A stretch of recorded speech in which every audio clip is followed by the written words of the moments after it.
What is up, everybody? Duelists assemble one last time in the year of 2023. Today is the last stream of the year. Welcome, welcome.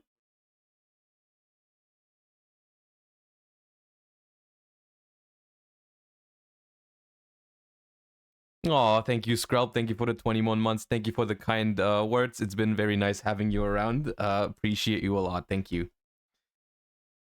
Also, everyone else who subscribed during the warm up, appreciate, or the starting soon screen, appreciate you guys. Thank you, thank you. Nilmi, thank you for the kind words as well. Appreciate that. DJW, thank you for the 12 months, the full year. Appreciate that as well. Kalski, thank you for the 13. Damn, you guys are getting me all sentimental before we've even reached the end of the stream, man. What is up? Thank you, everybody. Thank you, thank you, thank you. Appreciate that. Yes. We have a lot of things to do today. And I thought about skipping the warm-up because of it, but then again, I thought, no, we don't do that here. We do a one last round of card guesser for the end of the year. It's gonna be a glorious one. And then we're gonna talk about the ban list. Don't worry. There's two ban lists we need to talk about. Actually, there's two ban lists we need to talk about. And I have seen the OCG one over the holidays at some point. Like, I've seen it, but I don't remember all the things that are on it. But once I look at it again, I'll probably be like, all right, that happened. The Master Duel one, I haven't seen yet. Because it came out last night. I was already asleep. I woke up. I saw there was one. I was like, yeah, let's wait until the stream to look at it. So I haven't done that yet. We're gonna do a lot of fun things today. We're gonna do the giveaway as well that I have already announced and already done. I just wanted to do the drawing on stream to avoid any rigged allegations. You know what I'm saying? So I have assembled all of the people that have taken part, and we're gonna draw the winners later. We're gonna do a little bit of a 2023 recap with the Law yugioh as well, and then we're gonna do a little bit of an outlook into 2024. I think it's gonna be a fun end of year stream. It's gonna be like a little bit of recapping of 2023, a little bit of outlook 2024. I think it's gonna be chill, so make yourself comfortable. We're doing one last round of the warm-up, and then we're hopping into the two ban lists we can react to, and then we do all the good stuff. So let us begin. That's a lot of green. Card is that? A Sylvan? Ooh. Naturia? Who is that? Mantis? Naturia Mantis. Could be that. Yeah, that's the one. Nah, it's not Cricket. I know my boy Cricket. Okay, that's a Cloudian. I want to say Turbulence. Yep.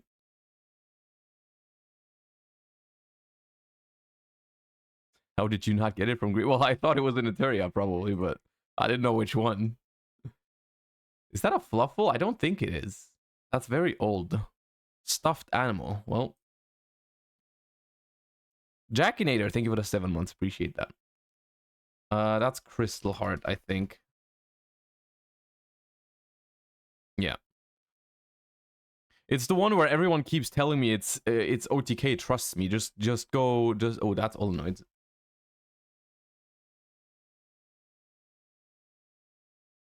Trust me, Terahertz is game. You can attack your opponent's kneecaps directly if you just, you know.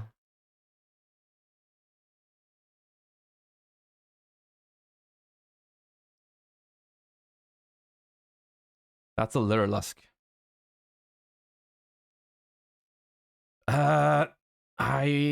Which one is this? Is it Sapphire Swallow? No, it's Warbler. Warbler.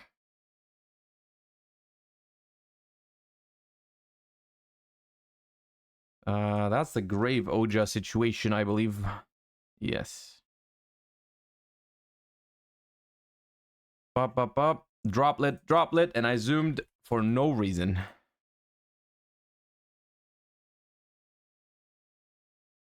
I already knew. Molly Mocked and FZ Open, thank you for the subs. That's Mistral. Hello?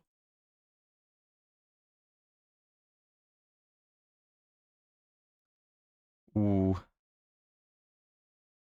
Is that a gimmick puppet? I don't know yet. No, I don't think so. No. Some puppet though.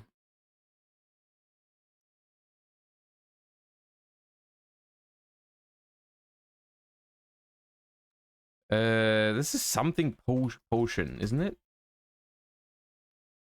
Paralyzing potion, I think. Yes.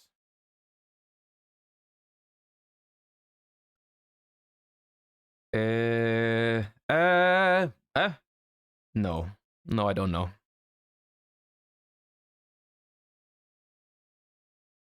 Feedran. Okay, I've never seen that before. This looks like Dark Magician support, which means there's only like 3,000 possibilities. Dark Magic Inheritance. How do you guys always know this? This one I've seen this one. I feel like I've seen this one. Do. Buster. No, it's not a Buster. Okay, I'm skipping it. Driver, of course, should have known.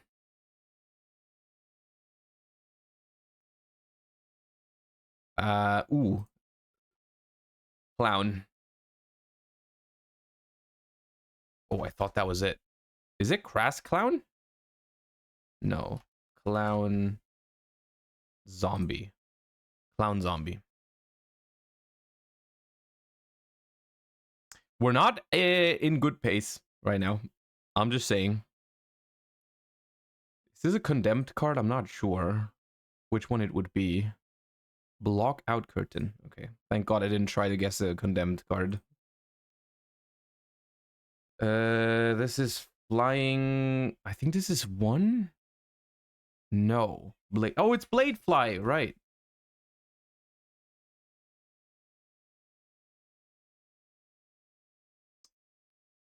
Libromancer Intervention? No. S-Force. Ooh, S-Force?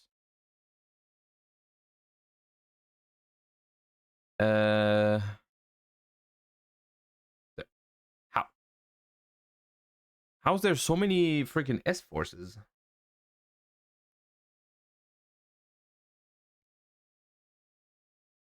I didn't guess it correctly, by the way. I read it in chat. I'll admit it.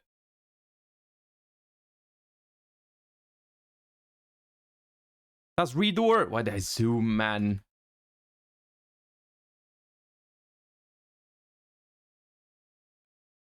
Stone. Sacred Summit? Maybe? No. Really? Raid Raptor Readiness. Fuck them birds. That's a Scareclaw, I think.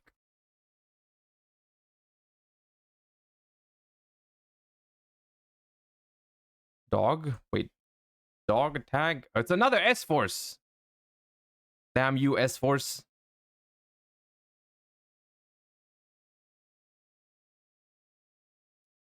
Is this Advanced Crystal Beast?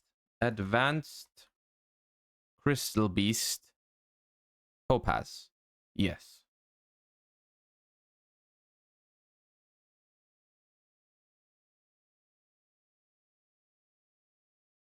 Ooh.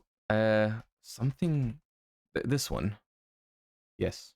So it's the one where you have to... I think you have to guess the card on your opponent's deck or something like that. Or like if it's a monster, you can summon it. Something like that. That's some Arm to Dragon support. I don't know about that. Oh no, it's Drake Connection. Okay.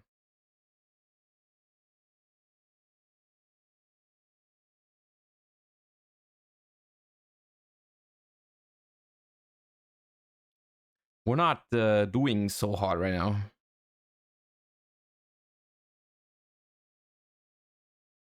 Is it this one? Yeah.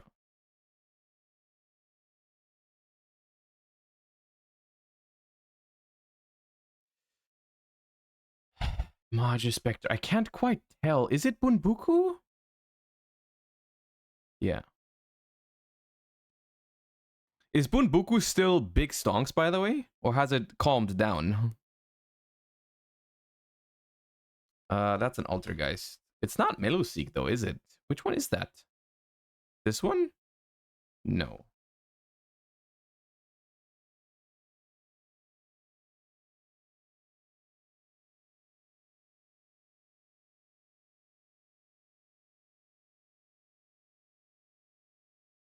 I have never seen you before.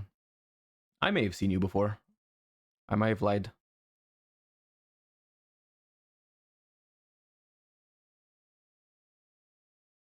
Ah, subtraction or addition?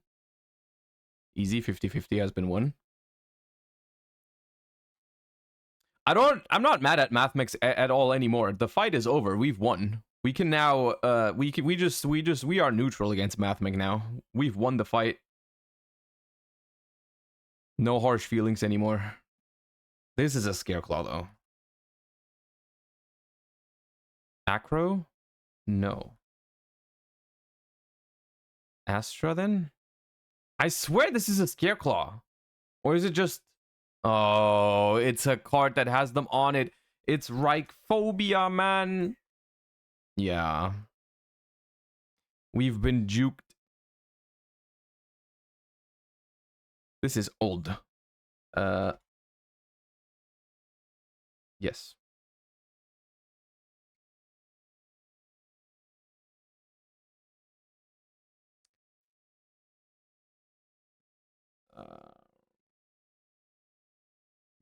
Yep. Educated guess. Easy. Give me more paleos. Okay, that's some roid stuff. Those are definitely roids, but I no idea what that's called. Emergeroid call. That's not even a good wordplay. Why is it called that?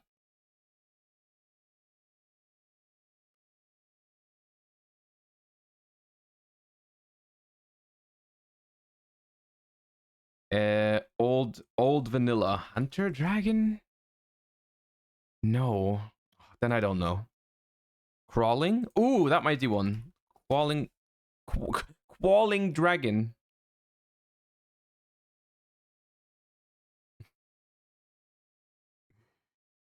This is some Gem Knight support. It's not Gem Fusion though, I don't think. Fragment Fusion. Okay. Karakuri. Maybe Zazank? I'm not sure if it... No, it's not Zazank. Karakuri... Oh, it's Quick. Yeah, Quick.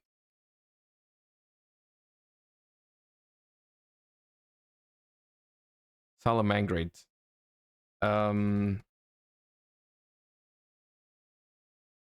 Is it Beat Bison? No. Is it Volvi? It is Volvi.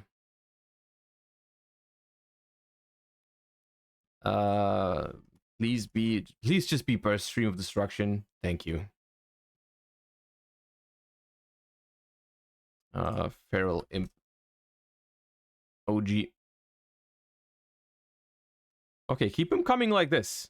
The easy ones. Give me the easy ones. Shouldn't have said that. What the hell is this? Do not know. Draw of Fate. Okay. Ooh, I've seen... Is this... What is this? Last... No, it's not last turn. It's Hex Sealed Fusion Earth. Hex Sealed... I think? Augers?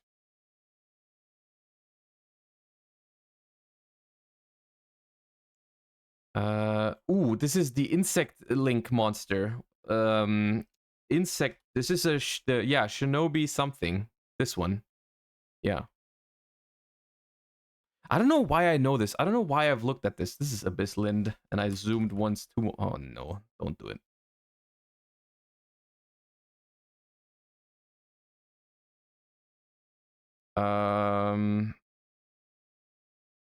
Ooh, this is little princess... What's the archetype called? Prediction... Princess Koinorma. Yes.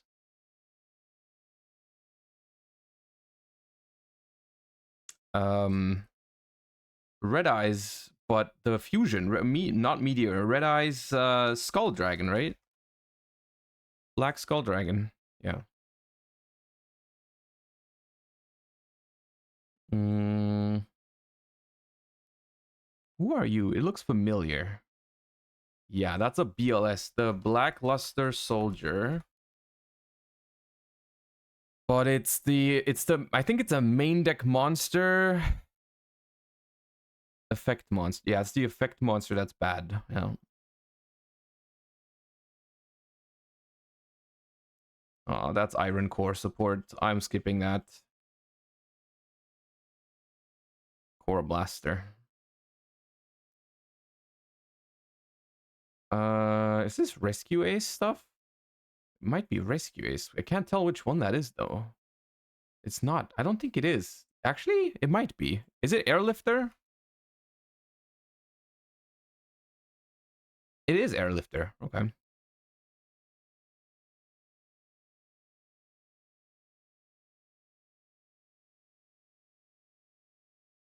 Armades. Dude, Armades has a sick artwork.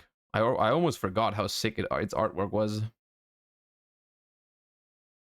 Okay, we have some XYZ kind of situation. This might be the very big one. This one. Nice. January Josh would have gotten that. Maybe.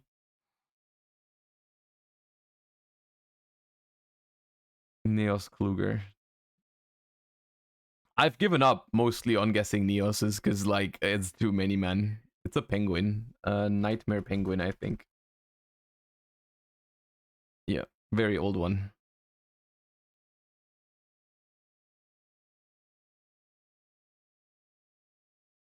Why does it look so familiar? It's what? This one? It's Nordic support, yeah.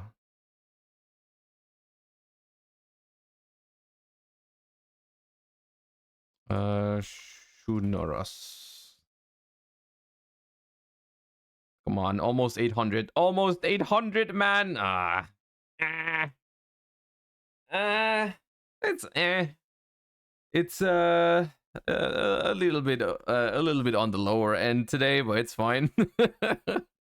You can't force the run to be insane just because it's the last stream of the year. We'll come back stronger next year, okay? We'll just you know. What we can get is this one in like very fast. Ooh, level 4 Dark Monster, low level. Give me a Phantom of Chaos. Hello?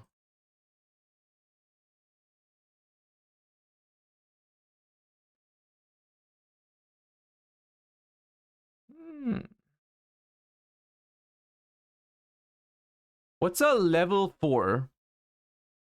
A level 4 Dark Fiend 0/0 between 2008 and 2014.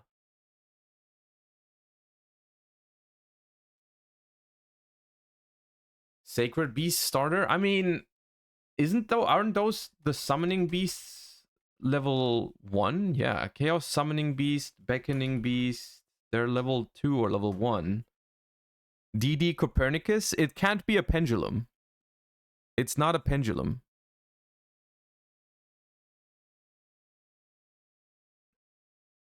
Goddamn, we're so close. The problem is we can't even get any closer. Like we already are there. Umbral Horror? What the hell is that? Ah! Oh god. Yo, what? No.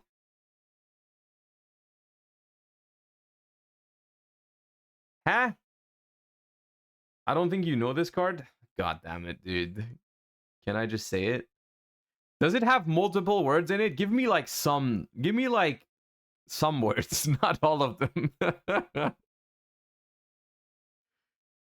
Ogre. Ogre. Ogre. Nah, I'm giving up.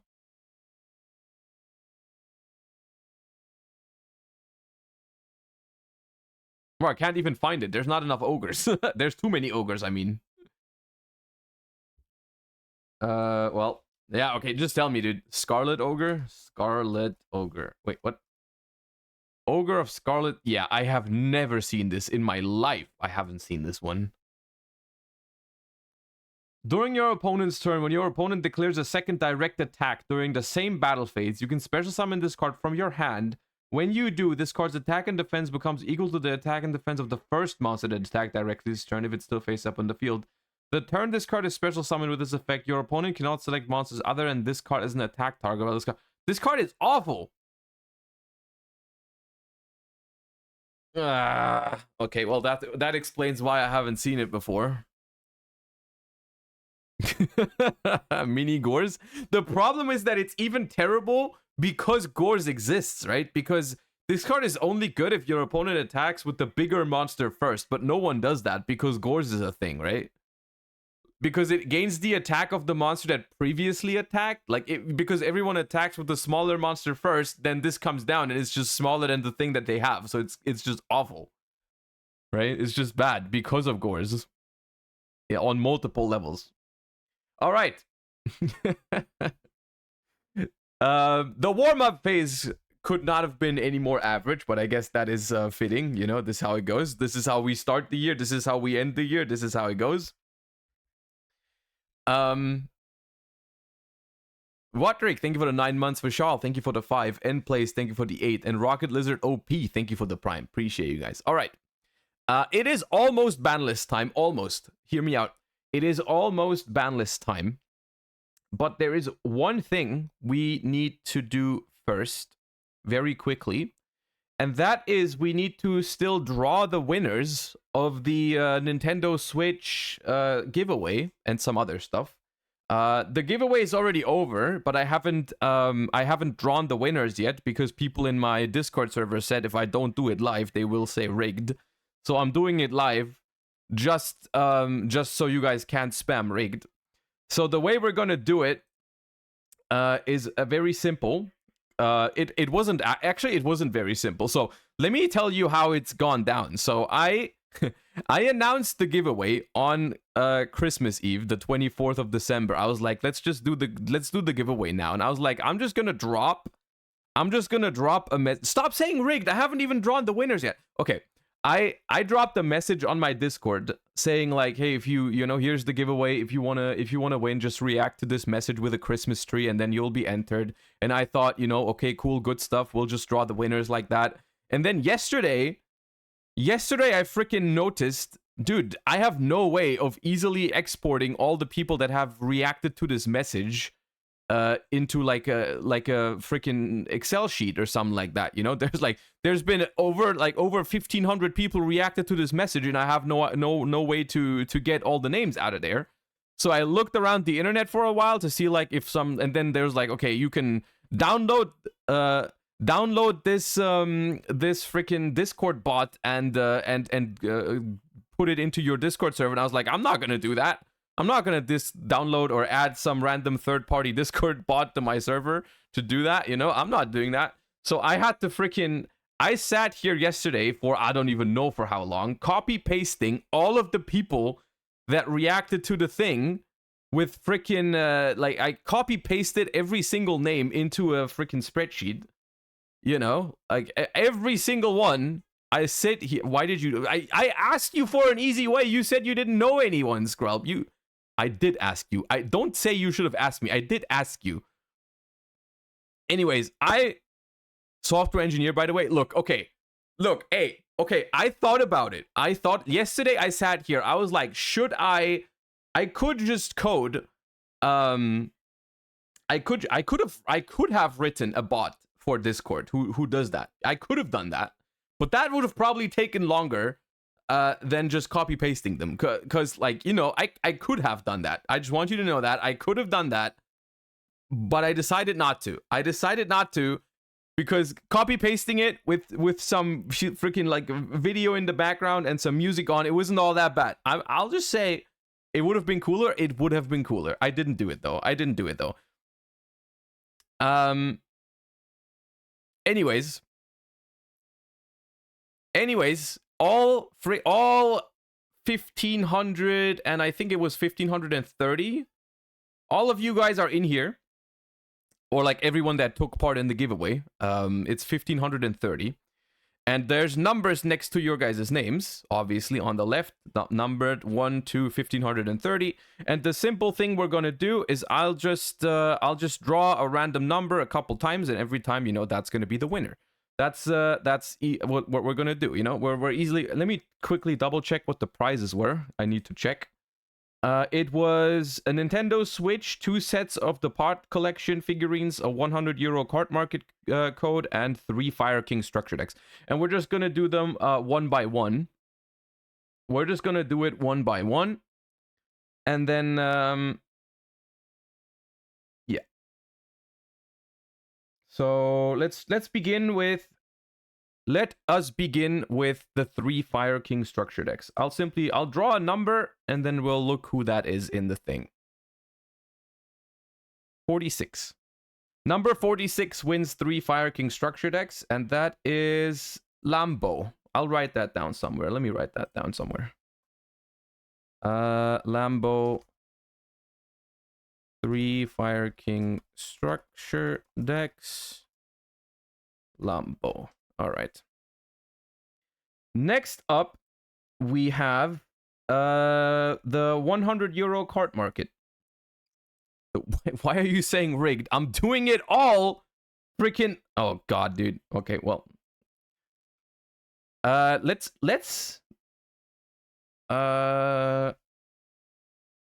remove them and have one less number in the thing, so that not the same number comes up. 1,219 wins the card market coupon. Okay, that's a little bit of scrolling work. 1,219. That is Lord Sour. Lord Sour.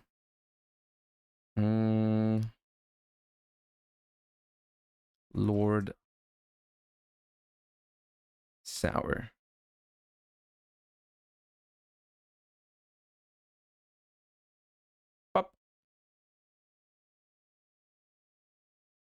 And now we do one set of the we'll do one set of the pod collection. 372. Beep, beep, beep, beep, beep, beep, beep. 372 is Blade Dragons. Blade Dragons.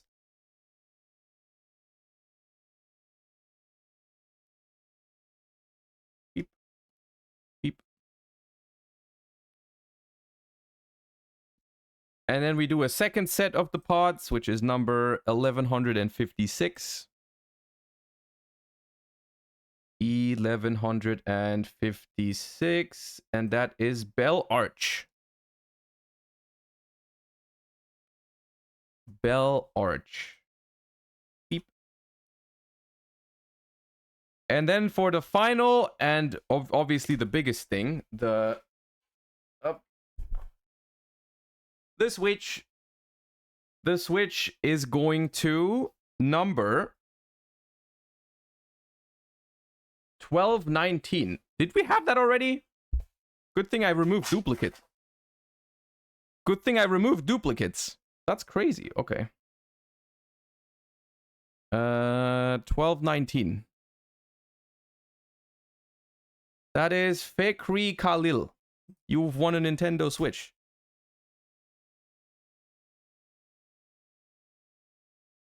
Fekri Khalil. That's so rigged. Oh my god, rigged. Guys, it's obviously not freaking rigged. If I was gonna rig it, I wouldn't rig the same number in twice, dude. What the hell? Anyways, just be happy for the people that won. Congratulations to the people that won the awesome prizes. Happy for you guys. For everyone else that didn't get it, you know, unfortunate, but you tried. Congratulations to the winners. Once again, the I will post it all on the Discord server, who won and so on and so forth. If you're watching right now and you won something, you guys are going to be able to claim it over the Discord server. And once again, I just wanted to give away a couple things back to the community for supporting me over the course of this year. It's been amazing. Thank you guys so much. And I hope you enjoy your prizing. And I hope you're not too disappointed if you didn't win. But yeah, thank you guys for being here anyways. And now we get into some content.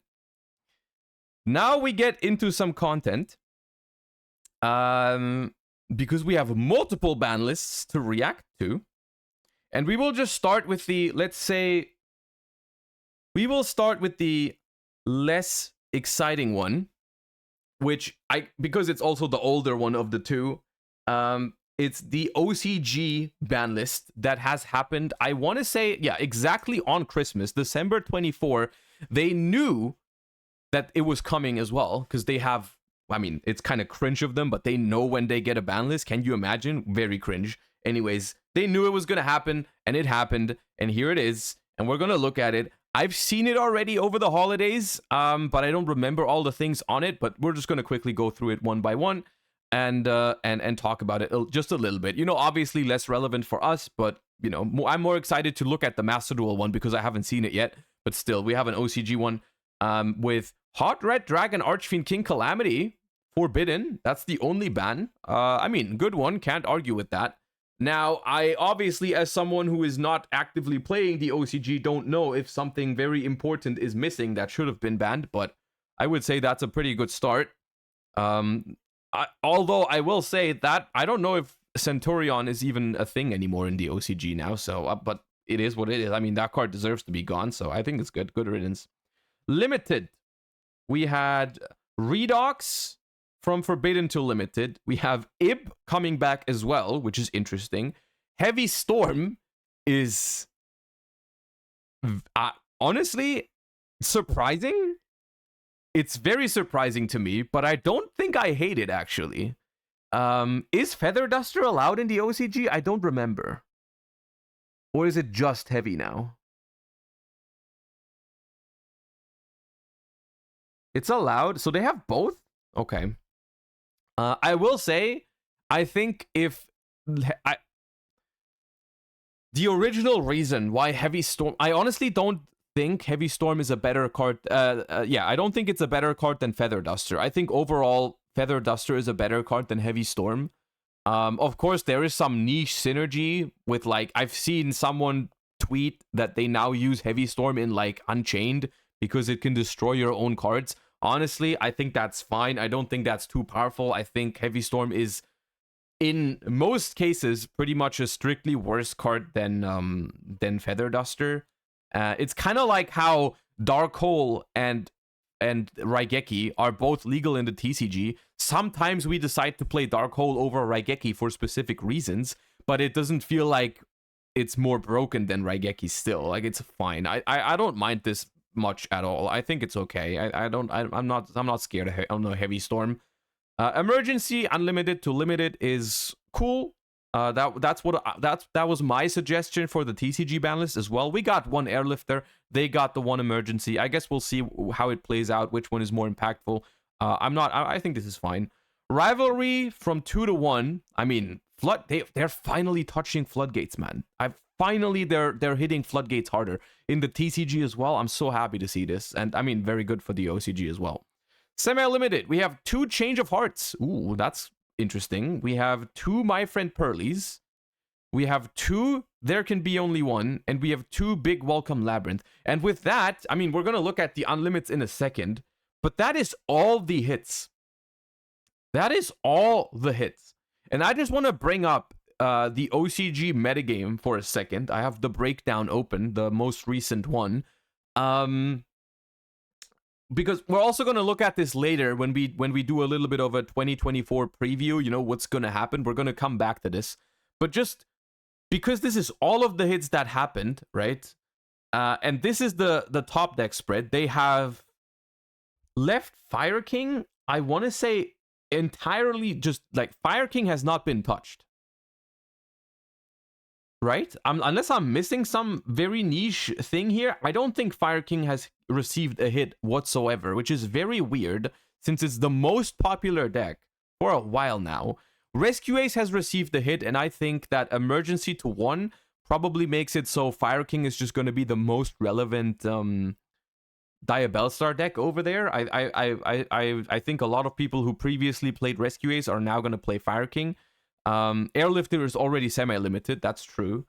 I just think it's interesting that they didn't hit the Diabellstar engine at all. Do they think it's too early? Because the top 4 decks here, even though they are different decks in the spread, they are all kind of like Diabellstar Snake Eye engine decks, right? Like they have secondary other engines, but for the most part, I think it would be more accurate to include the Snake Eyes in this like breakdown, because it looks like a super diverse breakdown, when in reality a lot of these decks do like very similar things in just very slightly different ways, because one deck is playing the Fire King cards, the other deck is playing the Rescue Ace cards to go different routes with their Diabellstar package, but for the most part they're all doing like Snake Eye shenanigans, right? And so I can't help but think that the fact that they didn't hit the Diabellstar cards at all is very questionable. I don't know if it's a bad format at all. You know, we're gonna see in a couple weeks, I suppose. We're gonna go into this kind of fire format soon enough. We're gonna talk about that in a second. But them not hitting any of that is interesting. I mean, they hit Rescue Ace, which I guess Rescue Ace has had a much longer time at the top of the meta than Fire King. Fire King is newer, that is true. And the Snake Eye cards are also, I mean, relatively new. Not super new for the OCG, though. I mean, it's been like a couple months. So, interesting decision. Also, Labyrinth, a deck that has been very, very popular at certain times, has only received a very slight slap on the wrist here with 2 big welcomes. At the same time, though, in the most recent breakdowns, Labyrinth doesn't really appear that much anymore. I think Labyrinth is a deck that just naturally has relatively weak matchups to like Fire Kings, for example. So I think it's fine for it to remain relatively unhit.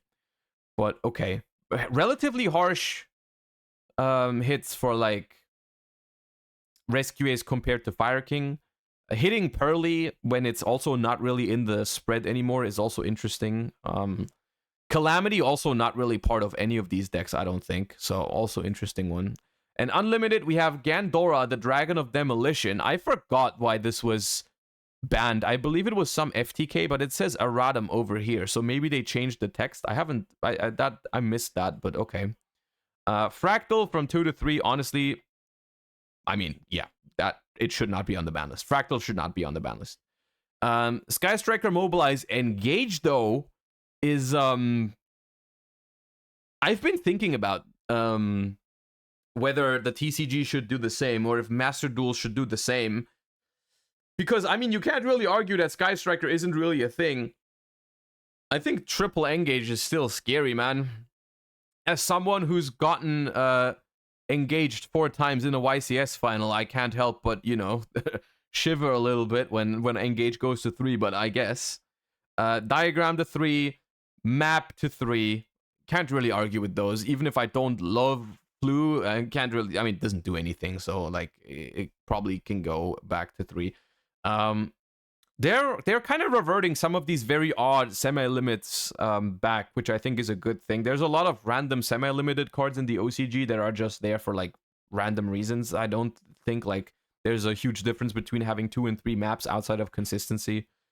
So you know that's I'm on board with all these unlimits. I think, even though Engage is a little bit on the questionable side, but it's fine. But yeah, overall, I think I'm not really opposed to any of these changes. For this OCG ban list. If you are an OCG player in chat, then let me know if you feel differently. But I feel like most of these changes make sense. I think a bigger issue that I would have is the stuff that's not on here. You know, the stuff that should have happened but didn't happen. Mainly to the Diabellstar stuff. I feel like that's the main thing that I feel like OCG players would be asking that question right now. They would be like, you know, why is there no Diabellstars on here, right? That's the main thing I'm thinking of. Well, like you don't even have to kill the Diabellstar package. I've talked about this in my TCG ban list prediction. is that there's a lot of ways to hit the Diabellstar cards without making them unusable. Like, for example, Wanted as a card is completely fine to be at 1 or 2, and the engine is still going to see play. Like, the deck is still going to be fine.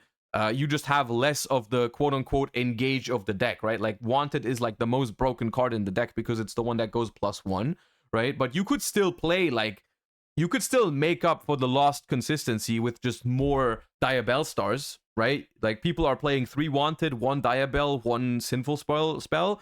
You can just, if they put Wanted to 1 or 2, you can just make up for that with more Diabellstars. You still have the same amount of quote-unquote starter cards, you just have less of the broken +1 engage type card, right? So I think that would have been a fair way to do it, honestly. That would have been a very, very fair way to do it. Without ruining the card. Like, the card would still all be useful. At least semi-limit the Wanted or something like that. But okay, they decided not to do it, which means that moving forward, I mean, it's not very hard to predict that Fire Kings is going to stay at the top of the meta. You know, the other stuff, you know, Snake Eye and Inferno, it didn't really get hit, so those 3 are still probably going to be up here, you know. Voiceless Voice also didn't receive a hit. That's the name for Silent Force, by the way. Think of that what you want. But Voiceless Voice is referring to the Silent Force archetype. That's that. Yeah, interesting list, I think. But I would say it's lacking a couple things. I think the fire stuff should have been touched in some way, shape, or form. You know, maybe a bonfire limit or a Wanted limit or semi-limit would have been warranted and probably well received, but they decided not to do it. Well, we'll see. All right. OCG Banlist done. The less exciting one, because this morning I woke up to the news that we have a Master Duel ban list as well. A Master Duel ban list that will be in effect January 10th, and this one I have not seen at all yet. I haven't seen it because when I saw that there was one this morning, I decided to completely, you know, move it aside and watch it live for the first time. So we're gonna see what's gonna happen, whether it's one of those, just like, you know, the last one. I mean, it's hard for it to be worse than the last one, so I'm expecting it to be better than the last one. I'll say that much. Cards to be unlimited. Ooh, Redox to 3. I mean, didn't do anything, so I mean, I'm happy about that, but it didn't do anything, so I doubt it. Oh, okay. Who's gonna... Is it all of them? Oh, yes, it's all of them. Oh, yes. Oh, who's gonna tell MBT? MBT is gonna be scared, man. I don't know if MBT is gonna be able to sleep until January 10th. God damn, okay. That man is scared right now. Holy. Blaster is already at 3, right? Blaster is already at 3, dude. We have all of... Oh, God, man. We have all 12. We have all 12, man. It's glorious. I'm... Okay. I mean... All 12 of them things. I said it before. I've said it before. I don't think that these are going to be hugely impactful, but if there was any way to make these ever viable again, we needed the full package. You know, we needed the full package because we've already established, I think, one thing very, very clearly. The Dragon Rulers are not super splashable because, like, playing a... I don't know, playing a Redox in an Earth deck or playing a Blaster in a Fire deck, those kind of things, they are just not very good. It's not very good to play because the cards themselves on their own are not actually good cards anymore, right? They're a conditional level 7 special summon that's like has some recurring value over a couple turns, right? They haven't been splashed at all. The only way you can use these cards, I think, is all of them together, which is simply not possible if you only have 1 of each, or like maybe 2 Tempest, 3 Blaster. Like, we had 7 Dragon... That's not enough. 7 Dragon Rulers doesn't give you a cohesive strategy. Now that we have 12, maybe you can experiment with it. I mean, I'm gonna do it. Even though I'm just now noticing the UR sign at the top right, all of them are ultra rares. Maybe we're not gonna try. Maybe we're not gonna try. But still, I'm excited for that. I'm very excited for these. I'm not excited in the way that I think they're gonna be good. It's just some cards that I have very fond memories of, and maybe I'm just excited about the idea of these being playable, the small chance, right? Just the ability to play them makes me happy, even though it's probably not going to end up super meta relevant. But I mean, with 12 of the big dragon rulers and all of the baby dragon rulers, maybe you can do something. Maybe we'll try once the ban list hits. Probably. Speedroid Terratop kind of following suit from the TCG, where it went to 2 recently, going from 1 to 3. I'm scared of that card. Honestly. I don't have very fond memories of Terratop, I'll say that much. It's probably less impactful in a Maxi environment than without a Maxi, but still, I mean, people are going to mess around with triple Terratop. But only because people are going to mess around with it doesn't make it a terrible decision. But still, I mean, yeah, well, we'll see.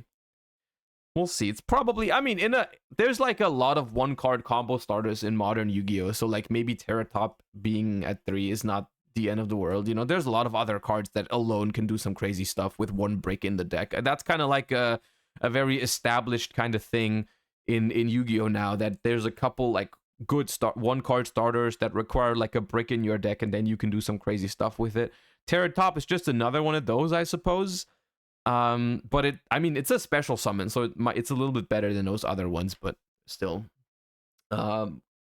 Speaking of which, Ophrys Scorpio is kind of the same thing, right? It's another 1-card starter that does crazy shit. Now, to be honest, I don't think there's a difference between 2 and 3 Scorpios. I think that's fine, because the card wasn't the problem at 2, and even when it was at 2, there was like a lot of ways to access the card beyond just drawing it. There's like Lone Fire Blossom and stuff like that, right? So like, whatever, I guess, you know, put it to 3.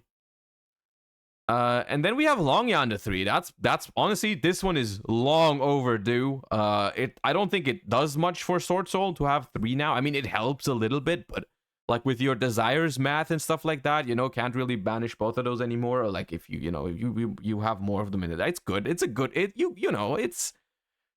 deserved. Sword Soul deserves some help. I don't think this makes it top tier, but there's like literally, I don't think there should be a single Sword Soul card on the ban list, which is now the case, I believe, outside of freaking Protoss. Like Protoss should not be legal. Everything else should be free. And now this is all the unlimits. Now we're getting the semi-limits. We get a Pearly Pretty memory. Okay, wait, what does this put us at? Too pretty? Too delicious? No. Too delicious?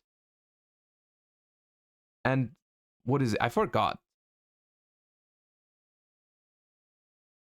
Too pearly, too pretty memory, too delicious.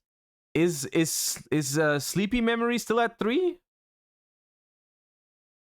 Having 3 different ban lists, all different Pearly cards on there makes me hella confused. Okay, Sleepy is still at 3. Okay, that's not too bad of a hit, honestly. Pretty Memory is like not that bad to hit. To be fair, like it hurts a little bit because of your odds on the White Cat and stuff like that. Like, of course, like you don't want it to be there, but like it's not the worst. Limited, we have Fenrir to 1. Okay. Removing the Fenrir super splash ability of putting 2 Fenrirs into every single deck. This is a change I was asking for in the TCG. We didn't get it.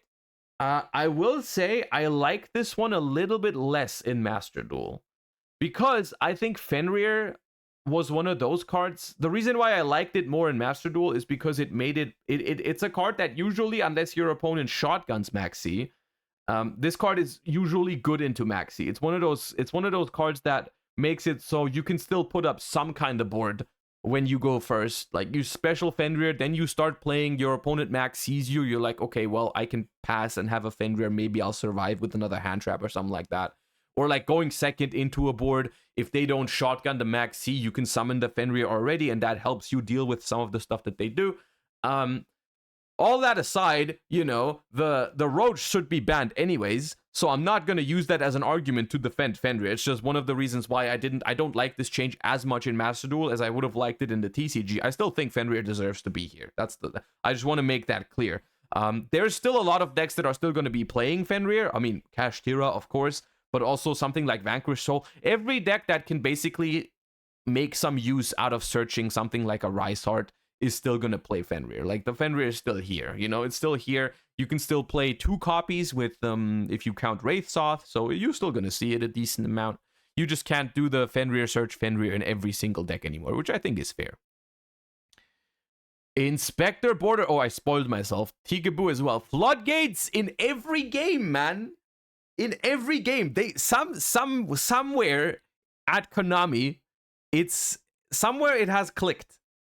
Somewhere it has clicked. Maybe someone left the company who was defending Floodgates and had a lot of say in the things or something like that. Maybe someone got exchanged with another person who actually understands that Floodgates are bad for the game. You know, something must have happened, because we got freaking Floodgates hit for the first time in forever in the TCG, more Floodgate hits in the OCG, and massive Floodgate hits in Master Duel as well. Something must have changed. Now they only have to get rid of those of the person that's defending Max C, and then we're Gucci. We're looking at a bright future if they find the person in Konami that's defending Max C and then get rid of him. And then we're done, you know? Is there more Floodgates?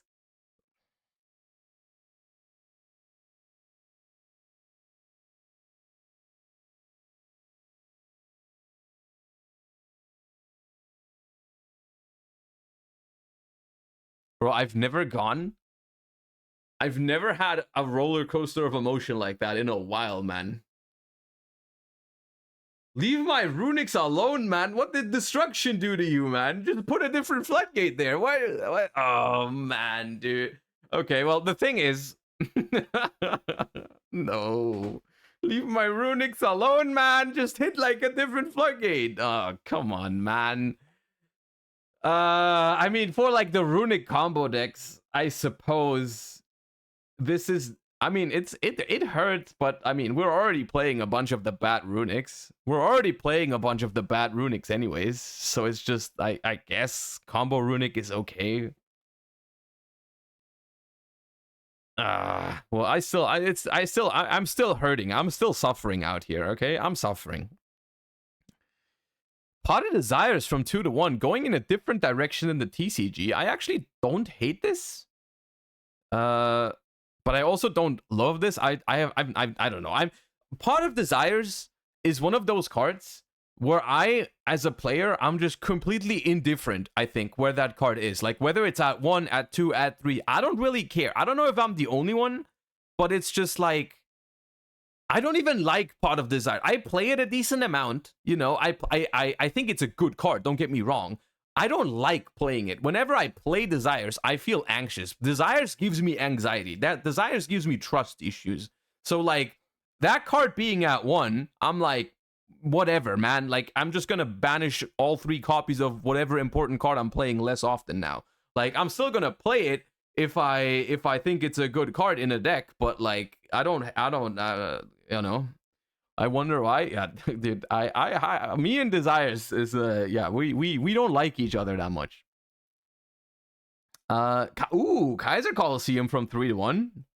I mean, honestly, out of all the Floodgates in the game, Kaiser Coliseum was probably one of the less oppressive ones, but still, I mean, I'm not gonna complain about a Floodgate hit. I'll be honest. I'm not gonna, you know, if it's got the freaking continuous sign on it, it can go, man. I don't care. Go, get out of here.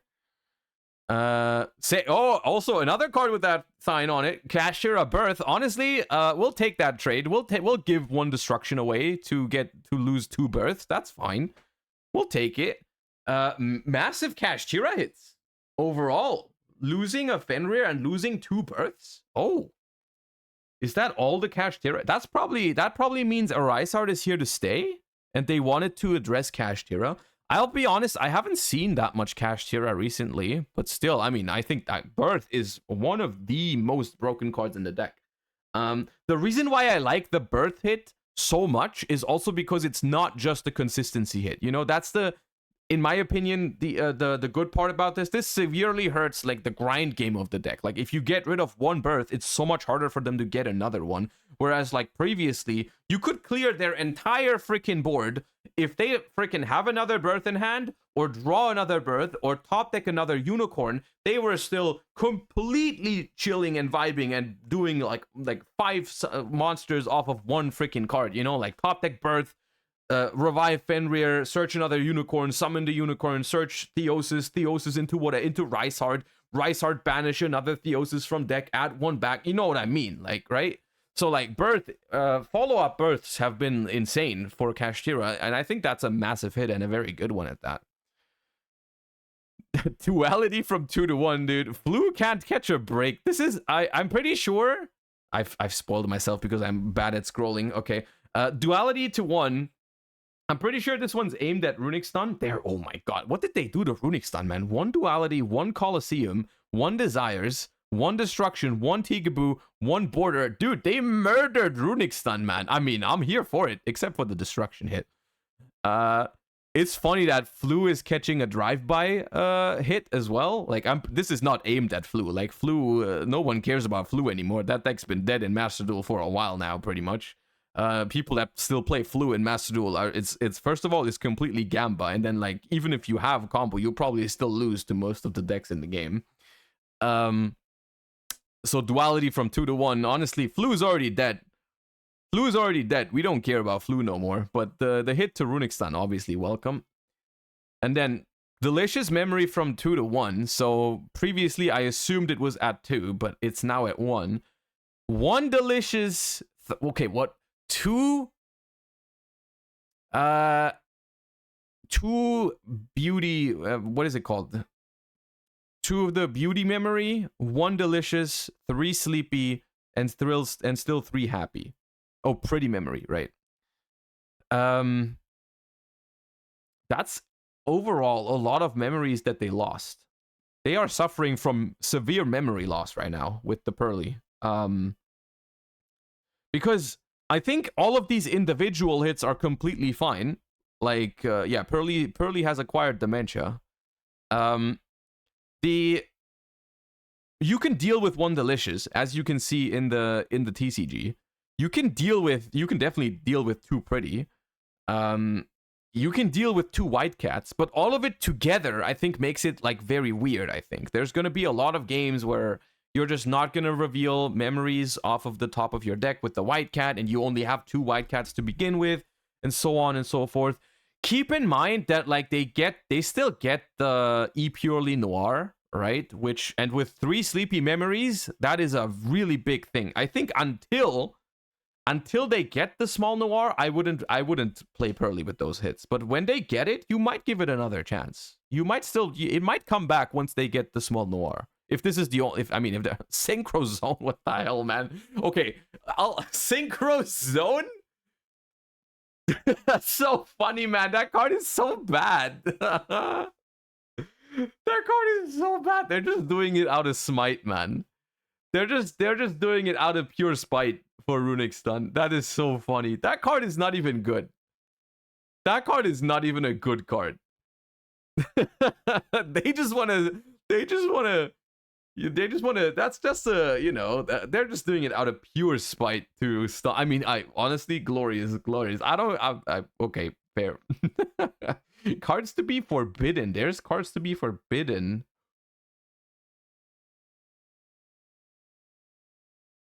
Chaos Ruler's been banned.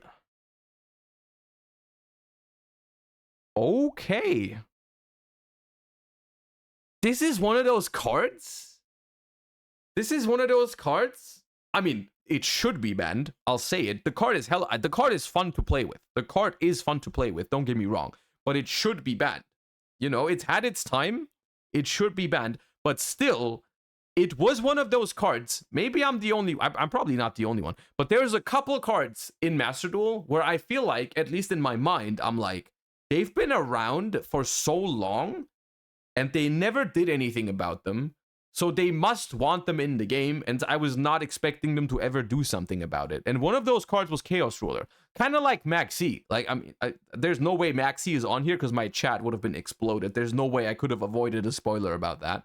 But, like, Chaos Ruler is one of those cards where in my mind it was just like, I feel like they want this card in the game, but they changed their mind. Okay, good decision. I mean, severe hit to Dragon Link, I think. But Dragon Link can function without it.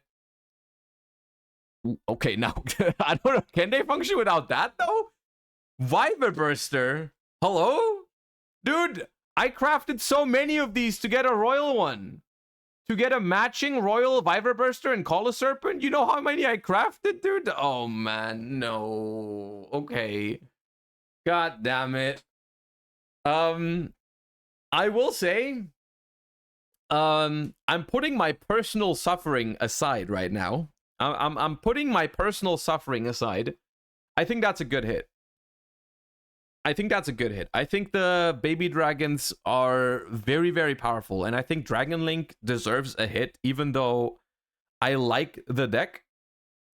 I like Dragon Link, but Dragon Link is one of those decks where it's really only fun for the person playing it. The person playing against Dragon Link, and I've been in that situation a couple times in the last couple weeks. You just sit there and watch if you don't have Maxi. You just sit there and freaking watch. You get the popcorn out, you get the, you get something to drink, you get a Peepo blanket, and you wait until it's your turn, right? And so I'm assuming this is the last hit to Dragon Link. I don't know if there's more on it, but I would assume they think that's enough.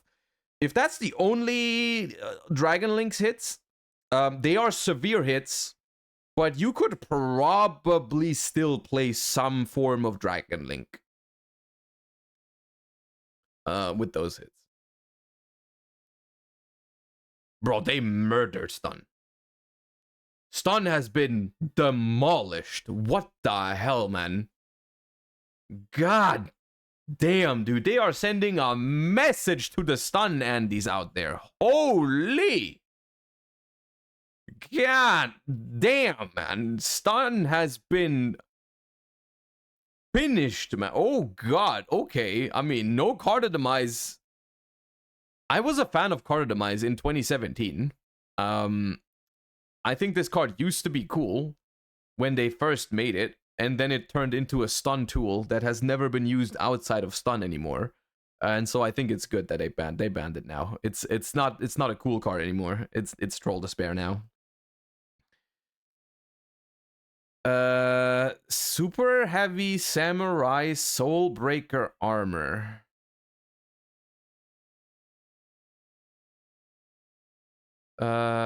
Is this the one? Is this okay? FTK. You guys are saying FTK prevention. Okay, I see. So they're just preparing for the Super Heavy Samurai release. I see. That makes sense. That's cool. Okay, if this is a, oh yeah, because this is the one that inflicts damage. Isn't this banned in the TCG as well? Didn't they do something similar to this in the TCG?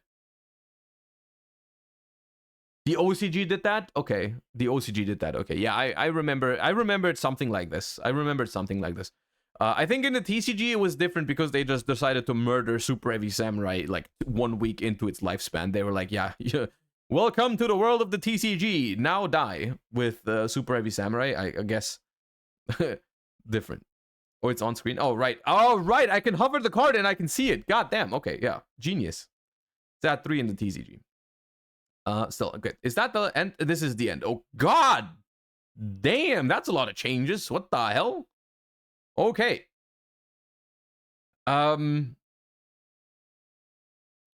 can't help but like this ban list.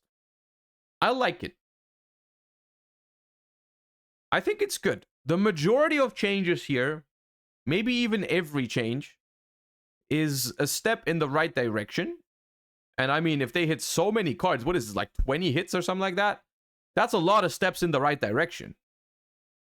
You know, they're hitting a lot of the most powerful floodgates. And I mean, there's a chance that you can still play some sort of stun deck and you can still find other floodgates, but you know, those are the floodgates of choice for a reason. They are better than other floodgates. That's why they played those, right? There's like a card like Summon Limit or anything like that. A card like Summon Limit doesn't lock your opponent out of the game forever, and it doesn't win you the game on the spot against every single deck, especially if you're playing a stun deck which doesn't do that much in like passing turns back and forth. You know, Summon Limit isn't that broken because your opponent can just like keep playing the next turn, something like that, right? Overall, most of these hits are very good. Stun doesn't only lose floodgates, stun also loses Demise, Desires, Duality, which is also huge. So, and Border. I mean, that's a floodgate, I guess, you know, but like, it's still, right? So that's good. Massive stun hits, very nice. Massive dragon hits. Massive Kashtira hits.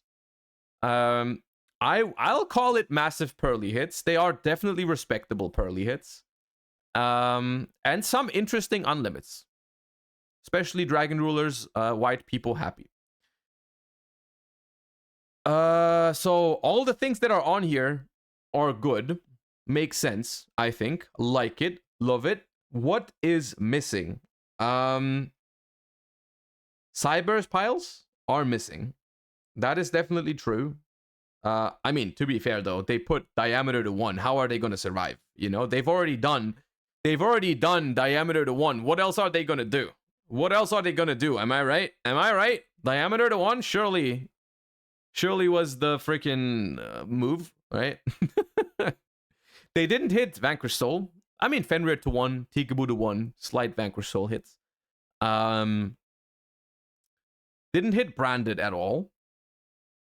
Did not hit Branded. I will say, I think the biggest winners of this are Branded, Cybers, and Lab, because the biggest counter to Branded and Mathmech was like the Bestials, right? And like that, those were played in Dragon Link, and Dragon Link has received huge hits here. So, you know, are people still going to be able to play as many Bestials as they used to? Is an interesting question to ask here. And if not, if people stop main decking a lot of Bestials, you know, how are we going to counter the Mathmex and the Brandeds and even the Labyrinths in this world to some extent, you know? But yeah, you can still very much play, like, you know, Branded, Cybers, Lab, and Vanquish Soul, I think, are the 4 big winners of this ban list. Think of that what you want. But I still think most of the changes on here are good. So banger of a ban list. Also a lot of ultra rare CP to be gotten, you know. We get some, if you have those cards, you know, they have finally they could only go so long without hitting ultra rares. Let's be real. Like, people always mention those as reasons, as like, oh, they hit this card and not that card because that card's an ultra rare and they don't want to give you the CP. But you can only do that so often, right? You can only do that so long until cards that are ultra rares are just problematic. Very simple. You know, like, some ultra rares are simply a problem. Like Chaos Ruler, there can be only one, and Inspector Border, and also like, those are just cards that, you know, if you make the good cards ultras, if they make the best cards ultras to get us to spend money on the game, sure, I guess, you know, do that. But then you still eventually have to follow up on that and still hit the ultras sometimes, you know. You can't always make the good cards ultra and then never hit ultras. That doesn't work out, and I'm glad that they realized that. Yeah. And I mean, it's not gonna make up. You know, you get some CP back from Chaos Ruler, Fenrir, Inspector Border, Tikaboo. You have to craft like 12 Dragon Rulers now. Everyone is legally required to do that. So you still go net negative on ultra rare CP with this ban list, you know? Yeah, simply hit some ultra rares and unban some ultra rares at the same time, you know? Easy clap. That's how you do it. All right, well, cool ban list though. Like it. Looking forward to playing with it on January 10th. All right. Dragon Ruler Bestial? Hell yeah. Dabatsi, thank you for the 2 months. I think the ruler ban is quite significant. I think, honestly, out of the 2 hits to Dragon Link, I think the Wyvern Burster hit is bigger. I think Wyvern Burster is a bigger hit than Chaos Ruler, because if you think of the TCG, for example, we've been playing Dragon Link no Chaos Ruler forever. Like it doesn't really matter all that much in the TCG. But Wyver Burster ban is like super impactful because it's not only that you have to cut the Chaos Dragons, right? It also makes Chaos Space significantly weaker. It makes Seifert significantly weaker. You know, there's a lot of other cards in the deck that you really liked to play and you probably can't anymore. Like, what the hell are you can't play Seifert anymore. What are you going to do with that?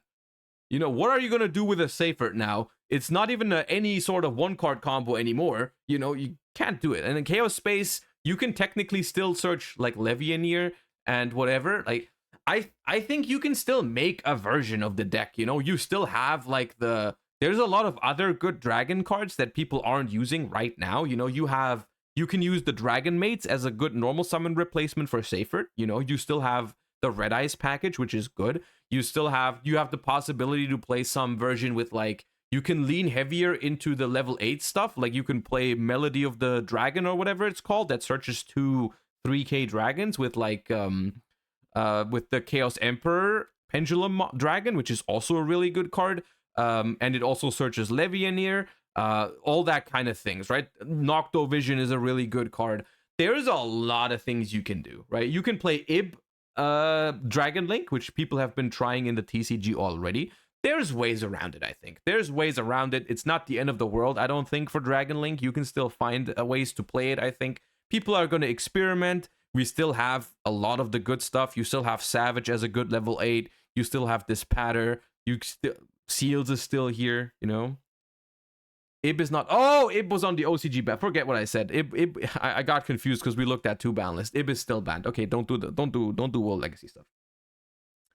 I mixed it up because it was on the OCG ban list. But still, what I said remains true. I think there's a lot of alternative ways you can take Dragon Link, which is why I've been asking for Dragon Link hits for a while now, because I'm convinced that Dragon Link, I don't think it's gonna die as easily. Like, Dragons as a whole just has a lot of good cards throughout the history of this game, that like losing one part of your deck, it's not something that you can't replace. It's simply that they've been playing those cards because they were the best out there. You know, the baby dragons were like the best extenders out there for dragons. But they weren't the only ones. They were just better than others, right? But yeah. One other thing that happened, I believe yesterday, is we have a new card that people have been talking about from Legacy of Destruction, which is the core set after Phantom Nightmare. And this card looks promising. I've already seen it yesterday, and I wanted to go over it with you together. Even though I have already seen it. The card is called Metaltronios, or Metaltronios. It's a quick play spell card. And when I looked at it, I was like, okay, this is some Zephyra Ritual Beast support kind of thing, but then it's actually quite generic. It says, target one face-up non-token monster your opponent controls. Special summon a monster that has 2 or more of the same type, attribute, and or attack from your hand, deck, or extra deck, but its effects are negated, and if you do, negate the targeted monster's effects. Then, if those 2 monsters have the same name, you can banish both face down. Your opponent cannot activate the targeted monster's effect in response to this card's activation. I think, the more I think about this card, the better it gets. I think this card is very, very interesting. It's one of those generic cards that could shape up to be like another like meta non-engine card, right? Like it's like I think this card could have like kind of droplets kind of levels of impact on the game. So the way this card works is, I think, very interesting, because you have a lot of possibilities. So same type, attribute, and or attack, and you need to do 2 out of those 3 things. And if you summon a monster with the exact same name, then you banish both face down.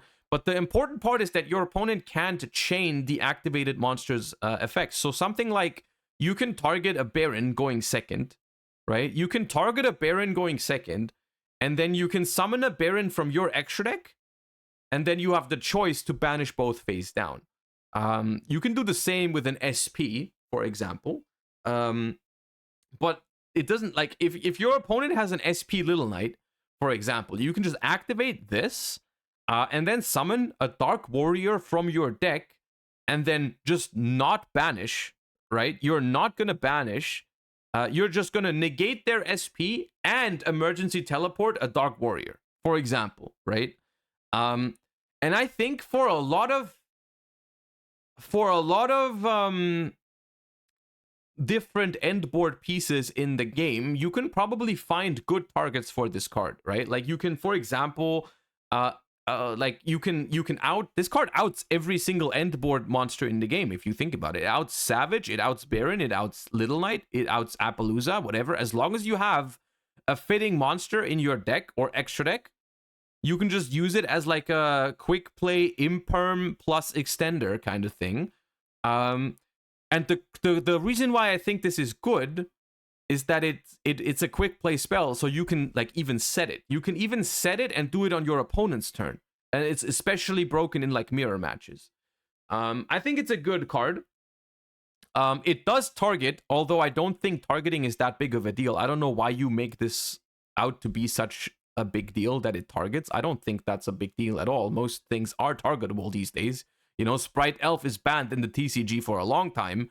I don't have an issue with it that it targets, you know. I just think this is a very good overall card that is good going first and second if you have enough, like, you know, cards with the right types and attributes in your deck, right? Like, and this card can do so many different things. You know, it can be removal if your opponent has a card from the extra deck that you also play. But it can just be, you can use this as an imperm. For example, if your opponent normal summons a monster and you happen to have a monster in your deck that has the same type and attack, or same type and attribute, or same attribute and attack, or whatever combination, right? This is just an imperm and teleport on top, right? So I think it's a good card. I'm looking forward to it because it's not one of those cards where it's not obviously broken. It's not just insanely strong for no reason. It's an interesting card because it's super interactive, right? It depends on what your opponent plays. It depends on what your deck has. It's good going first, good going second in certain scenarios. I like the design on this card.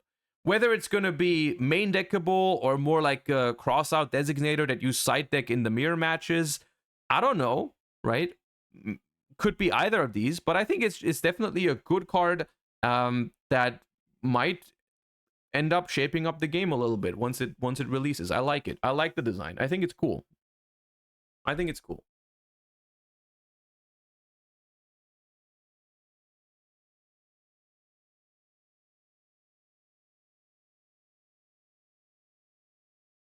I like it. You can probably do some nasty Ken and Gen stuff with it too. Even though it does, the cool thing about it, I think, is it's balanced the right way. Like if it negates your own monsters as well, right? It negates the effect of the monster that you summon. So it's balanced in that way. And if you play a mirror match and you want to banish your opponent's monster, I think it does matter that you have to banish your own as well, right? Like for example, if I want to out a Baron with this, if I want to out a Baron going second, and I want to banish the Baron, I have to also banish my own Baron, which means that I can't make it later, which is a downside, right? That is a downside. But I'm just imagining a normal situation where I go second into something like a Baron or an SP Little Knight, which is super common. Like something like SP or Baron is probably going to be in your opponent's deck. It's probably going to be in your deck. Something you can do, going second, your opponent makes Baron, you just go Metal Tronios on the Baron, summon your own Baron, then you don't banish, because their Baron is negated anyways, you don't have to banish it. You just get, you negate the Baron, they can't negate it with the Baron, and you get a body yourself, which can attack, and it can be linked off into something else, for example, right? So I think that interaction alone against very popular extra deck monsters is good, because your opponent is gonna have SP Baron or something like that on their end board. You just negate it and summon it as a body, and then you're Gucci. Like, that's good. That's a good interaction going second. I like that card. All right. And I think that's all of the news from the last couple of days that we had to discuss. We had 2 exciting ban lists and a new exciting card. So, you know, some good stuff happening over Christmas. And now, we're gonna do a little bit of a chill 2023 kind of recap situation, because this is the last stream of the year actually for me. I will be on holidays for 5 days starting tomorrow, and then I'll be back on, like, I think January 3rd. I'll be back. So yeah, I'll be taking a couple days off. So today is the last stream of the week, and I thought, what better day to do the 2023 Yu-Gi-Oh! TCG recap than on the last stream of the year. So what we're gonna do is we're gonna do some Law yugioh right now, which is a channel that has also been here throughout the year a couple times. You know, we've watched a couple of their old school videos, and they have just published a 2023 Yu-Gi-Oh! TCG recap. And I think we're gonna use this as like a guideline, because I want to talk about so many things when it comes to 2023. And so we're just gonna, throughout this thing, we're gonna use it as kind of like a guideline, whereas like throughout different moments, if I want to add my own take on a format or whatever like that, I'm just gonna pause and give my own take on it, and so on and so forth. But you know, we're gonna watch this now and use it as a moment to basically think back of 2023 Yu-Gi-Oh! How has it been? Because honestly, 2023, a lot of stuff happened in the game, you know? Like, when I'm like, if I'm thinking that, like, at the beginning of the freaking year, we still had Ishizu tier at full power and all that, you know, a lot of things happened. A lot of things happened in 2023 to talk about. And if I just do it out of my own head, I'll probably forget. So I think it's good that we have a little guideline like this. It is a 2-hour video, though. It is a 2-hour video. I'm going to speed it up just a little bit, because I'm also going to pause and talk throughout, you know, so get yourself some blankets ready. We're going to do some remembering now. We're going to do some throwbacks and all that to the year of 2023 in Yu-Gi-Oh! And then once we're done, we're going to do a little bit of an outlook into 2024 as well, which is not included in this video. That's something I'm going to do myself. We're going to talk about what I expect from 2024, what you guys expect from 2024, the things we already know, the things we don't know, you know, where the game is right now. Is it in a good spot? Is it in a bad spot? What's going to happen moving forward? All that kind of stuff. We're going to talk about that later, once we are done remembering the year of 2023. Yeah. So we're going to do this at 1.25, because otherwise I think we're never going to be done. And you guys have to let me know. I'm going to say it right now. 2023 was a weird year for the history of Yu-Gi-Oh! In retrospect. While a lot did change over the course of the year, it also felt like very little change for long stretches until the entire... Oh, also, I forget. I need to pin the video. Once again, shoutouts to the Law yugioh, who's been making these videos for every year. And we've been enjoying these a lot throughout the year. The nostalgic ones. Format was upended, and changes happened practically weekly for a bit. That isn't to say we had a bad year in the game. Far from it. For every dud release we got, we also received another absolute banger of a set, with one set released this year easily taking my pick for the best set of all time. But I'm getting ahead of myself. In total, we saw 4 core sets, 3 deck building sets, 3 structure decks, 2 world premiere sets, 2 reprint sets, and even a duelist pack. I thought you were dead. My death was greatly exaggerated. This was so sad, man. As well as 3 ban lists, 15 YCSs, 5 WCQs, and 1 World Championship reappearance to pack out this incredible year in the history of the game we all love. Without further ado, let's get down into it. A lot of stuff. This is your Yu-Gi-Oh! TCG 2023 recap.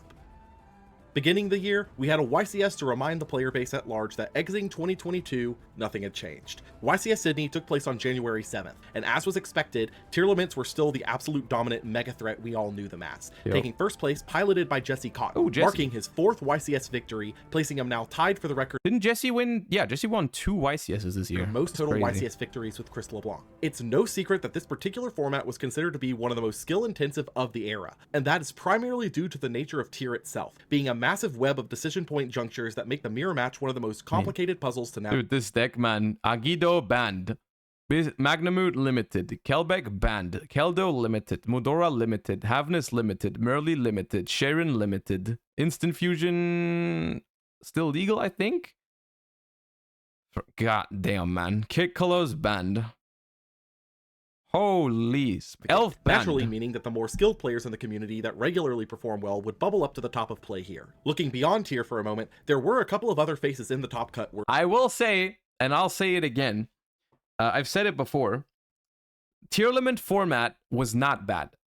I actually think tier was a good and skillful format, but I still think that it's been established throughout the last, I want to say 2 years. As a content creator, I've been listening a lot to my community, you know, and I think it's been established that even if a format is like good, quote unquote, even if it produces good games, a lot of people will like that, but a lot of people simply hate to be forced into playing a certain deck to win. I think that is simply, for me, I think that's a fact that I've learned over the last 1.5 or 2 years from just like talking to you guys, talking to my community. It's just like people don't like being forced into one deck, right? And I think that is just a fact that people don't like that, right? The deck can be the best ever, like the format can be super skillful or anything like that. People will simply not enjoy being forced into one deck for too long. So my take on tier 0 formats is simply, I can enjoy them as a player. I can enjoy a good format, a good tier 0 format, but I think for the sake of the overall health of the game, the overall enjoyment of the community, I think it's better if tier 0 formats go by relatively fast, right? And so I personally, I enjoyed Ishizu tier format, but I'm happy that it's done, right? I'm happy that it's over because I know how many people didn't enjoy being forced into a tier 0 deck, right? Simple as that. And so I think you can do both. I think you can enjoy a format and still be happy when it's over, right? Because you can realize that its time has come, right? Its time was over. The time for tier to dominate was there a couple months, right? But it shouldn't have lasted longer, I don't think. Worth mentioning. Fluwanderees would make it all the way to second place here, showcasing how the deck was actually thriving in the extremely slimmed down matchup spread. Fine-tuning their build thank you for the 5. Appreciate that. Thank you so much. Dimension Shifter and evenly matched. Bystial Sprite similarly held a portion of the top cut here, thanks to the Bystials countering out tier quite effectively, but notably only one cleared into top. Well, this list throws me back to when I played Nimble Sunfish Sprite at a regional. With like 9 Bystials or something like that. That was phenomenal. 16, who didn't share their list for this event. Runic would also see a couple of breakouts here in tier variants, focused on getting Majesty's Fiend onto the board as fast as possible to lock out tier and the Ishizu effects. Sword Soul had adapted to main decking the Bystial lines as well, mixing the level 6 bodies well with I should probably go over here. The Sword Soul tokens to hit level 10s like Barone, Shengying, and Xing Longwan. This would serve as our reintroduction to the meta right at the start of the year, and shortly hereafter we'd receive our first set release, and with it would be wisps of the metagame for the remainder of the year, just not in the way we expected. I remember this very vividly. Amazing Defenders. Release date, January 19th, 2023. Set type, deck building set. Major strategies, Rescue Ace, Pearly, Mikanko. I remember this very vividly because at the time I made a YouTube video covering the 3 new archetypes, which I probably should. I don't know why I didn't keep doing that. That was a lot of fun and very helpful, I feel like, when a new deck building set drops. Where I made a YouTube video covering all 3 archetypes, what they do, and so on and so forth. And I remember very vividly how like the take at the time when they came out was like Rescue Ace unplayable, Pearly cool idea but unplayable, Mikanko had potential, right? That was kind of the takeaway for everybody, and it was true at the time. It was true at. Don't say sniffa, dude. The feet are not even on the screen. I stopped it before it could happen. Stop. Okay. Anyways, Mikanko was good already. Not as its own deck, but like Ohime as an engine even saw play in tier for a while, right? It was good. Pearly and Rescue Ace were clearly lacking something that, like, they were clearly lacking something. And I mean, oh boy, did they deliver on whatever they were lacking. You know, they printed some custom cards for these, but this is continuing a trend of deck building sets releasing interesting archetypes into the game that are very, very unpolished and not finished, but then later on receive super, super good support. You know, all three of these decks are now meta threats that have all won YCSs. Every single one. Mikanko has won a YCS. Pearly has probably won. I probably won a YCS. And Rescue Ace, has Rescue Ace won a YCS? Yeah, it has. It has. We watched it together. Yeah, it has. So, like, super, super interesting trend with deck building sets over the course of this year. And even last year, how so many of these archetypes have just gotten incredible support. Pearly hasn't. Okay, maybe Pearly hasn't. But still, it's been a... Pearly won the Team YCS. True, Kamal played it in the Team YCS. I don't know if that counts, but it does count, I think. Let's just count it. We all know Pearly's a good deck. Let's not get into the nitty-gritty here. But yeah. Impact? Hashtag race war. What? Amazing Defenders is probably the textbook case of careful who you bully in high school, as while this set was an absolute dumpster fire on release, it would easily become the absolutely best age set of the year, with all three of its archetypes becoming meta in their own unique ways. Yeah. That isn't to say it was immediate though, as on release all three archetypes looked interesting, but were absolutely unplayable in the current meta environment, resulting in probably one of the cheapest sets for a period of time after. These archetypes were Rescue Ace, Pearly, and Mikanko, each having their own period of experimentation to unplayability to sudden meta threat, so let's dive into each. Rescue Ace was the primary archetype of the set, focused on their boss monster of Turbulence, able to set 4 different Rescue Ace quick play spells and traps directly from the deck to form a massive control board instantly. This was further boosted by Airlifter, able to search a Rescue Ace spell on summon and contribute itself from hand or field to summon a Rescue Ace from hand in response to an opponent's monster effect on field. Fire Engine, able to summon from hand when a Rescue Ace is summoned, able to summon a Rescue Ace from deck when the opponent summons a monster. Impulse, who can negate the strongest monster's effects for a turn and held the same summon effect as Airlifter. And Hydrant, who searched a Rescue Ace monster once per turn and let you use your quick play spell and traps to turn their set, easily being the most important piece of the archetype not only for this effect, but also because each of the spells and traps gained another effect if Hydrant is on the board. These included Rescue, which revives a Rescue Ace from grave or a monster from the opponents if you control Hydrant. Alert, which recurs a Rescue Ace from grave I don't think or we adds need one the from deck if explanation you for control all Hydrant. the effects. Contain, which negates a monster effects and blocks it from I'll attacking, just speed and it can up also a block little it from bit being used as for material those. for extra deck summons if you control Hydrant. And Extinguish, which pops a monster, then negates it and all same name monster effects for the turn if you control Hydrant. Lastly, HQ boosts Rescue Aces by 500, lets you extra normal a Rescue Ace, and shuffles back a Rescue Ace that's in grave or banished to draw 1. While interesting in theory, Raze wouldn't move to do anything here due to the fact that aside from Hydrant and Turbulence, all of their monsters did effectively nothing, requiring multiple turns of setup for their game plan, at which point you get blown out of the tier limit infested waters, but notably held potential if they found a way around their 50% brick rate. Pearly is a level 1 fairy that can add a Pearly spell trap from the top 3 of the deck to hand on summon, able to reveal a Pearly quick play spell in hand to evolve itself into an Exceed named on that spell, attaching that spell as material, all of which have an on-field effect tied to the ability to summon a level 1 Pearly from deck by discarding a card, with Happy Memory able to protect a card once that turn and giving its attached monster an added attack in the battle phase, summoning E-Pearly Happiness this way, able to search a Pearly card and have the attack of an opponent's monster after it battles, Pretty Memory boosting both players' life by 1000 on activation, giving it Exceed the ability to send a card you control to grave to snatch an opponent's card as material, summoning E-Pearly Beauty, able to negate an opponent's monster's effect once per turn, and Delicious Memory, which prevented a monster from battle destruction on activation, boosting the monster is attached to by 300 attack and defense for each material it has, summoning E-Pearly Plump, who can suck up 2 spell or traps from grave as material per turn. All 3 of these Exceeds also have the effect to attach an activated Pearly quick play spell to itself as material as a quick effect, able to easily build up 5 material. I really like Pearly's design as a deck. I really wish they hadn't made its boss monster a towers, like unaffected kind of situation, right? Like everything about Pearly I think is super cool, except for the noir at the end, right? Like the way how it's all emergency teleports revolving around the monster. I don't even have an issue that they're not once per turn. I don't think that was like meant to, like, I don't think that was a problem. I think that makes sense. If all of them were once per turn, the whole deck wouldn't even been playable to begin with. I think they should have just made noir more interesting, right? Noir, the big noir needed to be a more interesting card.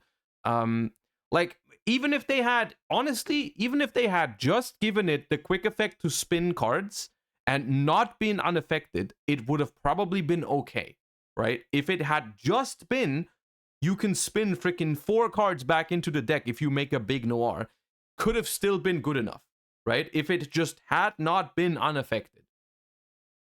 For their boss monsters, X-Pearly Happiness and Noir, with both able to overlay onto a rank 2 with 5 or more materials, with Happiness able to detach 1 to negate all monster effects on the opponent's field, being unrespondable if it has a level 1 Pearly as material, dealing 1500 burn if it attacks while it has 5+ materials, and Noir being unaffected by cards while it has 5+ materials, able to detach 2 to put an opponent's card from field or grave on bottom of deck, being a quick effect if it has a level 1 Pearly as material. As for other pieces, Street is a field spell that gives your Pearlies targeting protection, your Exceeds float into a Pearly in deck on destruction, and the ability to attach a Pearly quick play from grave to an Exceed in the end phase.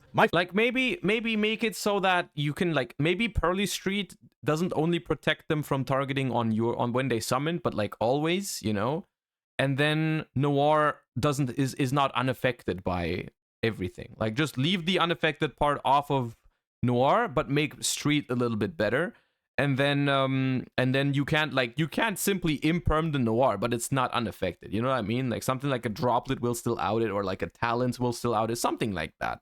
I think that would have been better. Pearly's targeting protection, your Exceeds float into a Pearly in deck or on just destruction, untargetable. I mean, yeah, maybe that. Maybe just make the Noir untargetable. I don't know, man. By paying 500 life points, gives your opponent 3 options The of cards in unaffected deck to shouldn't randomly have been add a 1 to hand. And when a Pearly Exceed is destroyed, adds 3 Pearly Everything else in Pearly is super cool, I think. quick plays from grave to hand. And Eep, a trap that's a quick Exceed ranked up for 2 turns, and can banish itself from grave to shuffle 3 Pearly monsters in grave back into deck. While the concept was there for Pearly, it was clearly lacking a lot in terms of consistency, as while you wanted to make Noir as fast as possible, that usually required access to Plump and a really well-positioned opening, which with all of their search options being inconsistent, left Pearly in the hypothetical camp for now. Makonko was the latest crack at making a ritual archetype playable yet again, with Hare either blocking or reflecting damage based on if an equip is on her, searching a Makonko equip when a spell is equipped to her, Nini having the same damage effect and able to quick effect steal an opponent's monster if equipped, Fire Dance summoning a Makonko from hand and reviving an opponent's monster to their field, protecting its equipped monster from effect destruction, Purification blocking effect destruction and being able to bounce both a Makonko and an opponent's monster in response. I mean, even though Mikanko was quote unquote the best at release, it was only the best because it was splashable in other decks, right? No one cared about these cards at release, and some of these don't even see play to this day because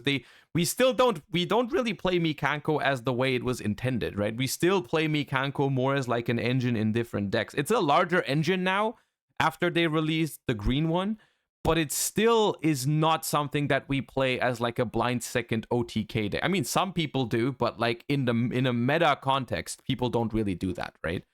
And at release, it was the same. Like we are saying, I said Mikanko is the strongest one, but not as its own deck. It was good because Ohime was like a really splashable level 6 extender kind of thing, right? Oh, good morning, Gula Waiju. How are you doing? I remember reading Arabesque for the first time and thinking like, God damn, that card hits hard. That card is so good. Arabesque to this day, I think, is my favorite Mikanko card because freaking the fact that you can just go second and bounce a monster and summon from the deck is like that card's wild, man.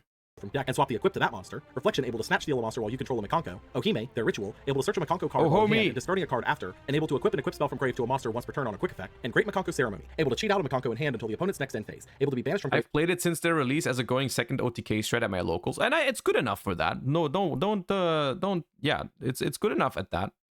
To dump a Makonko card from deck. But like, I don't think it's good enough as that kind of deck for like a meta. Ohime alone represented a full combo that resulted in a quick effect snatch steal on the opponent's turn thanks to searching Ceremony and Ceremony being able to dump Reflection to set up Ohime's effect. Seeing some experimentation in other strategies already using ritual monsters like Libromancer and Souls builds. Reprints here were extremely light, bringing Renowned, Isold, and Durandal, but not much outside of those. On the whole, Defenders came out with a thud, leaving the primary meta shakeup for the set following 3 weeks later. When it released, Amazing Defenders wasn't that good of a set. Like the archetypes weren't worth much because they weren't good yet, and the reprints weren't amazing, I don't think. So like it was kind of like a stinker of a set when it came out. I mean, looking back now, the cards were pretty expensive over the course of the year, so if you picked them up early, you made a pretty good deal. And it would give an actual shakeup to the meta that would be felt for months to come. Photon Hypernova. Release date February 9th, 2023. Oh, set God. type, core set. Major strategies, Photon, Kashtira, Chaos. Oh, no, Impact, man. the counter Oh, nah. reliance. Photon Hypernova was the first core set of the year, and immediately would be cracked open for one specific archetype in its support. I can, oh yeah, all right, I need to go back to the normal speed. I only did it because the effect explanations was a little long. Which we might as well address right here and now. Kashtira would receive its second wave of support here in the form of Rice Heart, a level 4 that can summon itself from hand if you control a Kashtira, and can banish a Kashtira card from deck to banish the top 3 of the opponent's deck face down, making itself level 7 if you do so. Scareclaw, who can summon itself by banishing a Kashtira or Scareclaw card from hand or grave, can attack in defense mode and negates the effects of anything a Kashtira or Scareclaw battles. Tearlaments, who can summon itself by banishing a Kashtira or Tearlaments card in hand or grave, milling 3 on summon from either player, milling 2 when sent to grave. Overlap, a quick play spell that banishes a 15/21 statted monster from hand, grave, or either field to boost another monster by 1500, and, if banished while you control a Kashtira monster, negates the effects of an opponent's monster for the turn. Theosis, which summons a Kashtira from deck with a different attribute than one you control, and, if banished, can recur a banished Kashtira card to hand. Pressure Planet Raitsoth, a field spell that adds a Kashtira monster to hand on activation, boosts your monsters by 100 for each attribute on field, and pops a card on field after Shanghai Era uses its effect once per turn. And Big Bang, a trap that makes a player banish monsters until they only control one if Kashtira Exceed is on field, and, if banished, detaches a material from a Kashtira Exceed you control and summons it. Lastly, and by far the most important, Kashtira Arise Heart is a rank 7 Exceed that takes either 3 materials or can be overlaid onto a Kashtira. If Shanghai Era uses its effect that turn, banish any card sent to grave, attach the banished card to itself as material once per. This card, man. I still... No, I don't want to talk chain about it. and could on quick effect attach 3 to banish card on field face down. So where do I even begin? Arise Heart alone is a house. Coming from a hero one trick, giving the deck the ability to summon a monster that is effectively Darklaw and DPE rolled into one is already scary enough. Man. But it's made worse by the fact that Kashtira could easily make this in one card thanks to Unicorn from Darkwing Blast being able to search Theosis, able to summon Fenrir, able to search Rise Heart, and so on and so on. Arise Heart on its own is a terrifying force because of what it does to the remaining meta, as the presence of an easily accessible macro effect with built-in interactions and board lockdown thanks to Shankar Era would do many things to shape the meta around it. But probably more terrifying is what it did to the already present metagame. Tearlaments might not like a macro, but the fact that Tearlaments Kashtira is both a named tier monster, gives the deck mills on turn 0, and merges the pieces of 2 strategies together made Kashtira a force to be Probably the strongest card of the year, and we have had SP this year. I was going to talk about that later, but I still think SP wins card of the year. But we'll talk about that later. reckoned with both pure and with tier, which we'd easily see the results at the following YCS. Photon Galaxy got a major wave of support here, seeing a new end boss very strategy major. too. So But as major beaters that I were not have what the never strategy seen was these cards missing, in my they saw life. no impact on release. Chaos would see a new overhaul to the archetype itself, with multiple monsters focused on summoning multiple light and dark attribute bodies to facilitate their new synchros, specifically with Chaos Archfiend and Beast, but would similarly see no play for the time being. The various branded lore archetypes would see roughly one new support piece each, with Bestial Baldrake, a fourth bestial name to add to lineups who can. Why was it common, man? I just want to know, man. Why was it common? Why was it common, man? Biggest crime committed this year probably is the fact that Baldrake was a common and an ultra rare in the reprint that it got. And then all the other bestials are supers and secrets. God damn. Contribute another light and dark when an extra deck monster is summoned to banish it, Dogmatica getting Albazoa, a ritual boss that is immune to extra deck monster effects and can make the opponent send, on turn 1, 7 cards from hand or extra deck to the grave, and Dogmatica Matrix, a continuous spell that searches a Dogmatica ritual monster or spell on activation. These cards are and cool. Another Dogmatica card if your opponent controls a monster and rips a card from the opponent's extra deck if you control a ritual Dogmatica once per turn. General Fusion support in Grangoignol, the Dust Dragon, a fusion of Cartesia and a lighter dark that dumps a level 6 or higher lighter dark from deck or extra deck to grave on summon, and can, if the opponent special summons a monster by monster effect, banish itself from field or grave to summon a Dogmatica from deck or a Despia from. There's a mini Albaz on grave. I've never noticed that. The fuck is he doing there? I thought that was edited in for a second. I've never seen that. The hell? He's just vibing, and yeah. Brinbrum the Striking Dragon, a fusion of Albaz and a Tri-type, who can negate the effect of an extra deck monster and bounce a card on field, able to revive either itself or Albaz on the opponent's turn, banishing the one not chosen. Spriggans and Therion receiving Sargus, a rank 8 that can overlay itself onto a Spriggans Exceed, adds a Spriggans or Therion card from deck to hand once per turn, and can destroy or bounce a card. I know how people went crazy about Tally-Ho Springgans when it was announced, and then like it just didn't do anything. On field when a material is detached from an Exceed once per turn, and Tally-Ho Spriggans, a quick play spell that optionally detaches up to 3 materials from your monsters, adds a Spriggans from deck to hand, then, if you detached any material, It is a custom card, yeah. summons that many Spriggans from hand or grave. And Tri-Brigade receiving Bucephalus II, a rank 5 that can only be summoned if you have 3 or more Tri-Brigade spell traps in grave. Locks the opponent from responding. This was even though I like this card and it's a good card, I think it was kind of a failed design because it didn't do anything for Tri-Brigade, like literally nothing. Like this card is good for like Nadir Servant and Dogmatica Punishment and Ultimate Slayer, which is cool in my book, but it didn't do shit for Tri-Brigade. To special summons, and can banish itself when a monster attacks to banish all opponent's cards, able to send a Tri-type. I don't think this card has hit the board in a Yu-Gi-Oh game yet. I don't know. I don't think this card has been summoned. It's only been sent to the graveyard. I don't think anyone has done it. Deck to grave when sent to grave. Each of these would find their places in the meta, with Baldrake slotting into almost every deck playing Bystials at this stage, Albazoa forming a rogue deck with the remaining Dogmatica pieces, Grangoignal and Rinbrum slotting into the standard branded fusion lineups, Zargas slotting into any deck wanting to search for Regulus, and Bucephalus seeing use as an Adir Servant or punishment target that could still get you to a Garura pitch without compromising the attack value for a Searcher pop. Gishki would receive a few legacy pieces here with Grimness, a level 2 fish that summons a Gishki from deck on summon, and can be the entire trip. This would have been, I think it could have been exciting before Ishizu cards. Had we gotten the Gishki cards before Ishizu cards? Maybe. But they were just a tad bit, they were just too late to the party. For a Gishki ritual summon. Neromanus, a level 10 ritual that They can are- summon a 'cause they water are from grave good on cards. ritual summon, has battle protection from extra deck summoned monsters, and can bounce a Gishki ritual monster to hand to negate a monster effect and shuffle The it elf into the ban deck. too. I mean, yeah, Necromere, the elf ban too, but I mean, the elf is legal in Master Duel, and they still don't do anything there. But like, even with elf, this deck could not have competed with like Ishizu tier in the slightest. a ritual spell that summons a Gishki by attributing the exact levels or one monster the opponent controls regardless of level, losing life points equal to the attack of the summoned monster, able to cycle itself back into deck by placing a Gishki ritual monster from grave on top of deck, and Focused Aquamirror, which searches a Gishki monster and in the end phase could banish itself from grave if you control a water ritual to set an Aquamirror from deck except itself. Gishki's support would be a solid line thanks to Abyss being a search for whatever you need to complete the line, but more specifically would become a rogue level splash for sprite decks in the meta thanks to Grimness and Abyss both being level 2, meaning you can set yourself up into Neromanus before committing to your gigantic line, seeing some experimentation. Gold Pride would be the new TCG exclusive archetype, with all pieces able to summon themselves if your life points are lower than your opponent. Is Gold Pride, as weird as it sounds, is Gold Pride the best TCG only archetype this year? Yeah, right? Like, I mean, it's not freaking Tistina. I mean, this deck at least did see some play, like, some months down the line. Like, once Kashtira format ended, I remember playing against this at, like, German Nationals, you know? Gold Pride Punk? That was a deck for a little bit. I don't think this was a failed attempt. I mean, this was it wasn't a tier 1 deck, but that doesn't make it a failure. I think this deck was okay. Like, Gold Pride Punk was a like tier 2 deck at some point. I think that was fine.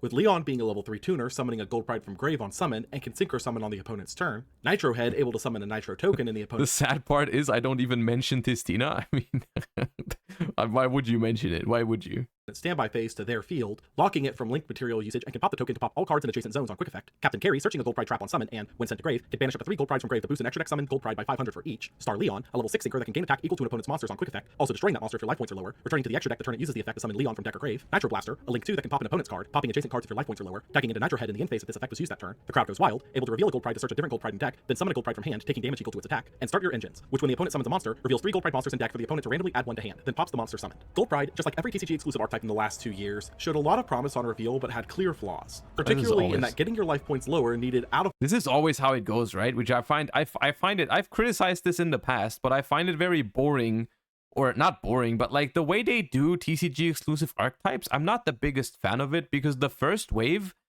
is never playable. It's always kind of promising. You know, some cards are good, some cards are literal just pack fillers, which is also, I don't know why they do that. But it's always like, it feels like a gamble, right? Because you see the first half of the thing and it looks somewhat promising, maybe, except for Tistina, that didn't really look promising. But like Libromancer, when I look back of this stuff, I always think of Libromancer, where I was like, okay, some of these cards are really, really, really good, but it depends so much on the second wave of support that it feels so arbitrary, right? It feels so arbitrary. You just have to guess, you know, is this stuff going to be good or not?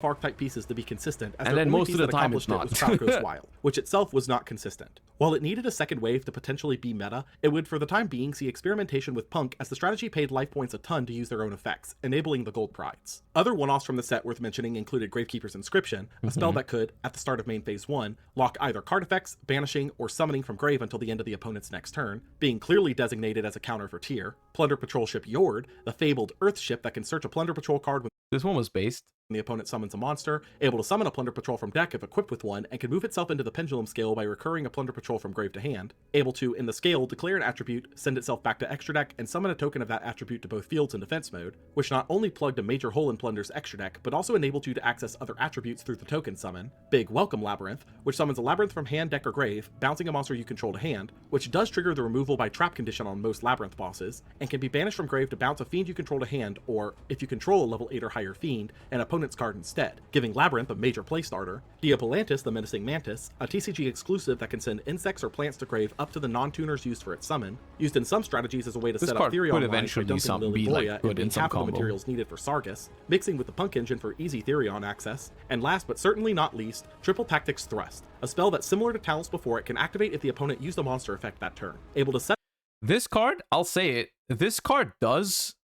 This is a balanced version of Talents, I think. I honestly think Talents is maybe a little bit over-tuned as a card. And even though Thrust is a really, really good card, I think Thrust is way more... I think Thrust is more balanced than Talents. I think it is. I think it's more balanced. I think the whole... You can set a freaking trap that you have to put into your deck to... I didn't say it was a balanced card. I said it was more balanced than Talents. And I think the main reason why Thrust is even so good is because Talents exist. I think because if Talents wasn't a card, you wouldn't even be able to play Thrust in a lot of situations because you simply wouldn't have a good target for most matchups. The simple thing is that most of the time, when you can play this card, because you don't care which matchup you play, Thrust into Talents is always going to be good. It's always going to be a good move, right? Like, that's why Thrust is so good. Like, you can Thrust into other cards, but those are not guaranteed to be good in a certain matchup, right? Like, yeah, you can Thrust for Evenly, but you have no guarantee that Thrust is going to be good for that Evenly is going to be good in that matchup. Yeah, you can Thrust for Change of Heart, but that card's not good against every matchup. Like, you can Thrust into a starter card, but maybe you need a board breaker. You can Thrust into Duster, but that's not good into every matchup. Like, the card that makes Thrust so playable is Talents. Like, you are never gonna see someone play Thrust without Talents, but you see people play Talents without Thrust because I think Talents is the more broken card. And honestly, even though you can Thrust for one of trap cards, which people do that eventually, I think that is the least powerful part of Thrust. That is something that you only do that. Like, you play the steps in deck building that you take to play Thrust to set a trap is you want to play Thrust already in your deck. And because you already have Thrust in your deck, you're like, okay, I could side deck one trap to make the Thrust better going first after siding, right? Like, it's like a cherry on top on like a card you already want to have the card in your deck. It's never the reason to include Thrust in your deck. It's never the reason because you can set a trap going first. Because if that was your reason, you can just play the trap immediately. Like, if you want to play, you can just side deck traps for going first. You're never gonna play Thrust to search traps. Like, because if that was the case, you could just play the traps directly, you know? The card is very powerful. Don't get me wrong. The card is very, very powerful. But I think if I had to point out an issue with the power spells in the game, I don't think I would point at Thrust. I think I would point at Talents, is what I'm trying to say.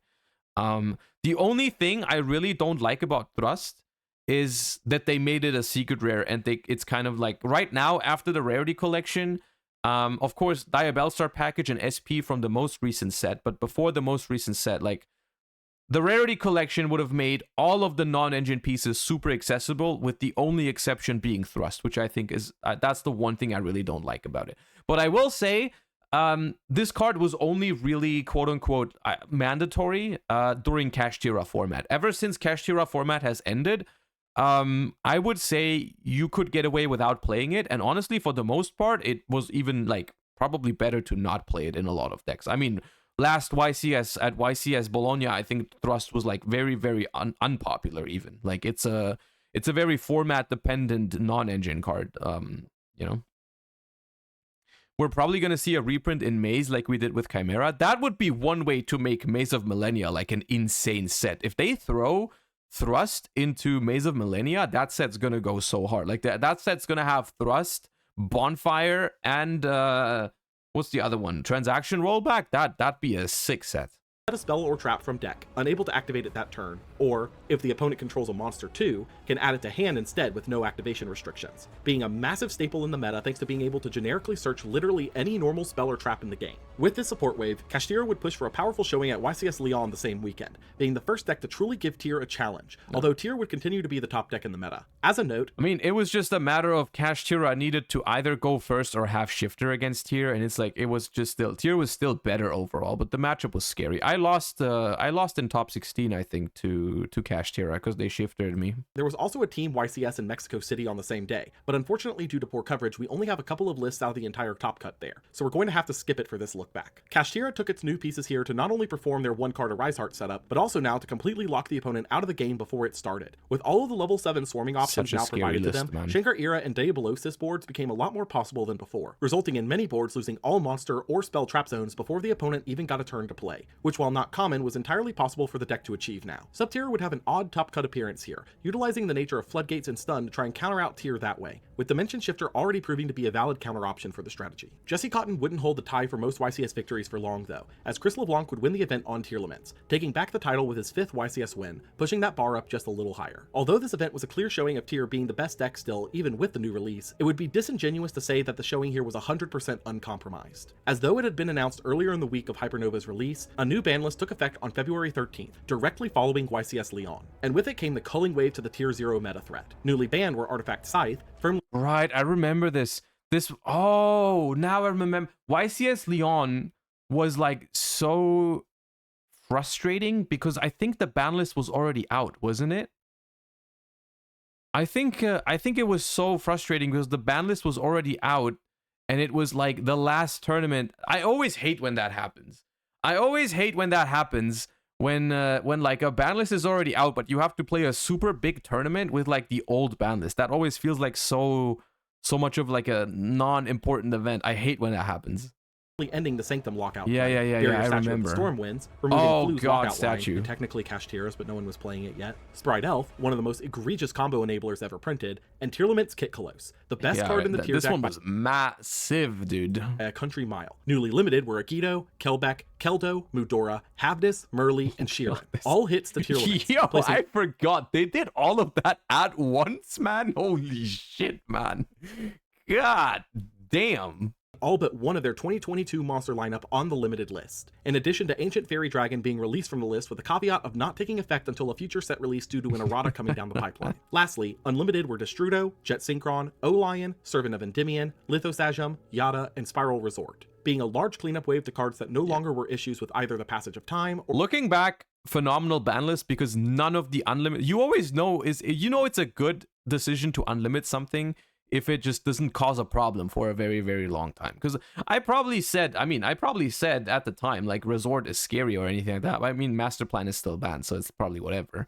But it's like, none of these cards have caused any trouble, so it's or with their good. Other problem cards being banned. With Tier 0 officially quelled, the metagame had opened up in such a way that it was and wasn't clear what was about to happen. As while we knew that Kashtira was clearly going to be the best deck moving into this new frontier, anything else could rise up in this newly— It is very interesting looking back now how Tearlament was dead, but it wasn't actually dead because it came back full swing after the Arise Heart ban, right? It was just like, it was only dead because of the environment, right? Which is, it's an important lesson to learn, is that sometimes decks really just, they depend on their environment, right? Like, it's something that's something that I specifically always mention it when I'm talking about Runic. Like, certain decks just function the way they function. They don't have that much room for non-engine or anything like that. And because of that, they just depend on their environment. They depend on the matchups. And just like, it was Kashtira format, Tier Limit just didn't have a good environment to thrive, because you couldn't do that much in tier about a Rysard. Like, you needed to draw a very specific out, otherwise you did not play the game. And then on top of that, they had Shifter in their deck. Like, it was just not good. open metagame space. A Team YCS would be held in Las Vegas the next weekend, and it would give us an idea of what to expect moving into this meta environment, though not a perfect picture since this was a 3v3 event. Right, this was the time where people still thought Branded was a good deck for a little bit. Expected, Kashtira would be the primary threat of the event, notably being the deck played by all 3 members of Team Back for Seconds, who would win the event. Without the threat of Tier present, the deck had entered a space where it could be built fully into its own game plans rather than having to counter out tiers, resulting in bringing more protective options for board lockout strategies, specifically in Forbidden Lands. My take on Kashtira, by the way, is that like I think the Kashtira mirror match was actually kind of cool. It reminded me of the Zodiac mirror match. And I think, honestly, looking back, Kashtira was like, it was the best deck in the format. And it created this kind of situation where if you wanted to play a different deck, you had to prepare for Kashtira, and you had to play a bunch of outs to a Rysard, and you had to draw those outs. Otherwise, you would lose, right? And that is toxic in some ways. In other ways, it also does have some possibilities in it. That statement offers some because it's not, Kashtira wasn't a deck that locked you out of playing other decks. Like, it wasn't tier 0 in that way. But you could play other stuff because the Kashtira board was highly outable, right? So you did have, there's a couple bad things you can say about Kashtira, but it didn't completely gatekeep other decks, you know? Like, some graveyard strategies would struggle a little bit more than others, right? Because if they didn't see an out, they couldn't play the game at all. But like, as opposed to, for example, like some sprite variations or something like that.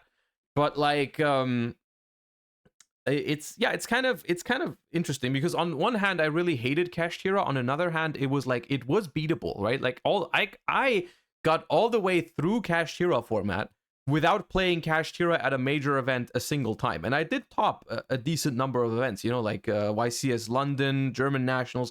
I guess there's another ban list that removes Mind Hacker from it, but like, I got through this format without ever feeling forced to play Kashtira. So I guess it was somewhat okay in that regard, even though I still didn't like the deck. Counter out the primary counters to Shanghar era of Book of Moon and Eclipse. Branded would see a bit of a resurgence here, taking up the second largest percentage of the top cut, primarily due to the fusion space being a lot more open now than before, thanks to tier being missing, but also because a new tech had been discovered for the deck, that being Gimmick Puppet Nightmare. Branded Expulsion from Power of the Elements had found a target worth putting on the opponent's board, and with it, players could lock special summoning from the opponent for an entire turn, which would cause the trap to become staple in the strategy for a long period after, being without question one of the best things you could be doing in Branded, much to the dismay of Branded fans. Labyrinth would also see a resurgence here, primarily thanks to Big Welcome Labyrinth giving the deck a powerful new start option. Primarily thanks to Ryan Yu. Notably, also playing the new Bucephalus II for use with Dogmatica Punishment, so you could still access Garura draws without sacrificing your attack power for the pop. Sprite would see some of the more interesting adjustments here following the ban of their primary enabler, with some opting for a live Twin Splash and others fully switching gears into Kashtira Sprite, and even a pivot back into the Runic path for the deck. This would set the stage for this new meta landscape, being followed up by a structure deck released the following week, which would introduce yet another strategy into the pool worth experimenting with. Ooh, Trap Tricks. Oh, this was a good moment because it gave the budget option. Release date, February 23rd, 2023. Set type, structure deck. Major strategy. I still remember how hyped people were when Pack did that, you know, like go undefeated at locals with just 3 structure decks or anything like that, you know, that was kind of cool. Even though looking back, I mean, now the deck is, I want to say, kind of irrelevant, but still having it's like tier 3. And like, I mean, I guess that's still good for a budget deck. You know, you get like $30 for like a little bit of non-engine for like a tier 3 deck. That's okay. Trap Tricks. Impact. Sir, why don't you take a seat right over there? Beware of Trap Tricks was the first of 3 structure deck releases this year, and it would be an attempt of revolutionizing the trap deck of Trap Tricks from the end of Zexal and early Arc 5 eras, attempting to bring them into the modern day. This would include the new cards Pudisha, who search Trap Tricks Garden on normal and temporarily banish an opponent's special summon. I've never heard anyone say Pudisha. I called it Pudica always. I don't know. Monster on special. Arachnocampa, who protected back row from destruction once per turn and could special summon herself from hand on a quick effect if you control a Trap Tricks. Garden, a field spell that lets you normal an extra Trap Tricks each turn, protects a plant or insect from battle destruction once per turn, and can banish a monster to summon a Trap Tricks from hand or grave. Holutea, a trap that summons itself as a level 4 normal monster, can be activated the turn. Is it still the best structure deck, or does Red Dragon Archfiend? Oh, I mean, I think As its own deck, it might still be the best structure deck from the year. I still think from overall meta impact, you just have to give it to Red Dragon Archfiend or Fire King. I mean, Fire King is probably the best one overall in the long term. The Red Dragon Archfiend deck is still cool because it's like the resonator stuff is very splashable. And even though like it's already been done a little bit with Bestials, I think moving forward there's like some stuff you can do with the Red Dragon Archfiend stuff, but like overall it's gonna be Fire King.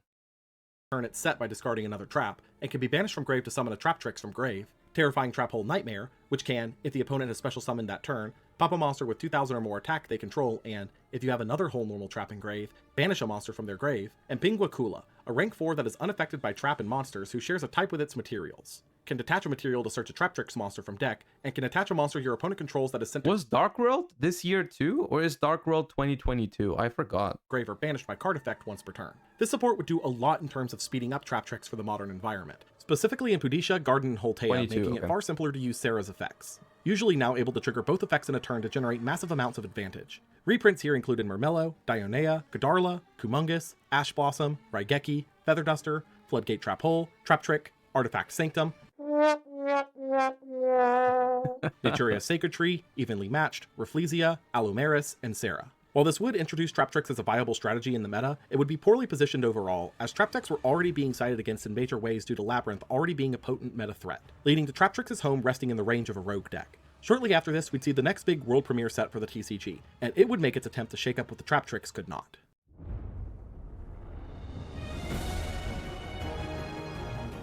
Maze of Memories. Release date, March 9th, 2023. Set type, import, reprint, premiere, major strategies, Gate Guardian, remaining history archetype pieces. Impact.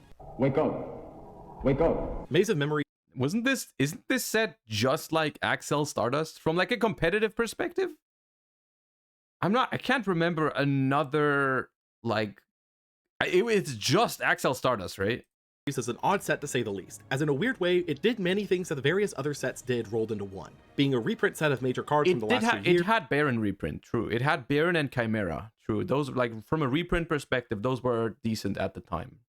An OCG import set of all remaining history archetype collection cards we were still missing, and to top it all off, Duality came from this set. No, Duality and Assault Synchron is Battles of Legends. That's not Maze of Memories. OCG exclusive series of cards retraining various cards related to Gate Guardian. So let's start there. Gate Guardian would receive a series of contact fusion I'll 2 times the Gate Guardians, okay? monsters, able to banish the original 3 Gate Guardian materials from hand, field, or grave to summon. With Thunder and Wind, a fusion of Sangha and Kazajan, able to add a spell or trap that mentions the trio from deck to hand, floating into a banished Sangha or Kazajan on removal. Wind and Water, a fusion of Kazajan and Suijin, able to negate a spell or trap twice per turn, floating into a banished Kazajan or Suijin on removal. Water and Thunder, a fusion of Suijin and Sangha, able to drop an opponent's attack to 0 twice per turn, floating into a banished Suijin or Sangha on removal. And combined, a fusion of Sangha, Kazajan, and Suijin, able to negate and destroy a card that targets your cards thrice per turn, able to float into any of the other fusions or original Gate Guardian on removal. In addition to these, they also received retrains of various cards used by Para and Docs in the anime, like Labyrinth Heavy Tank, able to be normal without tributing, able to place a Gate Guardian piece from hand or deck into the spell and trap zone once per turn, popping a card on field if you control a Labyrinth Wall card when you do. Shadow Ghoul of the Labyrinth, able to be discarded. I will say the cards sounded kind of cool. Like if you're into playing these kind of anime decks, they did sound kind of cool because they're like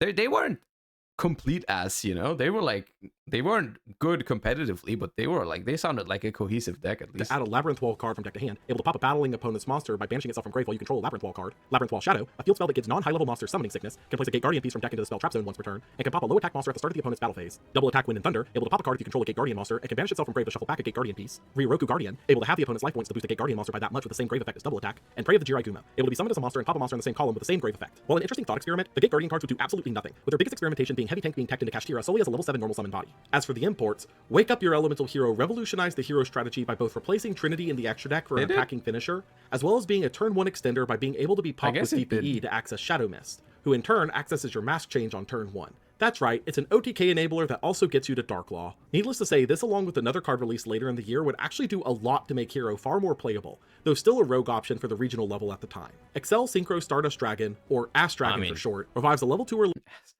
Don't say Ass Dragon for short. This card is incredibly good.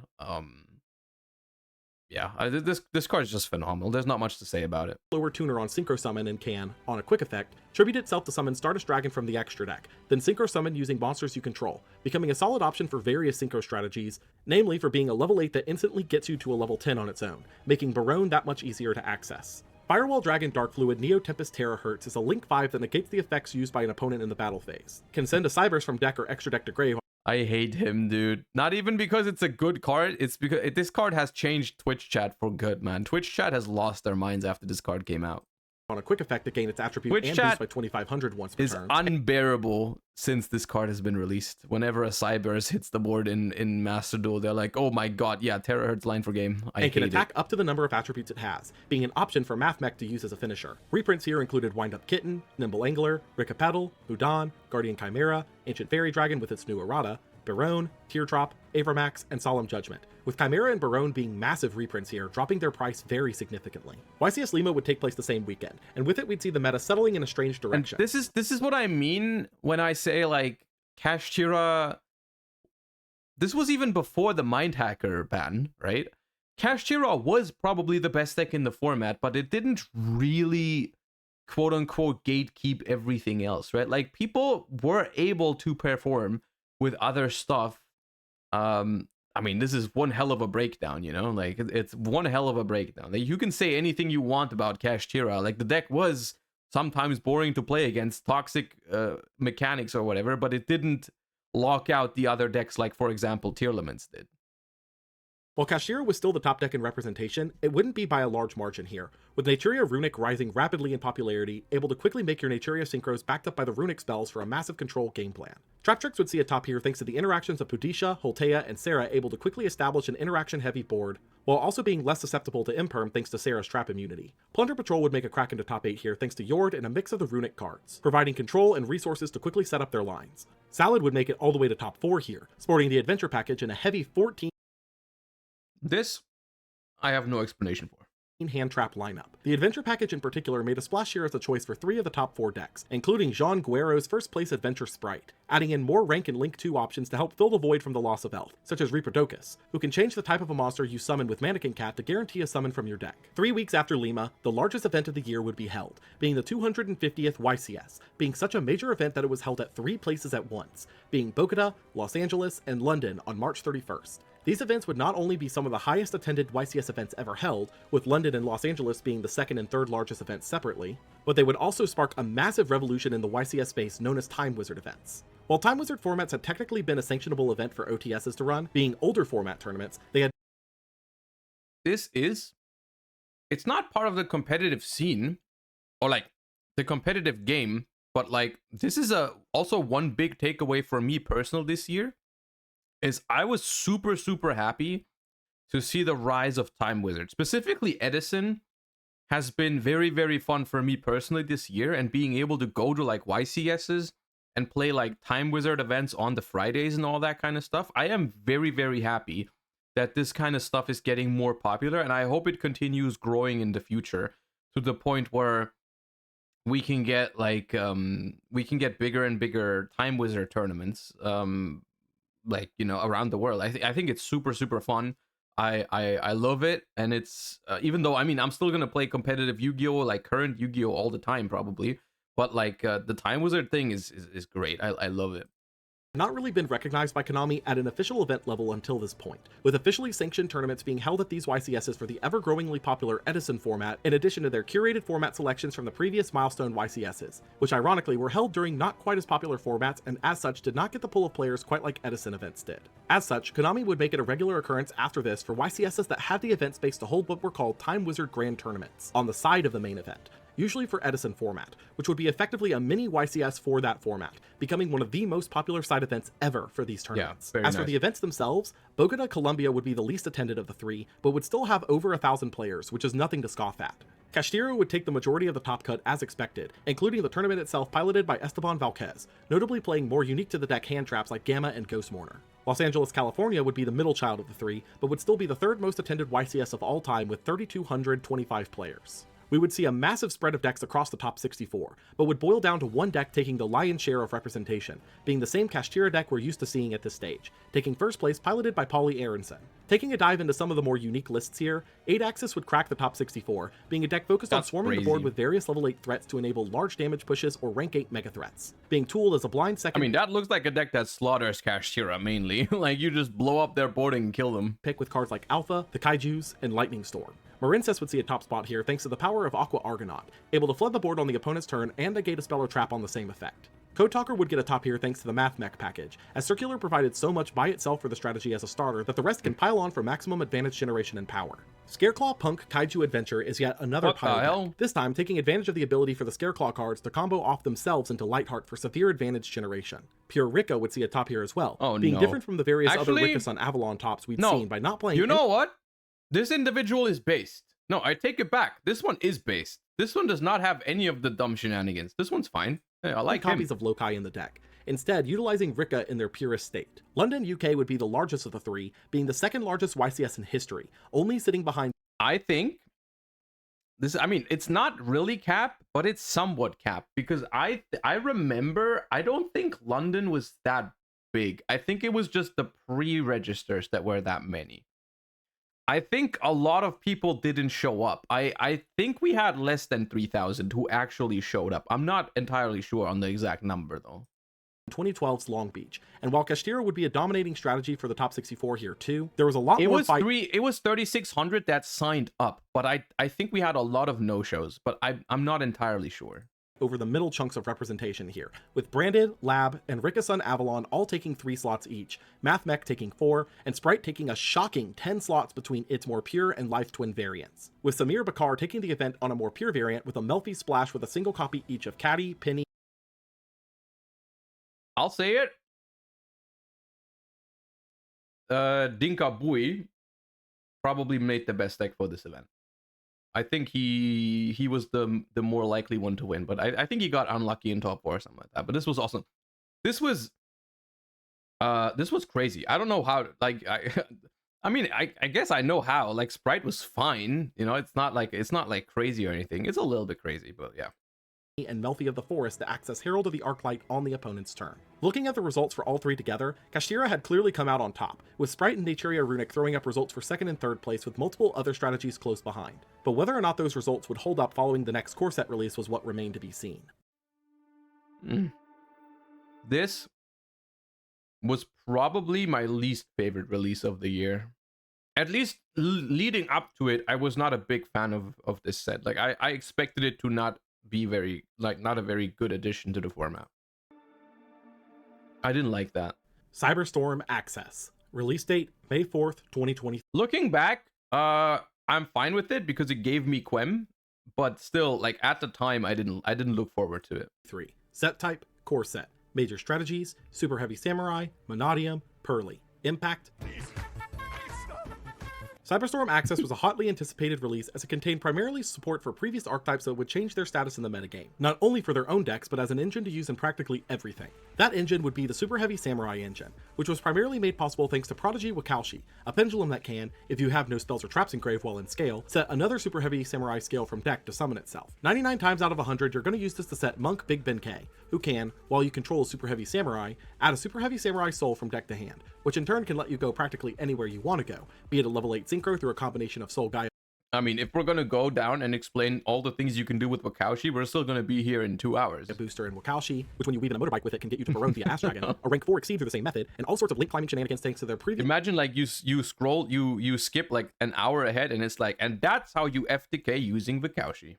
Link monster Scarecrow, which can discard a card to revive a Super Heavy Samurai to its Link era. Not only was this super splashable, but it also had an FTK attached to it for the pure variant that could very simply end the game straight away but die to a single hand trap. But even still, the deck in its pure variant could get away with a metric ton of non-engine thanks to its starters being so powerful. Monadium was the 4th of the Vsauce lore archetypes, primarily being a series of level 2 tuner monsters that summon themselves from hand if you control Vsauce, or a 15/21 statted monster, floating into more copies of themselves on destruction with an added effect, with Fearless boosting your Synchros by 500 in battle that turn, and Meek boosting the newly summoned Meek by 2 levels. Their Vsauce variant was Reumheart, who could pop a Monadium or 15/21 monster to summon itself from hand, adding a Monadium card from deck to hand on summon, being used with the tuners to make Prime Heart, notably not requiring a non-tuner. Can attack each turn up to the number of tuners used to summon him, is untargetable if made with a Monadium tuner, and if it leaves. God, I'm just remembering the freaking copy pasta. Because this, I'm now remembering, oh God. This was the time when, right after this set released, right? this was the time where everyone was waiting for the ban list, right? No one freaking cared about any of this stuff. I mean, people played a little bit of Super Heavy Samurai or whatever, you know, but for the most part, this set pretty much, it just introduced one more deck into the pie chart of 25 decks or whatever, and everyone was just, this was the time where every single Konami tweet or anything like that, it was just full of people asking for the ban list, right? Like that's all that people wanted, you know. A Rise Heart, it's not even been out for that long, but people were so sick of a Rise Heart that like no one cared about anything, you know. They and then they kept dropping at like freaking 6 p.m. They kept dropping tweets when they normally would drop the ban list. They kept dropping weird ass tweets like freaking Vanadium Prime Heart has a special defensive ability that stops your opponent from targeting it with card effects. Yada yada yada. It was actually top level comedy. It was actually insane. But yeah, I God damn, was it a miserable time for waiting for Kashtira format to finally end, man. The field floats into a 1521 or Vsauce Starfrost Engrave or the Banished Zone. They also had Imaginings, which revealed the Vanadium or Vsauce in hand to draw 2 and place 1 in hand on bottom of deck, able to banish itself from grave to treat a 1521 as a tuner that turn, Obsidian, which pops a monster you control to add a Peaceful Planet Calarium from deck to hand, or any Vanadium spell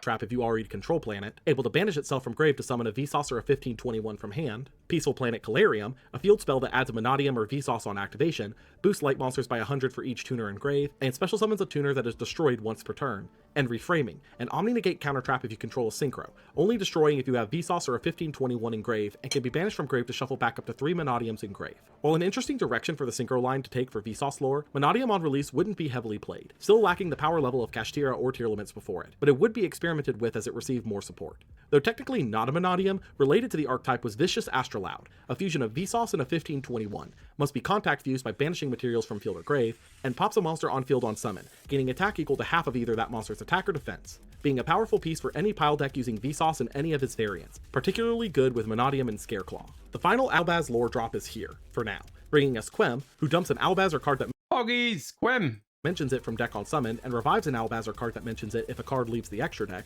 Bestial Aluber, primarily interesting for being a level 4 Bestial tuner, Albion, the How did you guys call him last time we played? What was it? You said Horny Aluber, right? That's what you guys said? I still don't know why. Sanctifier Dragon, a fusion of Albaz and a light spellcaster who can't be targeted, can on the opponent's turn summon 2 monsters from grave, 1 to each side of the field, and can revive itself by tributing a monster in each EMZ and the center column on each side of the field. It's got horns? Oh, because it has horns. I did not get that. Okay, now I get it. Okay, I see. Bestial Dissipator, a dragon-locked level 10 synchro that can summon a banished light or dark to your field, and can shuffle back a banished card when the opponent activates a monster effect, destroying it if the shuffled back card went into your deck, or negating the effect if it went into the opponent's, and Despian Lulu Wayleth, a level 12 synchro that requires a level 4 tuner, who can permanently boost all of your monsters by 500 and negate the effects of a face-up card on field when a monster leaves the extra deck, and floats into a light spellcaster from hand or deck who has equal attack and defense in the end phase of the turn it's sent to grave. All of these would see some variation of play throughout the remainder of the year for various reasons, but for the time being wouldn't change much in terms of Branded's placement in the metagame. Cyberse decks would get a powerful new boss monster in Firewall Dragon Singularity, a rank 6 that bounces cards the opponent controls up to the number of because that's what they needed. Monster super types you control, or there's only one thing that Cyberse decks need, and that's they need to be deleted from the game. Or in the grave, being Ritual, Fusion, Synchro, or Exceeds, boosting by 500 for each return, and revives the Cyberse Engrave if it destroys a monster it points to in battle. This would be a great mesh with the previous Neo Tempest Terahertz, thanks to it providing monsters needed for the bounce to go through, in addition to receiving Cyber Sage and D-Save Worm to fulfill the Ritual and Fusion conditions. Pearly would receive its first wave of additional support here in Pearly Lee, which searches a non-quick play Pearly spell on normal summon and can tag into a Pearly Exceed by using a quick play spell in Grave, attaching it as material to the summon Exceed, and Sleepy Memory, which drops the next battle damage you take to 0. Regis, thank you for the 11 months. Yes, I had very good Christmas holidays. How about yours?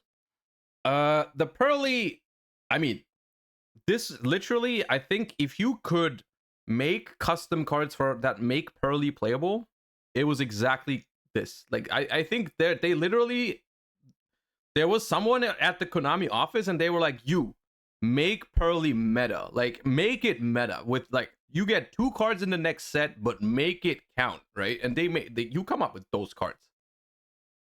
Has the standard summon effect and lets its Exceed draw 1 during the opponent's standby phase. Both of these would help to make Pearly a potent meta contender. No, like TCG ass design 7 cards where 6 of them are pack filler and 1 of them is like barely playable. No, like 2 slots, GG's.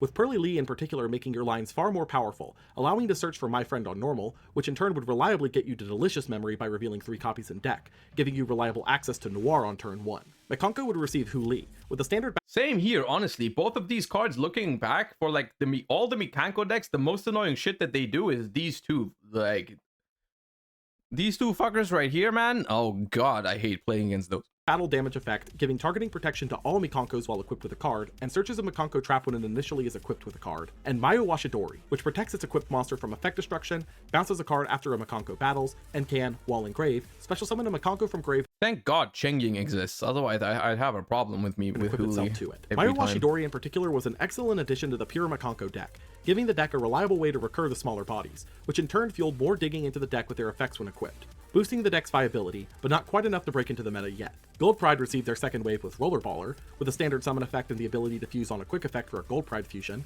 Pinballer, a fusion of Rollerballer and at least one other Gold Pride, able to equip opponent's cards to it on summon up to the materials used, the effect being unnegatable if your life points are lower, and tags into Rollerballer from grave if the effect is used, Chariot Carry, a rank 3 Fuck it, exceed we that can ball. search a Gold Pride spell by detaching 1, allowing you to dump a Gold Pride if your life points are lower, tagging into Captain Carry and grave if this effect was used, that came out of nowhere, a quick play spell that specials a Gold Pride from hand or grave, Is this stuff in Master Duel yet?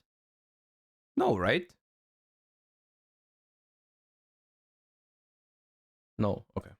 letting the opponent do the same Because I was about to say triple Terror Top you can make carry, but like the stuff is not here yet. any of their monsters, negating the effects of whatever the opponent summoned, and Better Luck Next Time, which searches a Gold Pride on activation, dealing damage to the user I will say, at the time, when they announced Better Luck Next Time, I that's when I thought Gold Pride might have potential, because that card is literally another one of those kind of custom card situations. Like literally, I remember when the first wave of Gold Pride came out, I was like, they need a consistency card that also loses them life points to get them started, right? And this thing just does exactly this, right? Rhoda plus lose the life points is insane.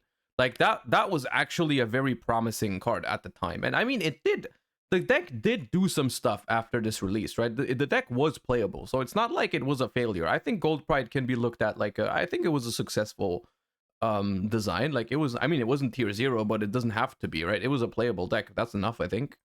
equal to that monster's attack, drawing 1 when a Gold Pride extra deck monster tags out once per turn. Yeah. This wave was honestly about everything that Gold Pride needed to stabilize itself, cementing the Punk engine as part of the deck as it now provided access to your full line thanks to Carrier Carry, also paying life points needed to start the Gold Pride engines. Other noteworthy cards here include You're right. It feels like they tried with Gold Pride. You know, with Tistina, there's no shot they actually wanted it to be good. You can't.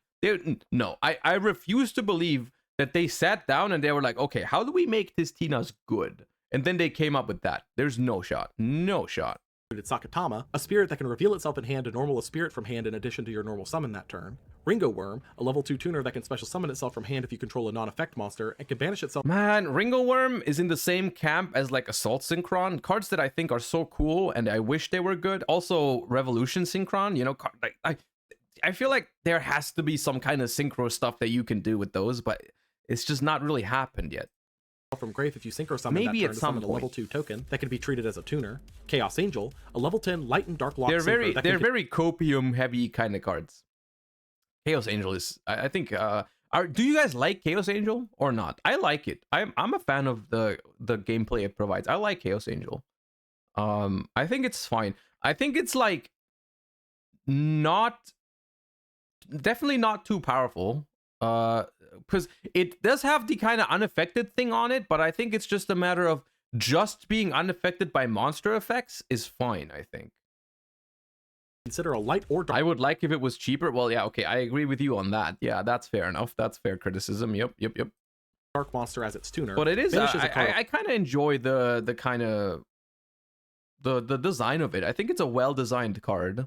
Because it's another, I always tend to like extra deck cards that are primarily good when going second, right? I kind of like those more than the ones going first. Like the Barons and the Savage and the Appaloozas, those kind of cards I don't really love. But but I like the stuff that's like good stuff for going second. On Synchro Summon and gains protections based on the materials used, with Lights protecting your Synchros from all opponents' activated effects, and Darks protecting all of your monsters from battle destruction, and Reinforce, a Rescue Ace trap that boosts Rescue Aces by 1500 attack and defense, making it unaffected by the opponent's monster effects, and gives it a one-time battle protection that turn. This was another stinker support card for Rescue Ace. They were like, and then at that point I thought, okay, Rescue Ace is the one that they don't care about off the three, and then we're like, haha, joking, here's Preventer and Emergency. Able to be banished from grave to reset a Rescue Ace spell from grave. Just YCS joking. Santiago would be the first testing grounds of this new release 2 weeks later, but unfortunately we have extremely poor coverage of the event overall, with only 11 of the top 32 known to us. One of the big breakouts here was, as to be expected, Super Heavy Samurai, taking 3 of the known 11 slots, notably being able to play half their deck as non-engine hand traps due to the raw consistency of the core engine, which was made even easier to start thanks to Super Heavy Samurai Scarecrow, as you could normal summon Soul Piercer, link it off for Scarecrow, and search the combo line that way. Eddie Andre Alba would win the event on Kashtira, however unfortunately he never made his list public, with us only having a record of what he played thanks to Konami's coverage of the event. YCS Philadelphia would be a far more clear showing the following weekend, and with it we'd see a clear picture of diversity in the meta, with 14 decks in the top 64. Super Heavy Samurai would perform well here, taking 12 top slots and clearing into the top 8, similarly chunking the deck up with various hand trap lines in addition to the Super Heavy Samurai core. Labyrinth would clear in the top 8 as well, claiming 6 of the top 64, but more notably a shift had occurred in the deck's composition here, with almost all variants here swapping off of the 20+. This is the rise of the furniture lab, right? This is the time where like people started playing the furniture hand trap version of the deck. Back row lineup to instead be more centralized around roughly 10 traps and a suite of the Furniture Labyrinth pieces, coining the deck as Furniture Lab. This variant would move from here to become the primary variant appearing in future events, being far less susceptible to the previous lab counters like heavy back row removal. Branded had added Quem to their monster lineups, but beyond that nothing had really changed from Sayak's release, with the deck only clearing into top 32. Pearly, now with a reliable way into X-Pearly Noir on turn 1, had 4 players clear into the top cut here, though none made it past top 32. The consistent access to Delicious Memory now meant that they could make their towers on turn 1 far more reliably thanks to Plump's attach effects. Gold Pride managed to take 2 top spots thanks to their second wave of support, with 1 pure variant using various rank 3 enablers like Tour Guide and Ready Fusion, and 1 punk variant, even going so far as to play Dark Spirit's Mastery for access to Ogre Dance, which in turn accesses the entire punk side of the deck, which now could access the entire Gold Pride side of the deck too, being a cavalcade of search cascades. Dennis Nadas would take the event on Kashtira, notably having trimmed the deck's Kashtira count down to 8 monsters and 10 spell traps, leaving the rest of the deck for non-engine to counter out the other popular options. This would lead into the next deck building set the following week, and though we've grown used to these sets being sleepers for the past few years, this one would give a bit of pause to that concept. Wait, what did this have? It had the dinosaur support? Oh, Wild Survivors. Vanquish Soul, dude. Oh, my love. Release date, June 1st, 2023. Set type, deck building set. Major strategies, Transcendosaurus, Vanquish Soul, Nouvelle. I will say, even though I like Vanquish Soul a lot, this is probably contender for one of the worst sets of the year. It's not the worst, but literally outside of Vanquish Soul, there's nothing here. And I think the most outrageous thing about this set was the rarity distribution. The rarity distribution was actually outrageous because they knew that the only good one was Vanquish Soul, but they would I never thought they would go as far as to putting 7 Vanquish Souls in the ultra rare spot. Like, god damn, that was a miserable decision. Impact, $300 for a tier 2 strategy. Yeah. Wild Survivors was the second of the deck building set releases this year, and at this point, deck building sets had established a trend of sorts. With practically any release of a deck building set, you'd have one strategy that was playable in the meta directly out of the box to varying levels of success, with at least one other strategy from the set picking up steam after a core release to bring them more support. We'd seen it with Grand Creators between Adventure, Punk, and Exosister. We'd seen it with Tactical Masters between Runic and Labyrinth. We were even seeing it live at the time with Amazing Defenders. Oh yeah, look at this. Like, Runic, Lab, Adventure, Exosister, Punk, Mikanko, Rescue Ace, Pearly. What the hell of a trend? And then there's Valence, like, in the corner crying. But, like, all of these are literal meta YCS winning strategies. Almost all of them. Probably all of them. Like, Punk, Adventure has won a YCS. Exosister has won a YCS with Raymond Die. Yeah, like, all of this stuff is incredible. Except for Valence. Between Mikanko, Pearly, and what was about to be Rescue Ace. However, with Wild Survivors, that trend appeared to be on its way out. And then you have this thing, you know, Vanquish Soul is like tier 2 at best, and then the other 2 is just like not viable at all. very clearly from how the set was even printed, Even we in the were long only run. looking at one strategy here being a standalone potential meta deck. Vanquish Soul was that strategy, a series of fire, earth, and dark monsters that all have effects that require you to reveal one or more attributes in your hand for a specific effect, themed after button combos you'd have to input for fighting games. These include Raisin, a fire warrior that searches I just want one more consistency card for Vanquish Soul. That's all I want, man. I just want the one more card that gives me Raisin access is all I want, man. to non-warrior Vanquish Soul on summon, It's so could reveal a close. fire to become immune to effect destruction that turn, and could reveal a fire and dark to destroy all other monsters in its column. Pantera, an Earth Beast warrior that could summon itself if you have no monsters in your main monster zones, could reveal an Earth to make itself immune to battle destruction, and could reveal an Earth and Fire to destroy all spell and traps in its column. Heavy Borger, a dark machine that can summon itself from hand by bouncing a non-machine Vanquish Soul, could reveal a dark to draw a card, and could reveal an Earth and Fire to burn the opponent for 15. Dr. Madlove, a dark fiend that searches a Vanquish Soul spell trap on summon, could reveal a dark to drop an opponent's attack and defense by 500, and could reveal a dark and Earth to bounce the lowest defense monster on field to hand. Pluton HG, a fire zombie that can summon itself if you control no monsters or only Vanquish Souls in the main monster zones, could reveal a fire to boost itself by 3000 defense, and could reveal a dark and earth to boost itself by 3000 attack. Caesar Valius, an earth dragon that could bounce a non-dragon Vanquish Soul to hand to summon itself, could reveal an earth to make itself unaffected by opponent's effects, and could reveal an earth, fire, and dark to destroy a card on field. Rock the Vanquisher, a link 1 requiring a Vanquish Soul monster, locks the opponent to only attacking the strongest monster on field, and can either special summon a Vanquish Soul from hand or occur one from Literally every Link 1 in the game should have cannot be used as Link material. Change my mind. You can't change my mind. grave to hand once per turn. Stake Your Soul, a spell that reveals a monster in hand to summon a Vanquish Soul with the same attribute but different name from deck, bouncing it in the end phase. Dust Devil, a quick play spell that can swap the battle position of a Vanquish Soul to flip an opponent's monsters face down up to the number of different Vanquish Soul monsters you currently control. And Continue, a quick play spell that pays 500 to either special summon a Vanquish Soul from grave in defense or add it back to hand. If the strategy seems a bit complicated, it is at first, but quickly Vanquish Soul players figured out optimal lines based on what attributes they opened, spawning a popular tier 2 to rogue level pick. The main issue lied in two factors. Number one, its performance in the OCG could not be easily translated to the TCG due to the lack of Max C in our format, meaning that Vanquish Souls needed a different, reliably accessible Earth monster to run in their deck to fill out that reveal slot, as the Fire slot was already filled It's not only about the having the attribute to reveal kind of thing, it's also just about the pace that Maxi creates, right? Vanquish Soul likes to play at a slow pace, or like slow-ish pace, right? Slower than other decks. And Maxi facilitates that a lot, right? The Vanquish Soul is not bad into Maxi. And other decks are obviously worse into Maxi than Vanquish Soul is. by Ash Blossom and Kurikara, which some players would fill with Kashtira Fenrir and Ghost Spell in Haunted Mansion.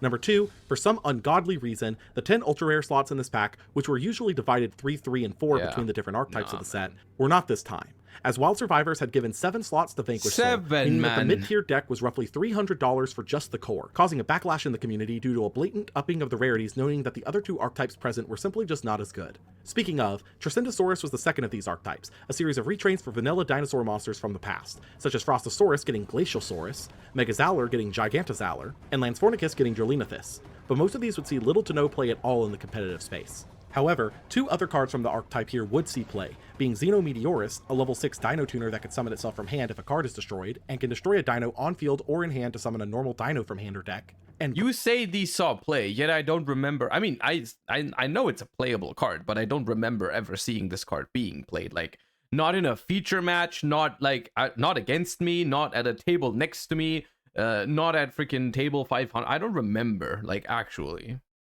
Ground Xeno, a spell that adds a dinosaur normal or tuner monster from deck to hand, then pops a card in your hand, able to be banished from grave to fuse monsters on field or in hand into a dinosaur fusion monster. These 2 would be splashed into various dinosaur decks following release as enablers for the Baby Pops and a searcher for Scrap Raptor, one of the key dino combo pieces. Lastly, Nouvelle was a series of warrior and beast warrior rituals focused on tributing attack position. I have the biggest flashbacks from the freaking ritual festival when I see Nouvelle cards. Dude, get these out of my face, man. Oh god, dude. They would somehow manage to play for 15 minutes and then do like 200 damage to you. Oh god, and then you couldn't do anything because every good card was banned in the entire festival. And then next turn you watch them play for 5 more hours and then they attack you for 1,000 or some shit like that. God damn. Monsters from either field attack into bigger and bigger chefs, with their main monster, Bale Grill, able to negate and tribute an opponent's board if summoned by a Nouvelle. They had to ban all other cards in Master Duel to make this deck playable, and then it still wouldn't be able to kill you in like 5 turns. And can, on quick effect, tribute an opponent's attack position monster to summon Hungry Burger from the deck. Welcome to Good Burger, home of the Good Burger. Can I take your order? Put simply, the concept of the deck was indeed interesting, with an actual built-in reason to play the classic Hungry Burger, but due to their nature as ritual monsters and the clunkiness of requiring the opponent to play into them to get their true value, Nouvelle was not meta in the slightest on release. Reprints here included UCT, Misk, Soul Eating Oviraptor, Baby Ceratosaurus, Petita Pterodon, Fire Formation Tenki, Lithosagem, the Incantation Monsters, Archosaur, Econ, Double Evolution Pill, Fossil Dig, Allure, Pre-Prep, Lost World, Deck. Yeah, not a very good set overall. I don't know why, but they never really seem to put very good reprints into the into the deck building sets. Like, I don't know why that is. Like, if you realize the 3 archetypes aren't as good, like only Vanquish Soul is good, just chuck in a couple good reprints instead of making like 7 Vanquish Soul Ultras, dude. Dev, Eradicator, and Teekboo. 4 days later on June 5th, the June 2023 ban list would take effect, which extremely notably was dropped during round 2 of YCS Philadelphia.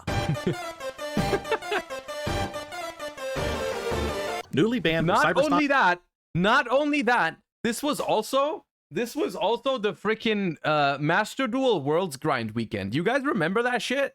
Like, I was sitting here losing my mind because I was playing Master Duel for 72 hours straight, and they drop a freaking ban list, and I'm sitting here like this in my freaking chair, right? Playing Master Duel for like 20 hours straight, being tired as shit, and that's when they're like, oh, yo, you know what we're gonna do? We're gonna ban a Rysart right fucking now, man. God a necessary damn. ban due to all the FTKs present from this one card, from Valance to now Super Heavy Samurai, all able to FTK with a single card thanks to this. Number 89, Diablosis the Mine Hacker. Oh no, this wasn't even the Rysart ban list. This was the Diablosis one. To cause problems in Kashtira specifically, the enabler of the Shingra era turn 1 lockout. Super Heavy Samurai Scarecrow, a massive hit to the new meta presence, which heavily limited how consistent the deck could start its play lines by effectively removing their ability to search the combo.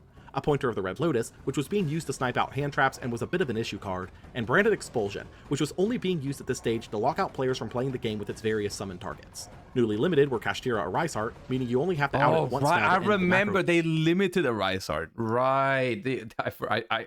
I forgot about that step that they thought was reasonable to take. Lock. Mathmech Circular, the one card. Ooh, this was on. Little did we know, chat. Little did we know this was only step 1. Combo troublemaker that was too consistent for its own good, but was still playable due to being searchable by cards like Cynet Mining. Cyframe Gear Gamma, one of the most annoying hand traps to play against in the meta. Pearly Delicious Memory, which while not a very big hit on paper, absolutely killed Pearly's consistency on turn 1, as now you couldn't reveal 3 Delicious off of. Delicious Memory was the kind of hit that if you didn't play a lot of Pearly, it may have not seemed the most impactful to you, because when I saw this the first time, I hadn't been playing much Pearly at the time yet. I thought this was not the most important memory because it wasn't even one of the ones that you could activate on an open board, right? You need a monster on the board to even activate it. So I was like, why is that big of a deal? And it's not the happy memory for the OTKs or the whatever. Like, but the fact that this is the one that makes plump is something that you realize once you play Pearly how important that is. My friend. Naturia Sacred Tree, absolutely obliterating Naturia. I'm still mad about this, by the way. To this day, they had no business limiting Sacred Tree, dude. They had literally they went too far. I'll say it. They went too far. Runic out of the meta by limiting their searches to game to once per duel effectively. No shot, and the return man. of Blaster and Denglong, 2 cards that have been on the list for quite some time, with Blaster being the second worst ruler after Tempest, and Denglong being previously a synchro combo piece that ended on a search for 9 pillars as an Omni Negate, but with the Rorodon band was not nearly as... I was scared of Denglong at the time, but it turned out to be just not a problem. I played against Sword Soul with Denglong at German Nationals. And then after that, I wasn't scared of Denglong anymore. Problematic. Newly semi-limited were Kashtira Unicorn, hits to the deck's best starting monster, Lightning Storm, hits to the best generic board breaker, Runic Fountain, being a slap on the wrist for Runic. We've suffered enough. You guys know we've suffered enough, right? You guys know that. Sprite Starter, a small hit to sprites to keep them from rising into the meta with a weakened Kashtira, and Herald of the Orange Light and Engage, both up from 1. With Herald don't call it a slap on the wrist, by the way. It's a soul-crushing defeat that we've taken on this day. Like, don't sugarcoat it, man. It's been rough. Being released due to the Ishizu names all being limited, and Engage due to upcoming Sky Striker support. Lastly, unlimited were Steam the Cloak, Birdman, Recital Starling, Samsara Lotus, Quick Fix, Draco Faceoff, and Multi-Roll, all being either list cleanup or buffs to decks with support coming down the line. This particular ban list, going into the national season, was a weird one to say the least, hitting both Pearly and Super Heavy Samurai before they even had a real chance. True. This was unprecedented. I mean, not unprecedented, but like this was super, super fast. They dealt with Super Heavy Samurai really, really fast, which, I mean, I think it was good. I think because one thing you guys have to realize, and I'll tell you why this is a good thing, right? Most of these cards are being designed by the OCG people, right? OCG Konami is designing a large portion of the Yu-Gi-Oh cards, right? And like they are designing a lot of cards with Max C in mind. You can clearly tell that certain cards are being designed in a way where they're like, okay, this strategy is very special summon heavy. It doesn't really have a plan B. It cannot run called by and cross out.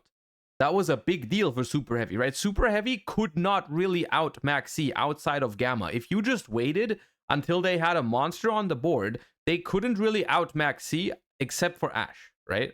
And so, like, this deck was clearly designed to be super combo heavy, super strong, and only be limited in its power by Max C, right? And, like, freaking Super Heavy Samurai still performed really well in the OCG, right? But sometimes, like, the TCG has a different mentality on things like that, on Max C. Max C is banned here for a long time. The TCG clearly doesn't want these things to exist in the first place. We don't want to play the game of, hey, you can play a deck that special summons 1,000 times, but we have Max C in the game, so sometimes I just beat you, you know? Like, we don't have that kind of Gamba mentality here. At least the Konami, you know, I mean, blessed be their souls, you know? Thank God we don't.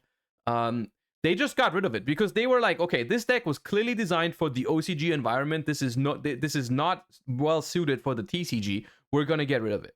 And it was very base that they did that very fast, right? And that's why they made this stuff common as well, I think, or super rare, or whatever it was. The new Super Heavy Samurai stuff was cheap because they knew they were gonna murder it because it was not made for the TCG.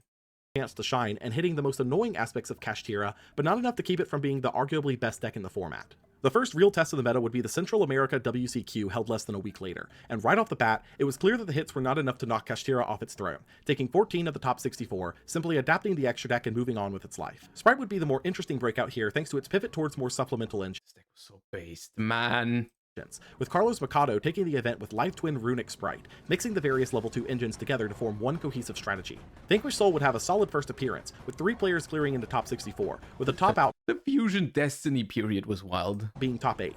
Notably playing a couple more generic tools in their lineups to flesh out the attribute count like Fenrir and Ghost Bell for your Earths, Ash Blossom and Kurikara for your Fires, and one player even using the DPE engine to up their Dark count. This would be the official start to the national season, with one more set release between here and the remaining WCQs, and judging by the set list, it wasn't going to change much, but it might hold some surprises for later. Probably not impactful if you have to start with this kind of card. What is it? Main set? Oh, Battles of Legends. Battles of Legend, Duality, surely no impact, right? Monstrous Revenge. Release date, June 22nd, 2023. Set type, import, reprint. Major strategies, Synchron, Hero, Chaos. Impact, a couple of meta sleepers. Monstrous Revenge would be an important set for the year, not because of what it brought, but for what it started. With the release of Monstrous Revenge, the 25th anniversary celebration. I mean, this set is literally Assault Synchron and Duality.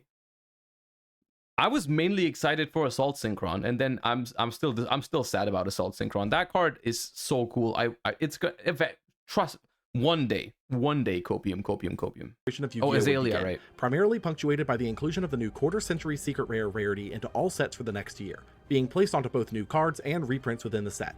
As for new cards, Assault Synchron would be the talk of the town on release, being a level 2 tuner that can summon itself from hand by burning the player for This thing was like $50 on pre-sale, and then now it's like 5 or not even. 700, God able damn. to banish itself from grave when a Dragon Synchro is tributed to revive it.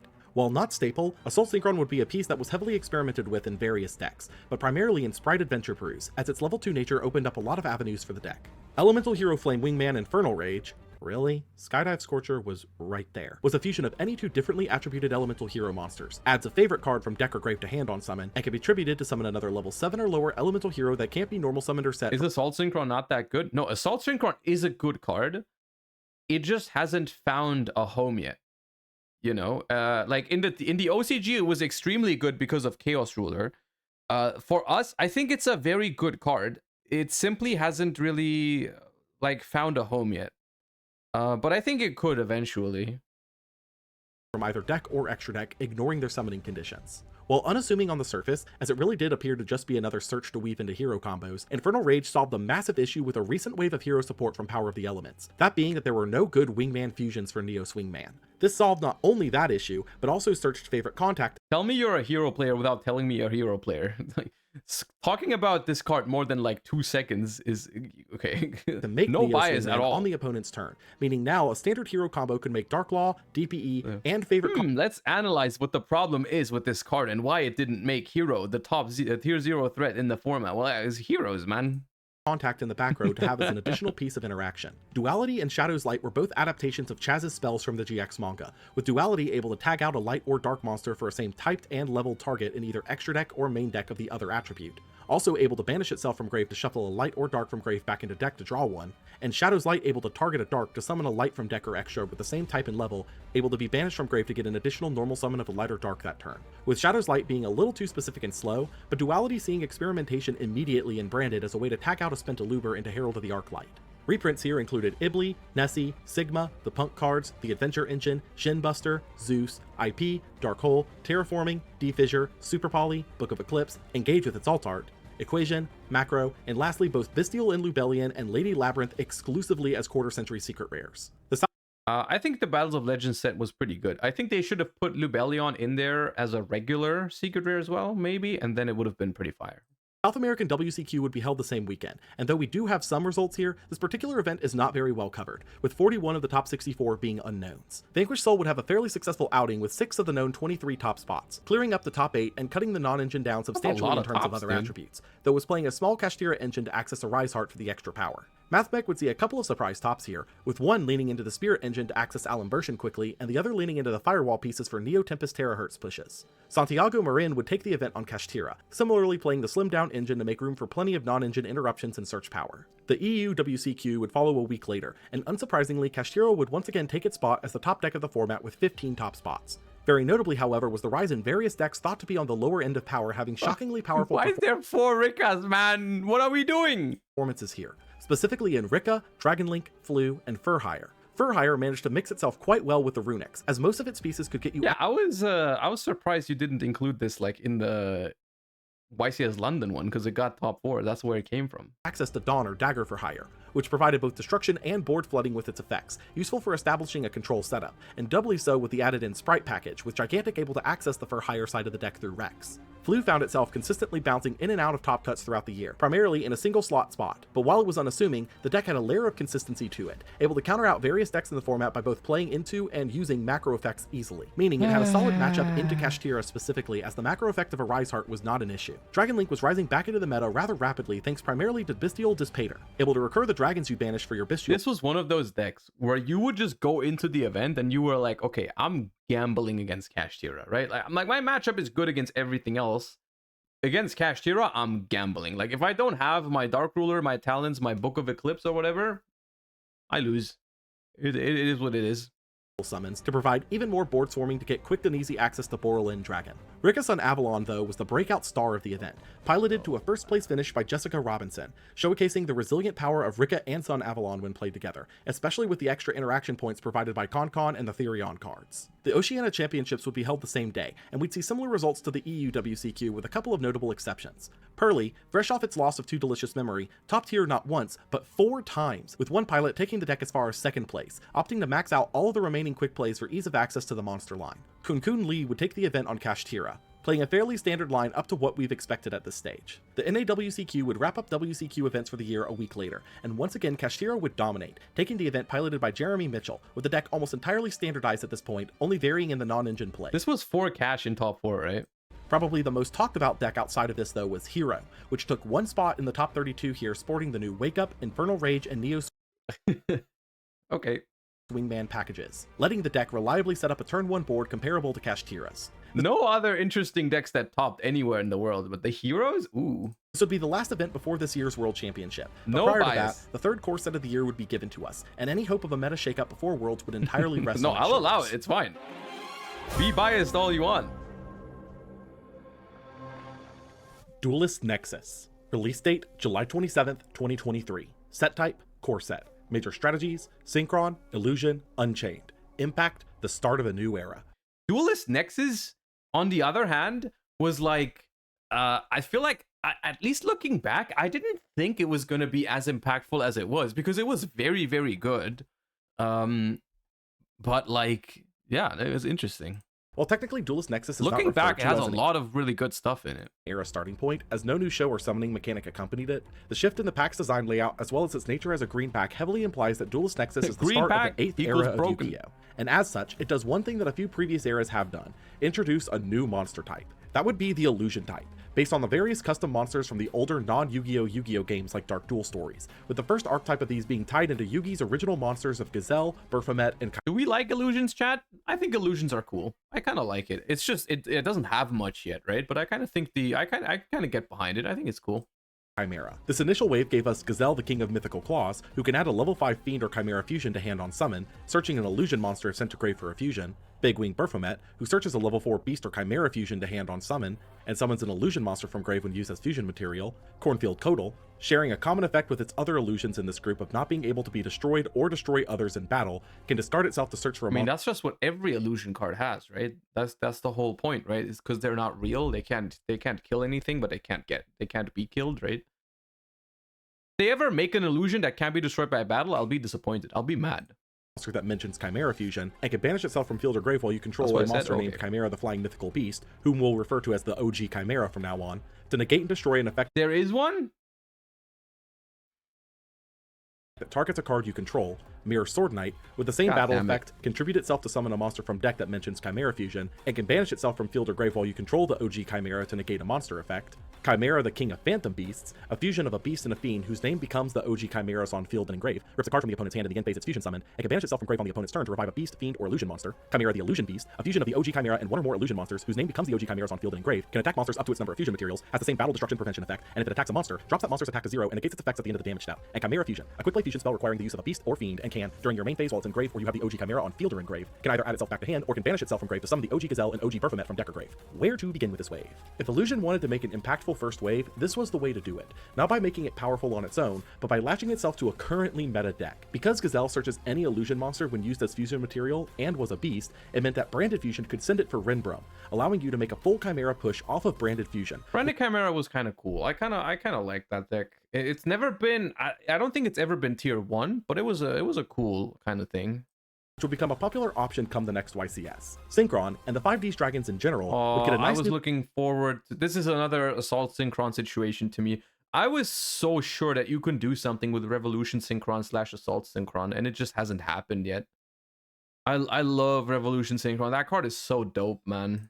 wave support in Revolution Synchron, who can be used Crimson Dragon is a criminal, though, on the other hand. Arrest that thing. from hand, a synchro summon for a level 7 or 8 dragon or power tool monster, and can mill a card while engraved and you control a level 7 or higher synchro to summon itself and make itself level 1. And Crimson Dragon, a level 12 synchro that can search a spell trap that mentions it on synchro summon and can, I mean, it's not really Crimson Dragon's fault, to be fair. It's more like a Calamity issue, I would say. on a quick effect, target another level 7 or higher synchro summon on field to return itself to the extra deck and summon a dragon synchro of the same level, treating it as a synchro summon. Revolution and Crimson would both be slotted into various decks that liked synchro summoning, as Revolution provided large amounts of extension and Crimson allowed you to double up on desired levels of monsters on the opponent's turn, such as by targeting a Barone to summon Dispater, or a level 12 to summon King Calamity. Monadium's second wave would come here in Torrid, with the same special summon effect and floated into any of the Monadium tuners, as well as more Vsauce general support like Verda Calanta, who can summon itself if a card is destroyed by a card effect while you control Vsauce, searching Clear New World when it does, and can pop a monster the opponent controls when a card you control is destroyed by a card effect, gaining attack equal to its original attack, and Vsauce Amritara, a level 8 synchro that can be made with all tuners whose name becomes Vsauce This guy's Starfrost good. on field, searches a spell trap that mentions Vsauce on synchro summon, and can pop a monster you control to boost all synchros you control by 800. Vsauce and Torrid specifically would find their way into Monadium builds, giving a large boost of consistency through a synchro pool to back up its already powerful search engines from all of the various Vsauce field spells. Infernoble will receive a couple of important pieces in Ricardetto, who can banish himself from hand to summon a level 4 or lower Fire Warrior from Oh, I hand didn't as a know he was tuner, that new. and can summon a level 4 or lower Fire Warrior from grave on summon. Turpin, who allows its equipped monster to be used as a tuner, can special summon itself from hand or grave if you have a monster being used as an equip card, and can equip itself from grave to a warrior monster.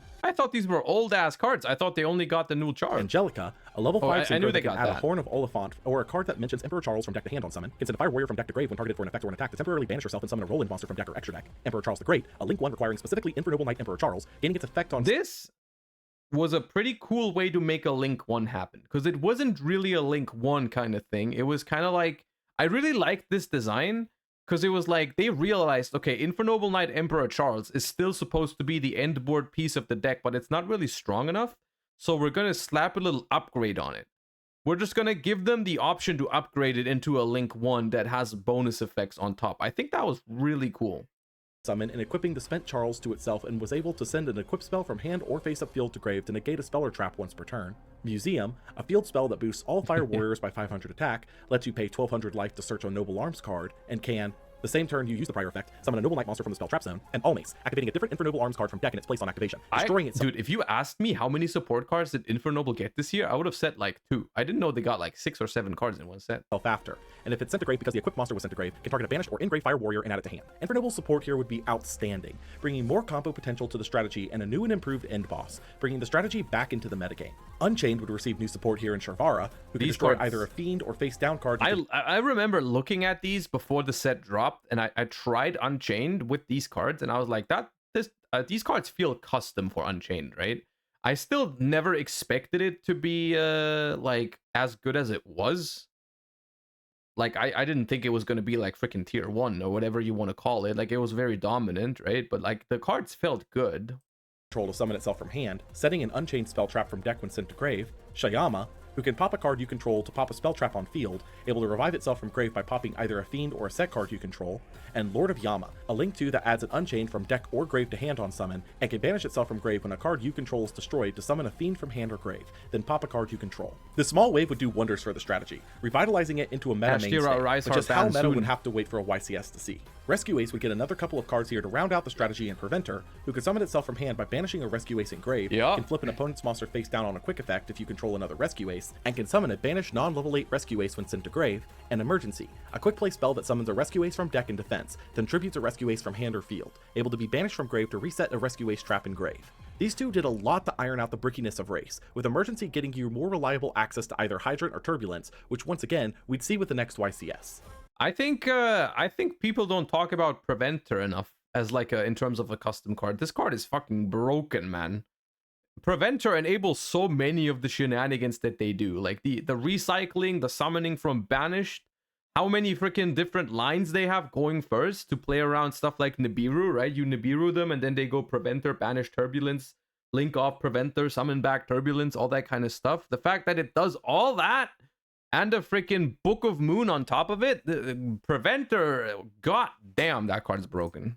A quick play spell that summons a Rescue Ace from deck in defense, then tributes a Rescue Ace from hand or field, able to be banished from grave to reset a Rescue Ace trap in grave. These two did a lot to iron out the brickiness of race, with Emergency getting you more reliable access to either Hydrant or Turbulence, which once again, we'd see with the next YCS. Pearly would get another boost in E-Pearly Noir, a rank 2 counterpart to the previous Sleepy Memory, able to discard a card to target up to 2 opponents' cards to bounce them. And we don't have to talk about these, like, these are obviously broken, we know that. Then immediately overlay an Exceed with the same rank but different attribute from the one you have on field onto the newly summoned level 1, able to then attach material from deck to it. This support would revitalize Pearly into a viable strategy once again, namely in giving another good rank up target for going first thanks to Sleepy Memory now having a valid target. As for the one-offs, Sleipnir the Runic Main was a new Runic fusion, able to banish itself and an opponent's monster until the end phase as a quick effect in either your main phase or the opponent's battle phase. Able to summon a Runic token when the opponent adds a card from their deck. Bro, this is still Duelist Nexus, right? Duelist Nexus had so much fire in it. God damn.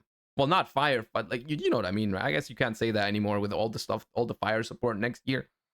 To hand, being a solid piece of disruption and interaction, doubly since its effect would also remove it from the EMC, allowing you to make more fusions. Evolzar Lars is a new generic rank 6 that can't be targeted by monster effects while it has materials, and can detach 2 materials, or just 1 if the materials are all reptiles or dinosaurs, to target an opponent's face. What was his name in the OCG? Why is it called Lars? How do you like, how is it like Lagia, Dolka, and then Lars, man? Up card when they activate a card or effect to negate that card's effects that turn, being a solid generic rank 6 for the Why did people think this set was bad? Okay, the simple thing that happened was that this set came out when Kashtira was still a thing, and like there was a lot of powerful decks in the format already. Kashtira, even though the format was diverse, Kashtira was by far the best deck, and everyone was looking at these new decks and they were like, okay, Kashtira is gonna gatekeep the shit out of them, right? Doubly so for dinosaur strategies. Dark Corridor is a search spell for Dark Worlds that also discards a card. Absolutely incredible for the strategy, but unfortunately suffers from being a hard once per turn, limiting its usefulness in a strategy that needs every draw to count. Lastly, Fusion Armament is an instant fusion-like spell for fusion monsters listed on other fusion monsters, being extremely niche but holding its use. Following 2 weeks later would be the 2023 Yu-Gi-Oh! World Championships held in Tokyo, Japan, being extremely important in a cultural sense for the game as it was the first time in 4 years that a Worlds event took place. Also being the first time a Worlds event held a Master Duel section, which various top players who didn't quite make the main bracket would play in. With the event being a combination of the TCG and OCG's card pool and ban list, deck selections were far more limited than they had been prior, with a decently balanced top cut focused on a couple of mid-power decks that we've seen previously. Paul Aronson with Dragon Link would take the World Champion title this year, being the first ever US player to claim the title, showing the resilience of the strategy that would never truly die. This would be followed up by another set just 5 days later, and it would be an odd one to witness after the events of the last year to say the least. Oh god, dude, oh man, I love the salad support, but that set, sometimes you gotta say it, that set was bad. Soul Burning Volcano. Release date, August 10th, 2023. Set type, Duelist Pack. Major strategies, Salamangrate, Battle and Boxer, Volcanic. It's funny, because looking back, like, into next year, some of the cards in here are actually pretty useful because a lot of other fire decks use like Sunlight Wolf, so the Ghost Rare is kind of nice. Pyro Phoenix, or what? No, Raging Phoenix is the one in here, right? Raging Phoenix is kind of going up because some decks are using it. You know, like it's kind of like you know, and the Volcanic cards are also, and I mean, people are starting to talk about those kind of cards a little bit. Maybe it's one of those where like the cards are better like a year down the line or something like that. Pact. Pain can finally rest. Legendary Duelist sets were believed to be retired after the last one was broken apart from Mavens and other releases, so seeing Soul Burning Volcano actually released in the TCG rather than getting similarly broken up was definitely a surprise, bringing support for fire attribute strategies used in the anime. The first of these was Salad, which had consistently been in and out of the meta in the past, so a decent wave of support could potentially bring the deck back in. Fire searches a Salad on summon and can banish itself from grave when a Cyberse battles to destroy your monster in the damage step. Weasel can summon itself from hand if you have 2 or more Salads in grave, and while in grave when a Salad— I love Weasel. Weasel's my favorite one from the new support. He's so cool. Ritual, Fusion, Synchro, Exceed, or Link is summoned to the field. You can put it on bottom of the deck to revive a different Salad in grave. Tiger can summon itself from hand by discarding another Salad, can be used as a non-tuner for a fire Synchro summon, and can modulate its level by 1 once per turn. Burst Griffin is a level 8 Synchro that can summon a level 7 or lower fire from grave once per turn, reducing its level by that monster's, and if it's Synchro summoned using another copy of itself, summons a monster from your grave in the next standby phase. Raging Phoenix is a fire-locked Link 4 that can search a Salad if summoned using a copy of itself, and can summon itself from grave when a fire Why is Burst Griffin so bad, man?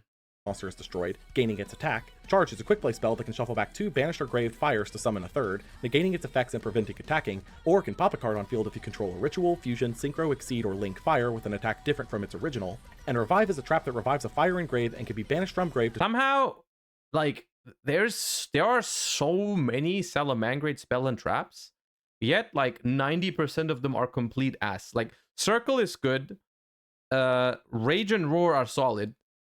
The field spell is like, I mean, you kind of have to play it. It's not like a good card, actually. You kind of need it for the deck to work. It's not like a good card. Everything else is just ass, man. Well, Will is fine. Will is okay, true. Will is okay. But like, you know, like, still, there's so many, man. Shuffle a Salad in grave with the same name as one on field to boost the field monster's attack by the shuffle monster's attack. More swarming, searching, and recursion is always appreciated for Salad, but this particular support simply just made Salad better at what it was already pretty great at, seeing very little relevant movement in the meta. Salamangrate of Fire should have been level 1. That would have been interesting. From it. Battle and Boxer would receive its first support since the Zexal era with Uppercutter, who searched a Battle and Boxer or counter trap on summon, and when sent to grave can summon another Battle and Boxer from grave, or set a counter trap from grave. Chief Second, who let you normal an extra Battle and Boxer, and when the opponent attacks with a Battle and Warrior or Fire monster, can summon itself from hand, negate the attack, and banish a monster on field until the end phase. Promoter, who can summon itself from hand if the opponent controls a monster, contribute itself to summon 2 other Battle and Boxers from deck, and can banish itself from grave to level modulate all Battle and Boxers by 1. Number C79 Battle and Boxer General Kaiser, a 3-mat rank 5 that gains 200 attack for each material it has, can attach to negate a special summon the opponent performs, and if it has no Kaiser as material when attack is declared involving a Battle and Boxer and an opponent's monster, you can send a Battle and Boxer from hand or deck to grave to absorb the opponent's monster as material. King Dempsey, a rank 4 that searches or dumps a level 4 lower Fire Warrior or Battle and Boxer spell trap, and can detach a material on a quick effect to prevent targeting Battle and Boxers with card effects for the rest of the turn. 7th Force, a quick play spell that when a monster is destroyed in battle phase, targets a number exceeding grave and summons a number C from the extra deck that is 1 rank higher, attaching the targeted monster as material. Then able to search a 7th, variance, or rank up magic spell trap from deck to hand if you summon a 101 to 107 monster this way. And Cross Counter, a counter trap that negates a monster effect and destroys it by destroying a Battle and Boxer or number monster you control. Then summons a Battle and Boxer Exceed from extra deck with a different name, attaching Cross Counter as material. While this support would be great for the archetype, Battle and Boxer has not been anywhere near meta relevant, even back in the Zexal era, and this support wouldn't change that fact. Although notably, King Dempsey being generic meant it could be used with other decks that would want a low-level Fire Warrior search, like Vanquish Soul or Infernoble. Lastly, Volcanic received its first wave of support since Accelerator Reload. I actually like the Volcanic cards. I don't know if they're ever going to see play. like it's one of those situations where I like the cards, but I don't know where they're gonna see play or if. But I like the in volcanic Secrets of stuff. Eternity, all the way back in 2015, and it would get a decent support wave for the archetype itself. Rimfire, when sent to grave, can banish itself from grave to dump another volcanic, What is or this can music? banish a It's Blaze too loud. Accelerator Well, it's the background music of the video. I can't do anything about it. from field to grave to place a different it Blaze seems fine Accelerator to me. card from hand or deck face up on the field. Trooper can search a volcanic card on summon and can discard a card to summon a bomb token to the opponent's field, burning the opponent for 500 when destroyed. Emperor must be special summoned from hand or grave by banishing 3 Pyro monsters or a Blaze Accelerator from field or grave, burning the opponent for 500 for each banished Pyro on summon, and setting a volcanic trap from deck, burning the opponent for 500 each time they special summon while he's on field. Volcanic Blaze Accelerator was a continuous spell that could be activated by dumping a Blaze Accelerator from hand, deck, or This card specifically is very nice because it's like, the only bad thing about this card is that you have to play the Blaze Accelerator in your deck. But other than that, this card just pops an opponent's monster and foolishes a freaking volcanic.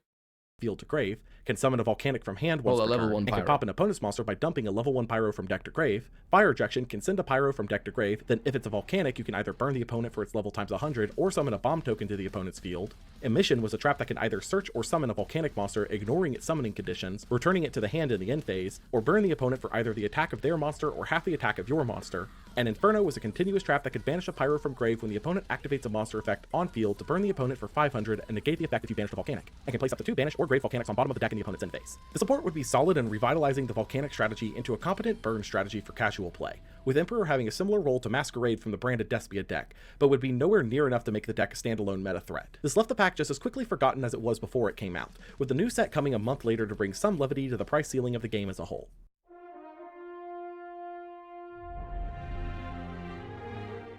Dueling Heroes. Release date, September 7th, 2023. Set type, reprint set. Major strategies, Wait, what the hell is Dueling Heroes?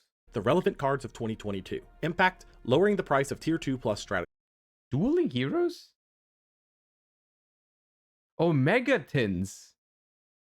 Oh, Megatins. Okay, I was Dueling like, Heroes what would be the- this oh, year's okay, Megatin, okay. and as expected would reprint various good strategies from 2022, reprinting the archetypes of Liberamancer, Dinomorphia, Therion, Scareclaw, Exosister, Bestial, Blackwings, Kashtira, Dracoslayer, Labyrinth, The tins, I like the tins looking. I mean, I think the tins were good. I think it was a little bit overshadowed by the fact that they left out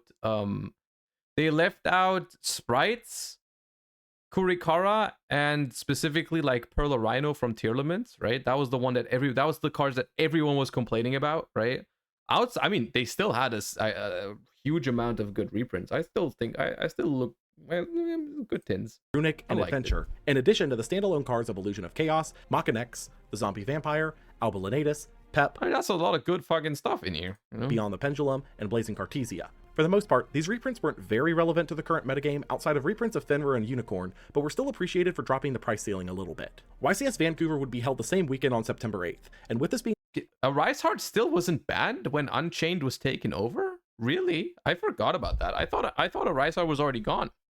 the first YCS post-Dune, the meta had been substantially shaken up by the results here. For starters, Kashtira had fallen from its prior pedestal, dropping all the way to 4th in comparison to its competition. Pearly would rise to a comfortable space in the meta with the release of Pearly Noir, giving the deck a reliable going first exceed target with Sleepy since you do not need to control a monster to activate it. Dragon Link had risen severely in popularity following its Worlds performance, with more players taking advantage of Dispater alongside the swarming potential of the Light and Dark Dragons. However, the absolute breakout success here would be Unchained, taking 9 top spots and winning the event piloted by Jesse Cotton, once again tying the record for most YCS. Oh, right, because it was just like, it was the Thrust, Eclipse, Talons era and Nib to beat a Rysard, and then it was just good into other stuff and had a lot of good non-engine into cash, yeah. Wins at 5 total, with the new Unchained cards effectively turning the deck into a sort of fiend box, similarly to how Dragons formed Dragon Link, with Tour Guide being a full Unchained line and Dark Contract with the Abyss being a surprise tech choice that would become staple in Y'all remember when people argued about playing Tour Guide, like a literal 1-card combo in a deck that didn't have 1-card combos and didn't need its normal summon?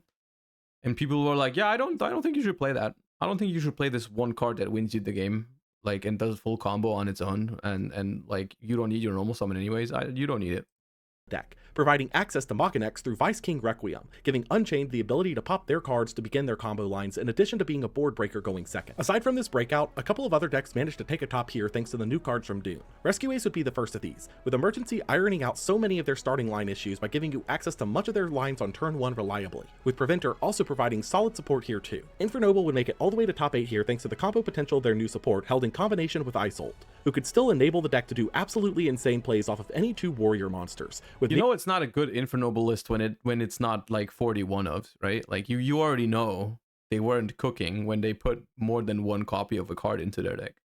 Geospace Connector and Aqua Dolphin once again appearing as a way to clear out hand traps prior to comboing off. Branded Chimera was the new evolution of the strategy thanks to the new Chimera support, using Gazelle with Branded Fusion to enable a Chimera the King of Phantom Beast line to support the prior branded play lines. YCS Cancun would be a week later, and with the rise of Unchained into the meta, the balance of power was clearly upset, with Kashtira once again taking the top representation slice, but not by a convincing margin that it had earlier this year, with Unchained right on its heels. Monadium Scareclaw would peek into the meta here with the addition of Elemental Hero Prisma to the lineup alongside a Hero Lives, to copy Vsauce Starfrost from the deck, enabling easier access to Vicious Astrolaud and Lightheart off of the monster that could potentially not take your normal This one doesn't summon. play Prisma. Dinosaur would take a top spot here thanks to Xeno Meteorus, able to extend you further off of your standard Dino lines in addition to popping your baby Dinos to summon Frostosaurus out of the deck. Oh shit, it did top. But it doesn't even play Ground Xeno. Well, okay. Appearing their effects engraved, in addition to the ability to trigger Lars multiple times. Andre Curioso would win the event on Fluanderies, taking advantage of the meta centralizing around Kashtira and Unchained to perform its game plan uncontested.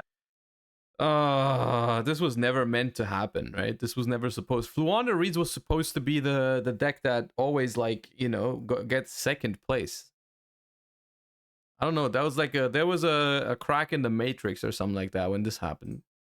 This would lead into the next structure deck release a week later, and while it wouldn't be the most impactful, changes were on the way alongside it that were sure to shake up the meta substantially.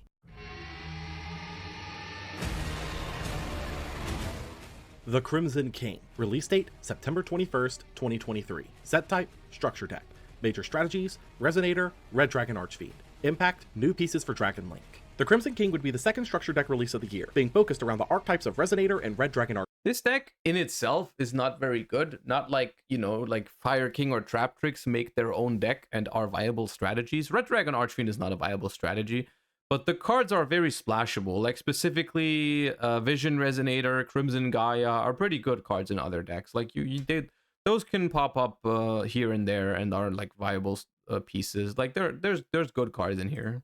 Archfiend, providing support to bring them into the modern era. These included Soul Resonator, who searches a level 4 or lower fiend on summon. It can banish itself from grave to protect the card from destruction while you control RDA or a synchro that mentions it. Vision Resonator, who can summon itself from hand if you control a level 5 or higher dark, and searches a spell trap that mentions RDA when sent to grave. Bone Archfiend, who can summon itself from hand or grave by sending another card from hand or field to grave, and can send a Fiend Tuner from deck to grave to modulate a monster's level by 1. Crimson Gaia, who searches a card that mentions RDA from deck to hand once per turn, can flip all opponent's monsters into face down defense when an RDA attacks, and can summon an RDA from grave when destroyed by card effect. Fiendish Golem, which banishes a 2k or higher attack monster until the end phase, then sets Fiendish Chain from deck if you control an RDA. I thought it was funny that this card searches Fiendish Chain, which was a throwback from like 12 years ago. Or a synchro that mentions it. Red Zone, which pops a card on field when the opponent activates a card or effect while you control RDA or a synchro that mentions it, and can summon a banished Dark Dragon synchro once per turn, and Scar Red Dragon Archfiend, a Dark Walk level 8 synchro whose name is RDA on field and in grave. If sent to grave from the monster zone, summons an RDA from extra deck as a synchro summon, then destroys all attack monsters the opponent controls if it was used as a synchro material. While Resonator would not be a viable standalone option, Vision and Crimson Gaia would be considered as an engine for Dragon Link decks, able to be synced with the level 6 Bystials to access Crimson Gaia to add more copies from deck to hand, which in turn can be comboed easily into Dispater. Reprints here include Backjack, Nessie, Chupacabra, Extrav, Fiendish Chain, and King Calamity,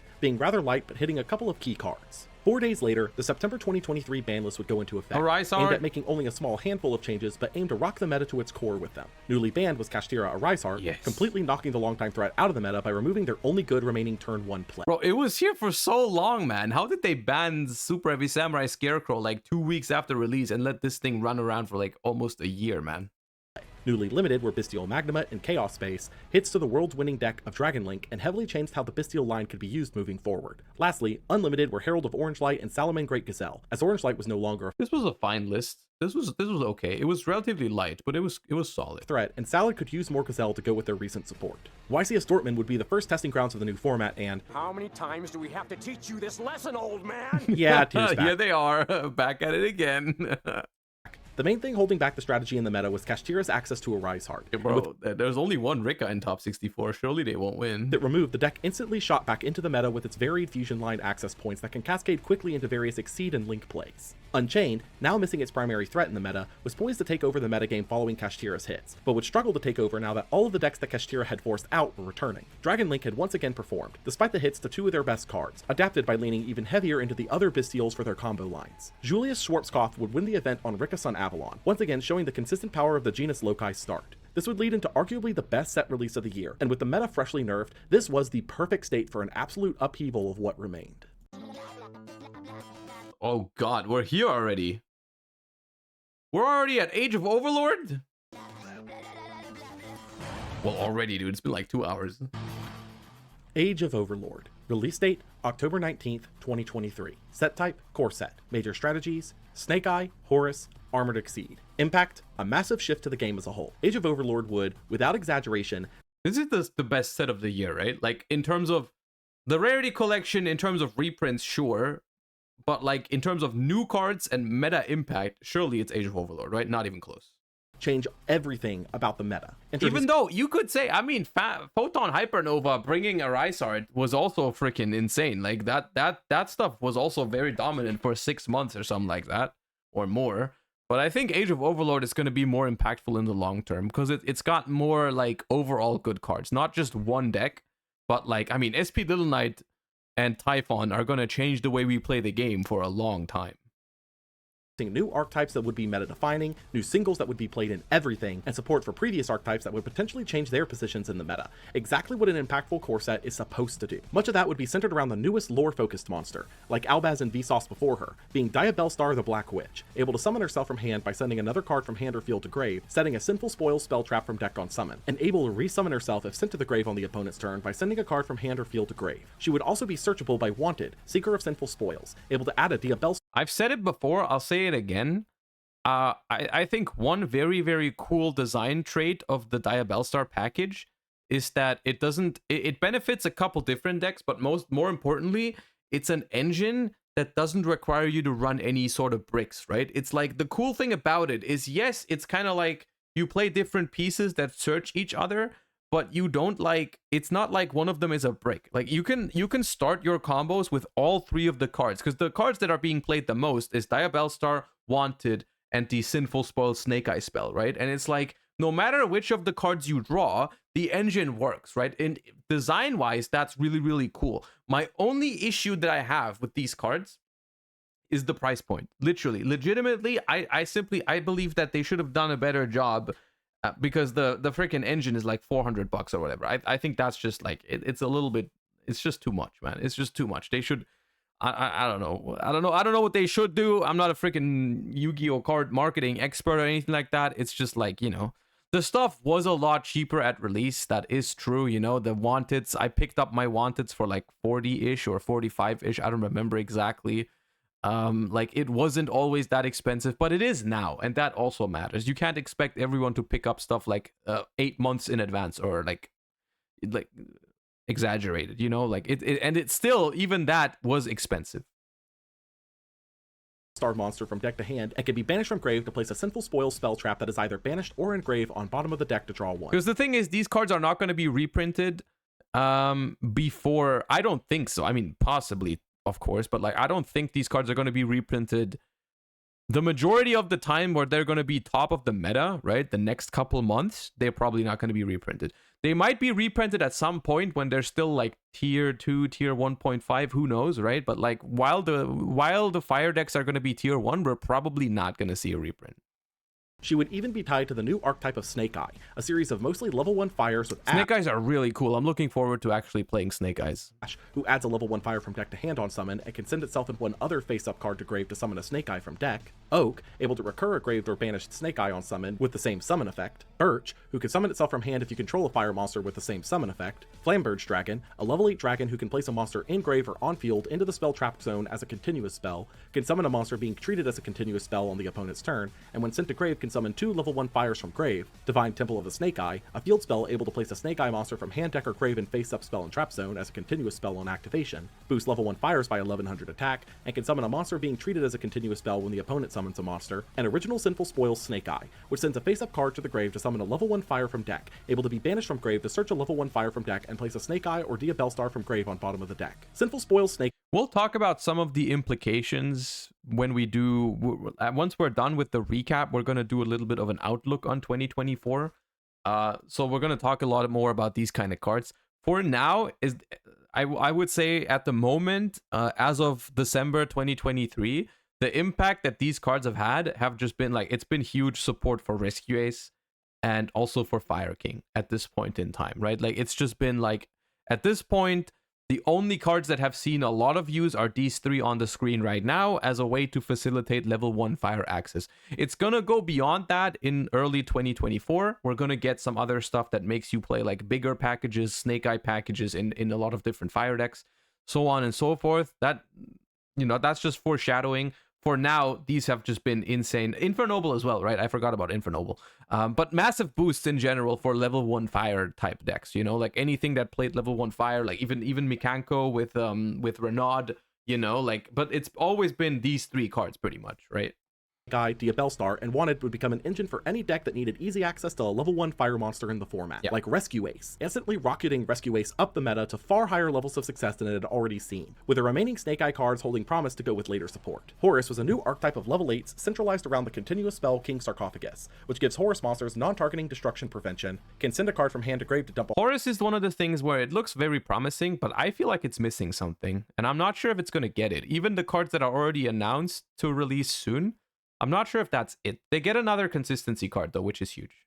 A Horus monster from deck up to 4 times a turn, and can send a monster that the opponent controls that a Horus monster battles to grave in the damage step once per turn. All of the Horus monsters share the ability to summon themselves from grave when you control King Sarcophagus, with Himseti able to send himself and another card from hand to grave to search King Sarcophagus and draw a card, able to send a card from field to grave when another card you control leaves the field by an opponent's card effect, Duamatef boosting by 1200 attack and defense for each Horus monster you control, able to draw cards equal to the number of different monsters in your main monster zone when the opponent removes a card from the field by card effect, Happy, able to either add 2 banished or grave cards to hand or shuffle them back into deck when the opponent removes a card from field by card effect, and Kebasenuef, who gives all of your Horus monsters targeting protection from battle and card effects when the opponent removes a card from field by card effect. Lastly, Canoptic Protector summons a Horus monster from hand or grave when the opponent This card's activates an very effect, cool. able to do it once per This card's very cool, but it's only good in like pure Horus decks, but people are playing it obviously more as like a rank 8 splash.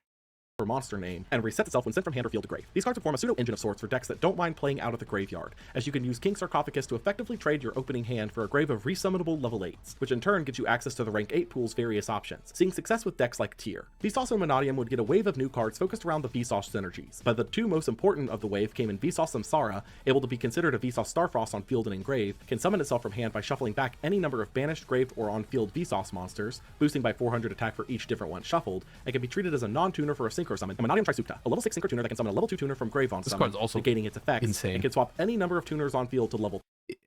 Isn't this also a tuner? Because I think that's the only thing that's holding it back from being broken. I think the graphic is a little off, right? Because this is a tuner. Otherwise, it'd be so much better, right? It is a tuner. Yeah, okay. 2 that turn, locking you into synchros when you do. These two would immediately be included into the various Monadium pile decks that popped up, which we'll talk about with the next YCS. The Exceed armor line would be a new set of generically splashable Exceeds that play off of each other for advantage generation with Torpedo, a rank 3 that can detach 2 materials to draw 1 and gives a monster it's equipped to effect stunning when they attack, and if it's an Exceed, targeting protection from effects. Fortress, a rank 5 who can overlay itself onto any other rank 3 or 4, cannot be used as Exceed material unless it has no materials, can detach up to 2 materials to add an armored Exceed card for each material detached from deck to hand, and gives a monster it's equipped to double battle damage. Full Armored Dark Knight Lancer, a 3-mat rank 7 that can overlay itself onto a rank 5 or 6, boosts itself by 300 attack for each material. These are interesting cards. They just haven't really done anything yet. An equip card on it, can add an Exceed named card engraved to hand once per turn, and can, when an equip card becomes equipped to a monster you control, absorb an opponent's monster to itself as material. And Full Armored Exceed, a trap that while you control an Exceed monster, Exceed summons using monsters you control, and can be banished from grave to target an Exceed monster and equip another Exceed from field or grave to it as an equip spell, with the effects of boosting the equipped monster by its attack and can destroy itself to protect the monster from destruction. These cards would be extremely generically splashable, with any deck able to make a rank 3, able to use the full line with 1 copy of Full Armored Exceed in the deck, to use to summon Dark Knight Lancer on the opponent's turn using Fortress, and any deck that can make a rank 3 or 4 that can lose all of its materials can do the same line without Torpedo, with Mathmech being a particular beneficiary thanks to Alan Bershan. Vanquished Soul would receive a new wave here in Xiaolong, a fire worm that can summon itself as a Jiaolong, man. This card, at the same time, was really, really cool for Vanquished Soul. At another time, was also kind of disappointing. So, like, when I played Vanquished Soul for the first time, the deck had 2 issues. 2 more or less heavy issues. It comes down to consistency, because it needs Raisin, right?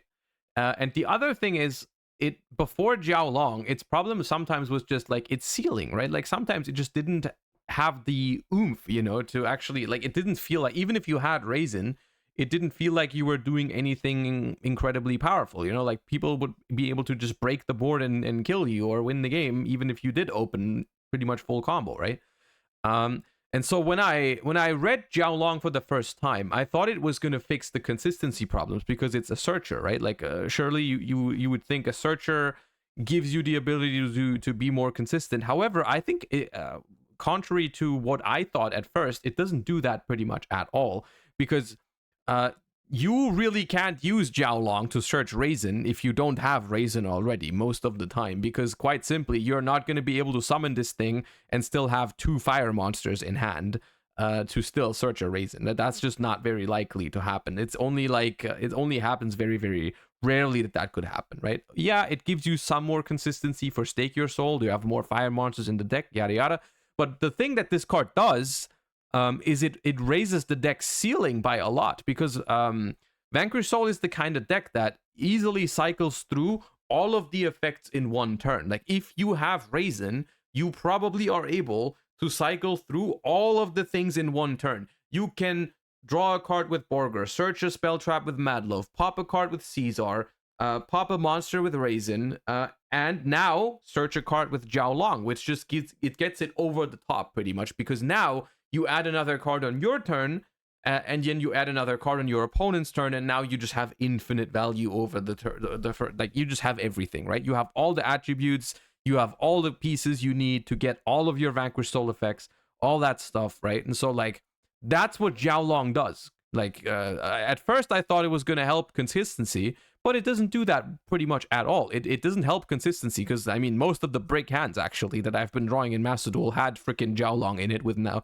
no way to summon it, or even if I can summon it, I don't have 2 fires, right? So like Jiao Long actually doesn't really help consistency all that much. It's pretty much more like a combo piece that gets the deck over the threshold of actually being like, you know, the full Vanquish Soul opener is now, after this set, is considered, like, you can consider it broken. Like if the full Vanquish Soul combo goes through, you have the Jiao Long in rotation, you get the new trap card, like that's hard to break. Like that's a good opener now, right?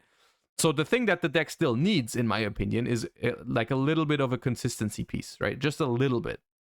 Vanquish Soul is revealed for a card effect while he's in hand, can reveal a fire to change a monster's battle position, and can reveal 2 fires to search a Vanquish Soul card, and Snow Devil, a trap that can reveal 1 of each of Earth, Fire, and Dark in hand to apply effects in sequence. And this card is kind of like a sleeper. Like this card is not as flashy as Jiao Long, but it's also, I think, incredibly important for Vanquish Soul, because this is the one that in the normal Vanquish Soul end board, this card is what makes it unbreakable. This card is insane. The fact that you have to play around them being able to blow up your board at any point makes it really hard to play into this deck now.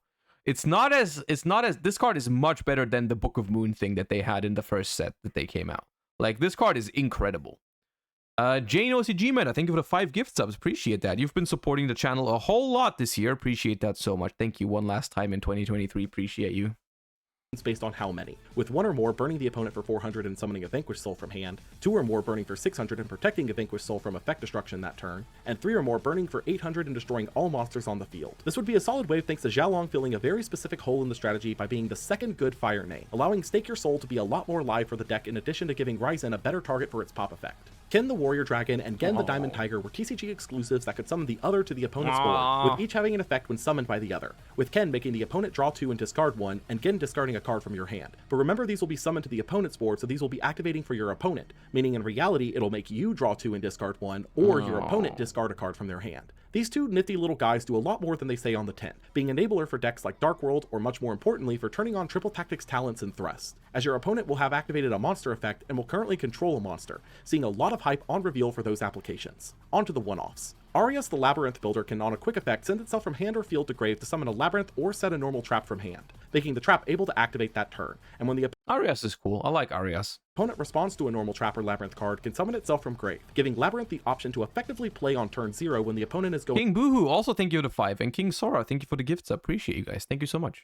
burst, but being limited to what was in the opening hand for options. Baphomet, the mythical king of phantom beasts, is a fusion of two different typed monsters between beasts, fiends, and illusions, whose name becomes the OG Chimera on field and in grave, can dump a beast, fiend, or illusion from deck to grave on fusion summon, and can banish itself from grave on the opponent's turn to summon a banished beast, fiend, or illusion, being a solid one of in the already popular branded Chimera build. Super Starslayer Typhon Sky Crisis is a rank 12 that can overlay onto your strongest. I love Typhon, dude. I love Typhon. Once again, continuing the trend of me liking extra deck monsters that give you more utility going second.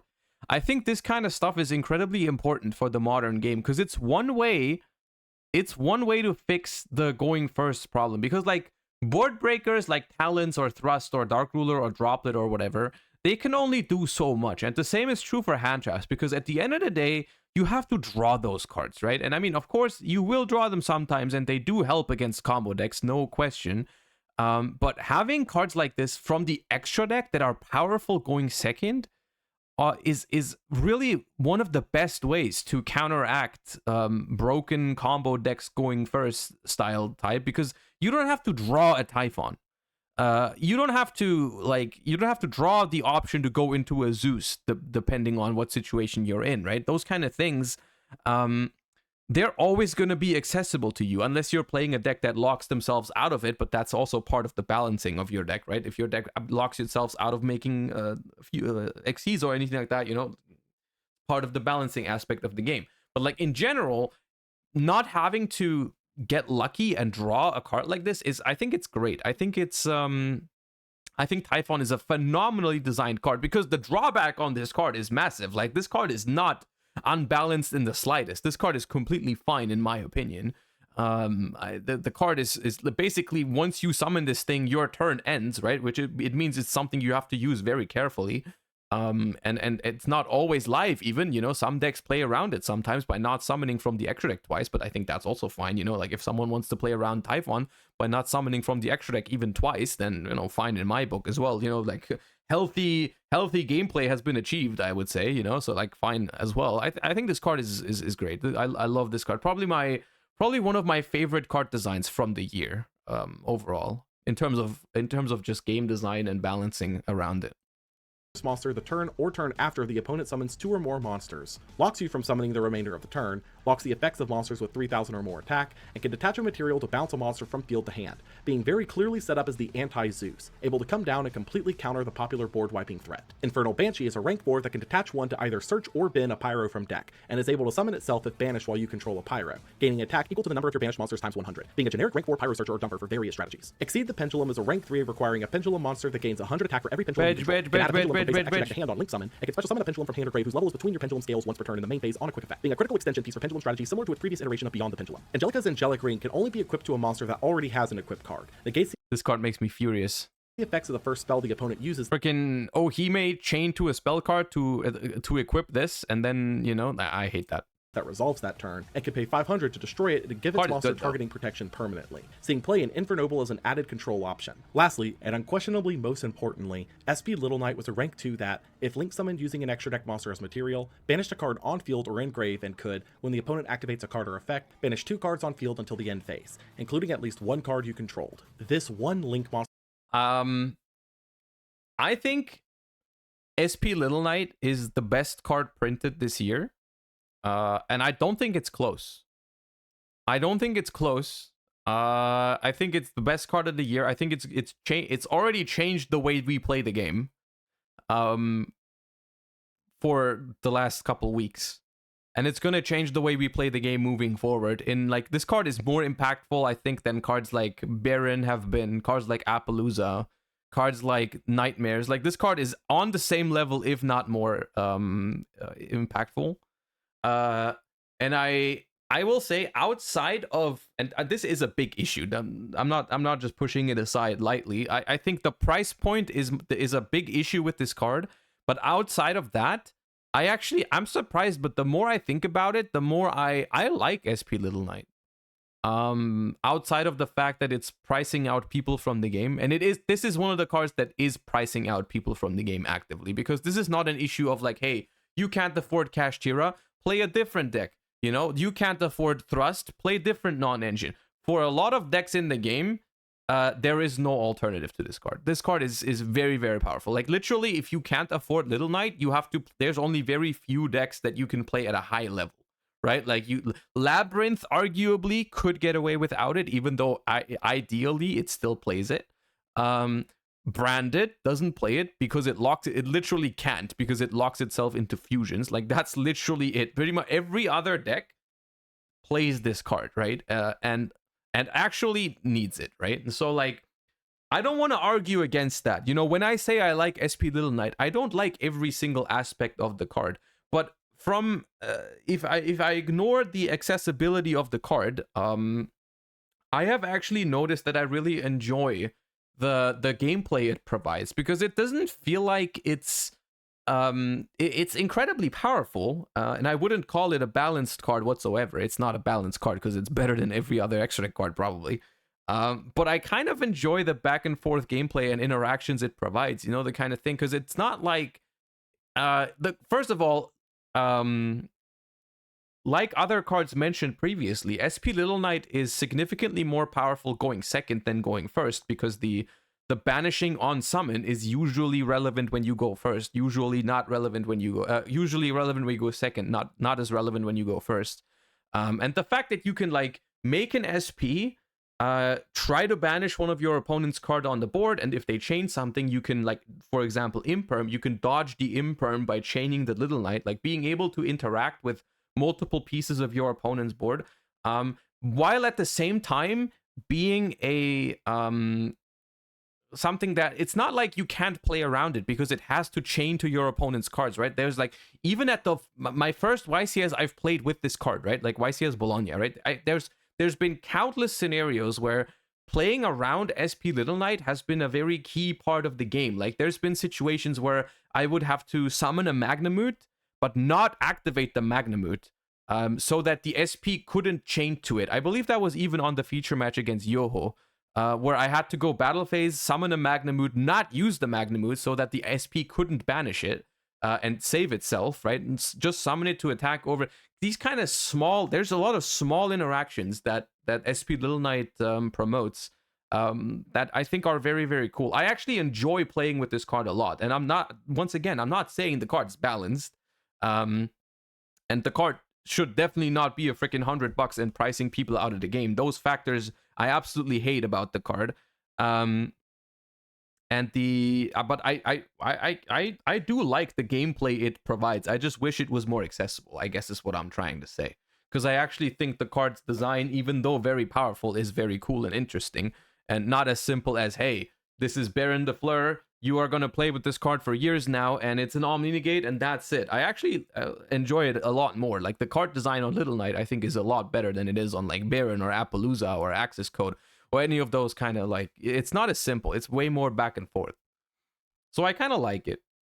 Would completely... Would you balance it in some way? The thing is, I'm not sure. You probably could have made it a little bit weaker. I don't know how exactly you do it, but, like, if you want to make a card that's, like, quote unquote, like, back and forth, and it has a lot of interaction to it and whatnot, like, if the card isn't super powerful, people are just not going to play it, right? Like, why would I play a card that my opponent can play around and has ways around and whatever if it's not super strong, right? Like, if the card isn't super powerful, then I'm just going to play the other extra deck things out there that already exist that don't have that kind of thing attached to it. I guess they could have given it less attack, sure, yeah. They could have made it so that it points to your opponent to give them an error or something. I don't know, man. Like, maybe, yeah. But, like, that's not what I want to discuss about right now. Like, of course, they could have probably made the card a little bit worse, and it would have still been very, very good. I just wanted to get my opinion out there that outside of the price point of this card, I actually am a fan of SP Little Knight. Like, I enjoyed playing with that card a lot. Especially because it just makes it so that it makes it so that you can do something meaningful with your bodies going second into a board. Like, very, very often, you can start playing into a board with SP Little Knight really, really well, and I just think it helps going second more than it does going first. So, and I think that's a good thing in a card. Find the extra deck, as it not only did Unicorn's job when tagged into with IP, but better. If Link summoned using an extra deck monster as material, banished a card on field or in grave, and could, when the opponent activates a card or effect, banish 2 cards on field until the end phase, including at least 1 card you controlled. This one Link monster would completely redefine the extra deck, as it not only did Unicorn's job when tagged into with IP, but better, it also provided either more disruption with a DPE-like effect or protection from cards like Imperm, able to remove the monster from the board so it can resolve safely. The number of applications this one card had in the meta are too many to list, so let's just simply see it in action. YCS Indianapolis would take place the same weekend as Agov's release, and if it isn't apparent just from the pie chart, Agov's pieces would completely upend the established meta, so let's dive into what exactly has changed. Vanquished Soul had adapted to Xiaolong and Snow Devil instantly, slotting both in to smooth out their fire lines in addition to adding in a copy of SP Little Knight. Get used to me saying that last line, by the way, it won't be the last time you hear it. Resonator Bestial Horus was a newer evolution of Dragon Link that aimed to use the Horus cards to get you to Zombie Vampire to mill for your grave setup. Or, if you were already sufficiently loaded thanks to the Horus cards, Titanic Galaxy for spell negation, with Vision Resonator and Crimson Gaia able to fully shine in a deck full of level 6 darks, giving them easy access to level 8 and 10 synchros. Also, did we skip the 3v3 that pack won, by the way? I feel like that already happened. That was before Little Knight, wasn't it? Little Knight. Exosister would make a surprise appearance here, sporting a line we had seen at the regional level a couple of times this year, being the Sakatama Aratama line that allows you to extend yourself into rank 4s without special summoning a monster that isn't an Exosister, allowing you to still use Martha's effect. Little Knight is here. Monadium would see 2 tops here, as Samsara had effectively turned itself into a 1-card combo, able to access a level 8 synchro on its own thanks to being Vsauce on the field, able to link off into a Lightheart and get play lines rolling. Say hi to Little Knight. Tyr would take 3 top spots here, playing similar. I mean, the funny thing is, almost all of these, there's other staples that are in almost every deck, like Baron or Dark. The problem, the reason why people aren't complaining about these right now is that Dark was printed as a freaking super rare, which that's how it should have been, man. Dark was is also a very powerful card that they released, but they didn't make it a secret somehow. Like, why not? Why? Age of Overlord was still going to be a very good set if SP Little Knight wasn't a goddamn secret rare. You know what I mean? Like, lines to its previous Alex, that's why but I it don't would like continue it. to rise a bit as an extremely potent meta option in the new landscape. Oh hey, Little Knight. Pearly would not see too much of a shift in their lineup, simply changing what hand trap lines to play, with Nibiru and Droll becoming extremely popular picks yet again. It should have maximum been an ultra rare, like freaking Typhon. It was going to be worth more than Typhon. So it still would have been an expensive card, and the set would have still been incredibly good. Like, Age of Overlord did not need SP to be a secret rare to be a good set.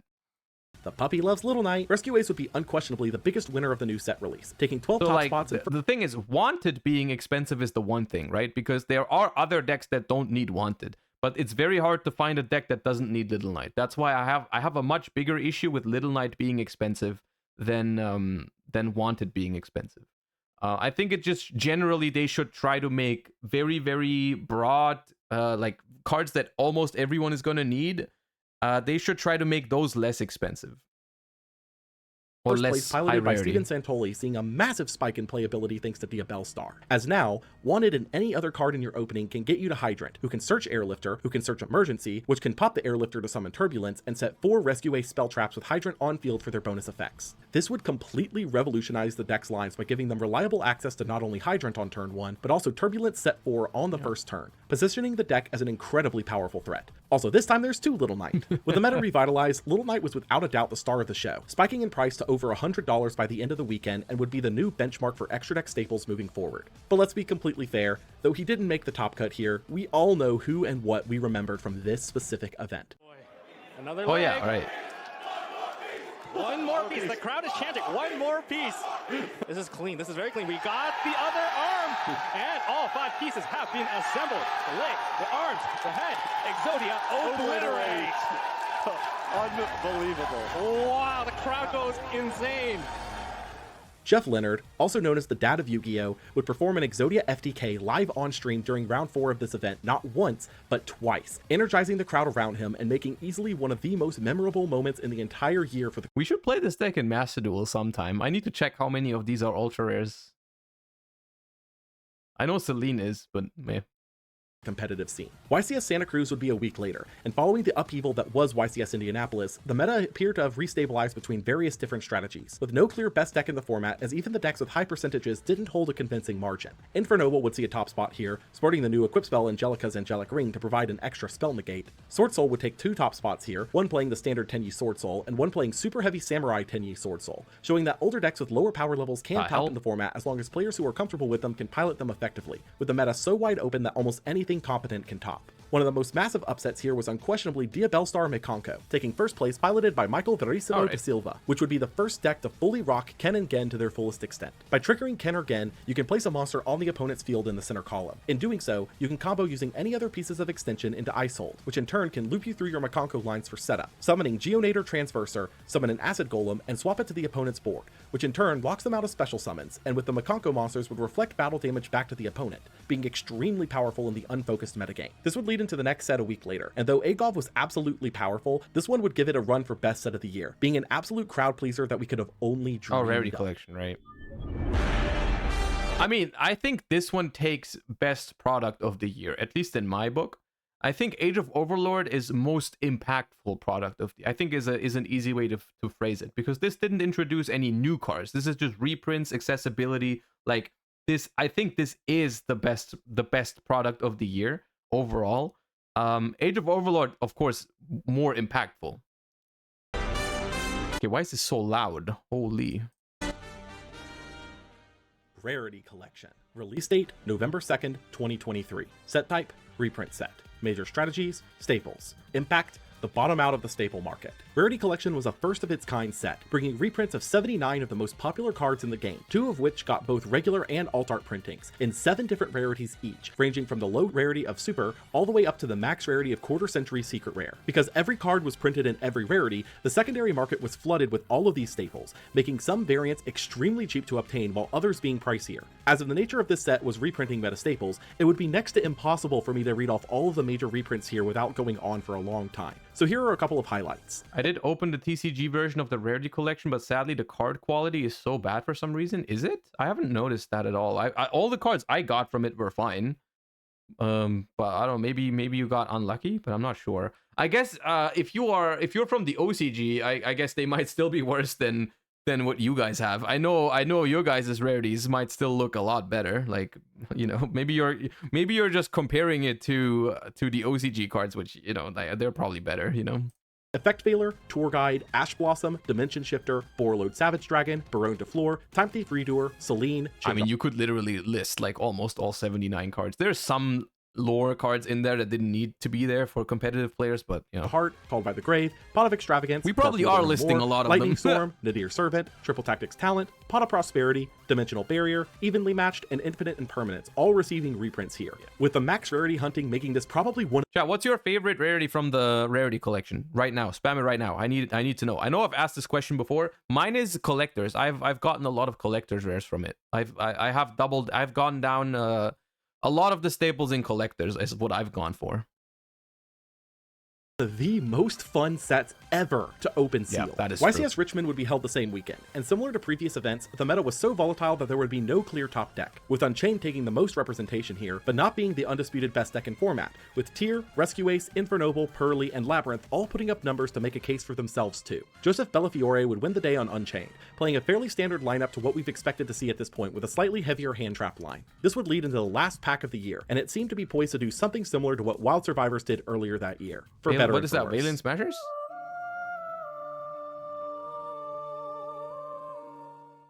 Valiant Smashers. Release date, November 17th, 2023. Set type, deck building set. Major strategies, Memento, Centurion, Valmonica. Impact, the Vanquish Soul treatment. Valiant Smashers was the last pack of the year, and though it was Kind of, right? Kind of the Vanquish Soul treatment. Not quite there, though. Not quite. I think what they did with Valiant Smashers is quite similar to Wild Survivors, because they realized, okay, one of these 3 archetypes is better than the other 2, and we want to give those more ultras, right?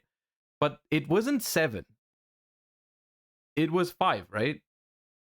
It was 5 ultras, which is still bad, but it was less bad than than what they did with Vanquish Soul. It still wasn't a good set because the other To two bring were us just another so solid bad, archetype right? in Centurion, the other two archetypes felt absolutely abysmal. Please read the pinned comment. I made a massive mess up with this set's coverage. My info on Valiant Smash was a bit off, specifically in terms of Memento. This resulted in not only non-updated text, but also me missing that the strategy had 3 ultra rares in the set, not 0. Okay. Noted.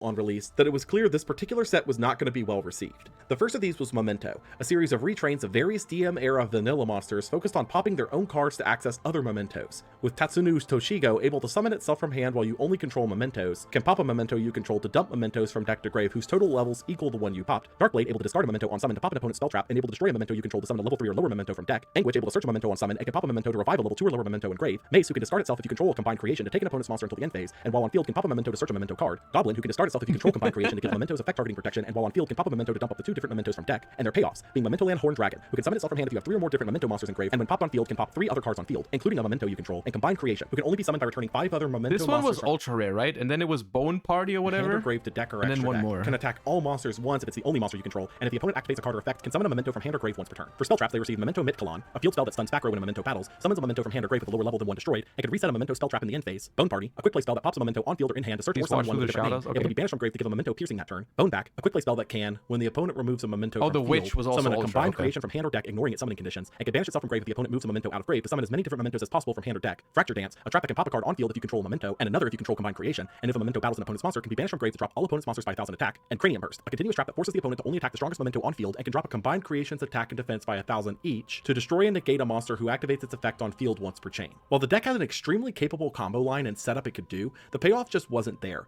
leaving this as one of 2 archetypes Memento is one of those archetypes where it's really up in the air. Right now, it's not playable. And it's really up to Konami, I suppose, if they want to make it good or not. Because they could. Like, the cards have the potential on there. Like, if they make good Memento support, you can.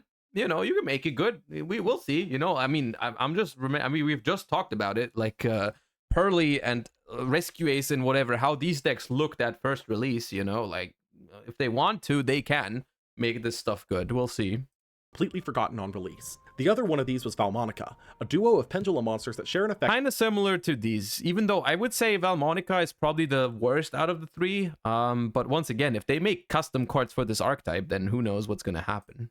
to, while in hand, discard another card to set both themselves and their counterpart from deck into the scales. Can banish a Valmonica But spell I trap have- to I copy have effect from less it, faith with the in life point Valmonica. gain effect in the case of Angelo and the damage effect in the case of Demono, both gaining counters in scale when you control the other scale and either gain life or take damage, and each had one other scale effect, with Angelo link summoning a Valmonica link using monsters you control when the opponent attacks, and Demono dropping the opponent's monster's attack by 100 for each counter on herself. Their links were Duralume, a link 1 that can only be summoned if you have 3 or more counters on Angelo, can destroy opponent's monsters on summon up to the number of counters in your scales, and can remove 3 counters from your scales to attack 3 times that battle phase, and Zabufra, a link 1 that can only be summoned if you have 3 or more counters on Demono, can remove 3 counters from your scales to protect cards from destruction, and can apply a Valmonica spell trap effect from grave on the opponent's turn on a quick effect. Their spell trap line includes Agathocacological Voice, a field spell that searches a Valmonica monster on activation and steals an opponent's monster if one of your scales hits 3 counters, Skelta, That sounded demonic on 2x speed. which either gains 500 life to place a card in hand on bottom of deck to draw 2, or takes 500 to search a different Valmonica spell trap, Versare, which either gains 500 life to excavate until you hit a Valmonica card to add to hand, or deals 500 to dump a Valmonica card from deck to grave, Intonare, which either gains 500 life to summon a monster from grave with the opponent's choice, or deals 500 to add a level 4 monster from grave to hand, Followed Rhythm, a trap that can either gain 500 to pop a spell trap, or take 500 to bounce a monster on field to hand, needing to control a Valmonica to activate, and able to do both if you control a Valmonica link, and Chosen Melody, which either gains 500 to give Valmonica's targeting protection from effects that turn, or takes 500 to negate a monster effect on field that turn, needing to control a Valmonica to activate, and able to do both if you control a Valmonica link. To put it bluntly, Valmonica on their own were completely worthless, needing to be splashed with a okay. strategy like Perform Mage to even get off the ground, and even then Yo. it's just Link 1 and Rank 4 spam with other strategies doing infinitely better in that regard, leaving the strat dead on arrival. The last archetype was Centurion, a series of monsters able to be turned into continuous traps that all share the effect to summon themselves once per turn if they're in the back row, with Primera being a tuner that protects high-level Centurions from card effect destruction while as a trap, and can search Hear me out. Centurion is actually pretty cool. They need to do 2 things to make Centurion a cool and based and viable deck, right? They need to maybe 3 things. The most important thing is they need to ban King Calamity, because this deck cannot be based while King Calamity exists. The other thing is, if they ban King Calamity, they need to give it another good level 12 to summon on the opponent's turn. Like, Legacia is okay to summon on the opponent's turn. You know, draw a card, pop a card, fine, you know, okay. But, like, they need to give it, because the deck has the gimmick to synchro summon on the opponent's turn specifically, right? They kind of need a card that is specifically designed to be summoned on the opponent's turn. Because, like, with Legacia, it's kind of like the card is designed to be summoned to be good on both turns, right? Like if I summon it going first, I can draw a card, I get to set back in the end phase, you know, cool. Your card is good going first. If you summon it on your opponent's turn, you get to pop a card on top. Like, yeah, I get it. You know, the card is meant to be summoned on both turns and be good on both turns. Fine, but the effect is not good enough for on the opponent's turn, right? Like we need a Centurion Synchro that's meant to be summoned on the opponent's turn only. Like only on the opponent's turn, right? So that we replace the need to having to go Crimson Dragon into Calamity, right? Because ban Calamity and then go from there, right? And then the other thing that they would need is like a way to, like, because they have one line and one line only, right? And if that one line gets disrupted, they pretty much can't really do anything. And they would need a way around that. I don't know how you would do that. Like, I don't know, maybe just different line essentially. Like, just give them a freaking second line of play that they can do, except of the standard combo that we have. Because they have actually very few cards. They only have very few cards. We're almost using every single card off the archetype. You know, they have exactly those 3 main deck monsters, exactly those spells. There's the only thing that we don't play is we don't play both trap cards for the deck, right? We play everything else. So like we need more. We need maybe a secondary tuner that we can summon out in some way. You know, whatever, right? Like you know, this kind of stuff. Centurion on summon, Trudea able to place itself in a Centurion from deck in the back row, locking itself from summoning for the rest of the turn, able to boost its level by 4 when summoned from the back row by its own effect, and Myth the 6th, able to bump a Centurion from the front line to the back row to summon itself from hand or grave, and Legacia, a level 12 synchro that gives battle protection to 2k or lower attack monsters, draws a card on summon, can destroy the highest attack opponent's monster. Because I actually think Centurion itself is really, really cool. I really enjoyed it when I played it as well. Like, we've tested it on stream. I thought it was a really cool deck. I just wish it had a little bit more lines instead of just one, and it wasn't just Calamity Turbo, essentially. And in the end phase, places a non-synchro Centurion from hand or grave into the back row. Their spell trap line includes Stand Up, a field spell that protects itself while you control a Centurion, can send a card from hand to grave the turn it's activated. Also, I have Collector's Rare Stand-Up, so I would appreciate if they would make it good even after banning Calamity. Thank you. To place a Centurion from deck in the back row, and let you quick synchro summon after summoning a monster using at least one Centurion monster. Emblema Oath, which either places a Centurion from deck in the back row or sets a Centurion spell trap from deck. Bonds, which places a Centurion from hand or grave into the back row and can banish itself from grave when a Centurion synchro is summoned to place a Centurion from grave in the back row. Phalanx, which banishes a monster on field until the standby phase of the next turn and can banish itself from grave to summon a Centurion synchro from grave, but drops its attack by 1500. And True Awakening, an Omni-Negate counter trap that sends monsters from the back row to grave for cost. Needless to say, this was the strategy among the 3 that held potential, being adept at swarming the board repeatedly for synchro 8 and 12 pushes that recurred their pieces regularly to do it again the next turn, seeing some experimentation on release. The issue lied in, once again, Konami printed most of the deck's good pieces in the ultra rare slot. The giveaway is over. Yeah, I'm gonna announce the winners on the Discord though. If you weren't here, you're not gonna miss it. Which completely shafted the rest of the archetypes, with 5 of the 7 slots going to Centurion, 2 going to Valmonica, and none going to Memento, being the most overly blatant up rarity scaling done since earlier this year when they did. Yeah, this is not entirely correct. It was 3 Memento Ultras, 2 Valmonica Ultras, and 5 Centurion Ultras, which is better than what they did with Vanquish Soul, but it was still a bad set because, you know, I mean, it's just not good if only one of the 3 archetypes is good. To Vanquish Soul. Though this was the last pack of 2023, it was not the last set release, as we still had one more structure deck to hit the masses, and it was aimed at giving one last shakeup to finish the year off with a bang.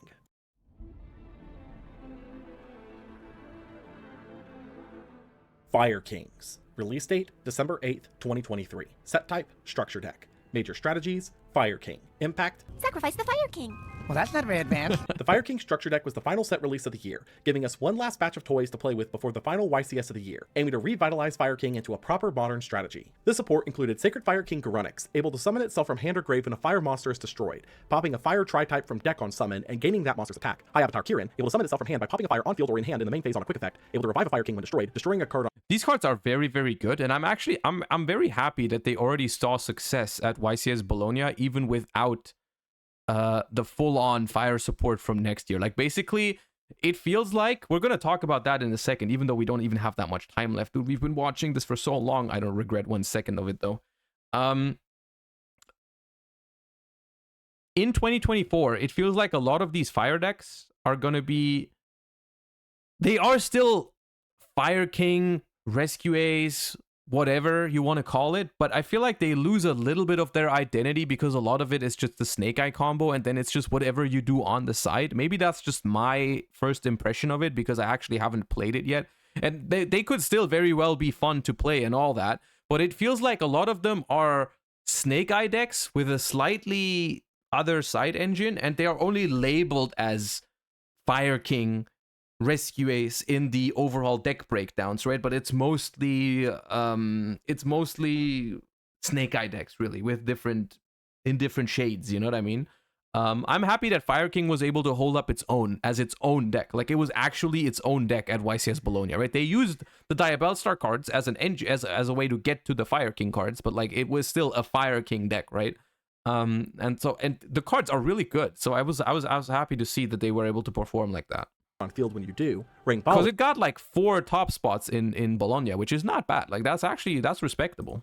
Able to summon itself from hand when a face-up Fire King is destroyed, able to destroy another fire on field or in hand to negate a spell or trap effect. Ponix, able to summon itself from hand if a fire is destroyed, able to search a Fire King spell trap on summon, returning itself to hand the standby phase after it's destroyed. Sanctuary, a continuous spell able to activate Island from deck on activation, can pop a fire monster to protect your field spell from destruction, and when the opponent special summons a monster, can exceed summon a Fire Exceed using Fire Kings you control. Skyburn, a quick play spell able to pop an equal number of Fire Kings you control and cards the opponent controls, able to banish itself from grave to prevent a Pretty much all of these cards up until here are really, really good for the deck. Fire King from being destroyed by card effect, and their new Exceed Grunic's Eternity, and a rank 7 that nukes all monsters on summon, can detach a material to pop a spell trap on field, boosting by 500 attack when it does, and when destroyed while it has material, summons that many Fire Kings from grave. This wave of support would bring Fire King into the modern era successfully, with Ponix specifically being an insane 1-card starter for the strategy, able to set up the deck to end on Island, Sanctuary, and 2 level 7s to make Grunic's Eternity on the opponent's turn when they special summon. Because of Ponix alone being a full combo for the deck, players would experiment with various other engines to go with it,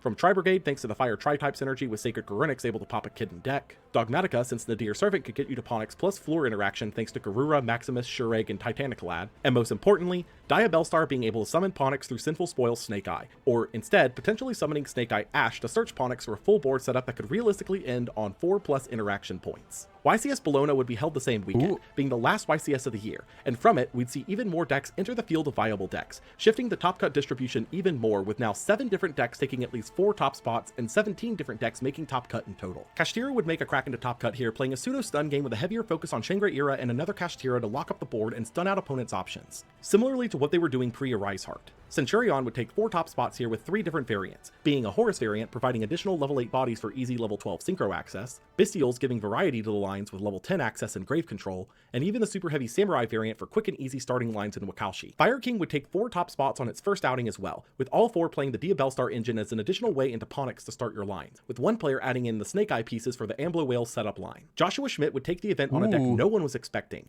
being Bestial Runic, using Quim for access to Cartesia for synchro plays, Bestial Luber as a searchable level 4 tuner, branded Regain for its interactions with SB Little Knight, able to turn its temporary banish into a permanent one, and most uniquely Duality, which could access a variety of different options in the extra deck off of the various levels and attributes in the deck, such as Megalol, yes, we get it. Perm, Unicorn off Gary to lock the opponent out of the game, and Scarlight Red Dragon Archfiend off of Bestial Lubellion to burn for time. This win would also put Schmidt at 4 total YCS wins, placing him in spitting distance of the most YCS wins record at 3rd place behind Cotton and LeBlanc's 5. Oh, we're so close. And with that, 2023 in Yu-Gi-Oh! Would come to an end, capping off an absolutely jam-packed year full of variety and changes all around, being one of the most exciting years in the game's history overall. I'd like to take a minute right here at the end to thank everyone who's helped this channel grow over the past year, as this has also been one of the biggest years of growth in my channel's history too. For starters, a big shout out to everyone I've collaborated with over the course of this year. Chaotic Meatball, Axe Mango, Sen, MBT, Scarlon, Golden Nova, Fiery Dance, Nim, Jaxel, Skep, and Nash. You've all helped in your own ways, and I cannot thank you enough. A big shout out also to Nutuk and Fiery Dance for their wonderful art that's been used throughout my videos this year.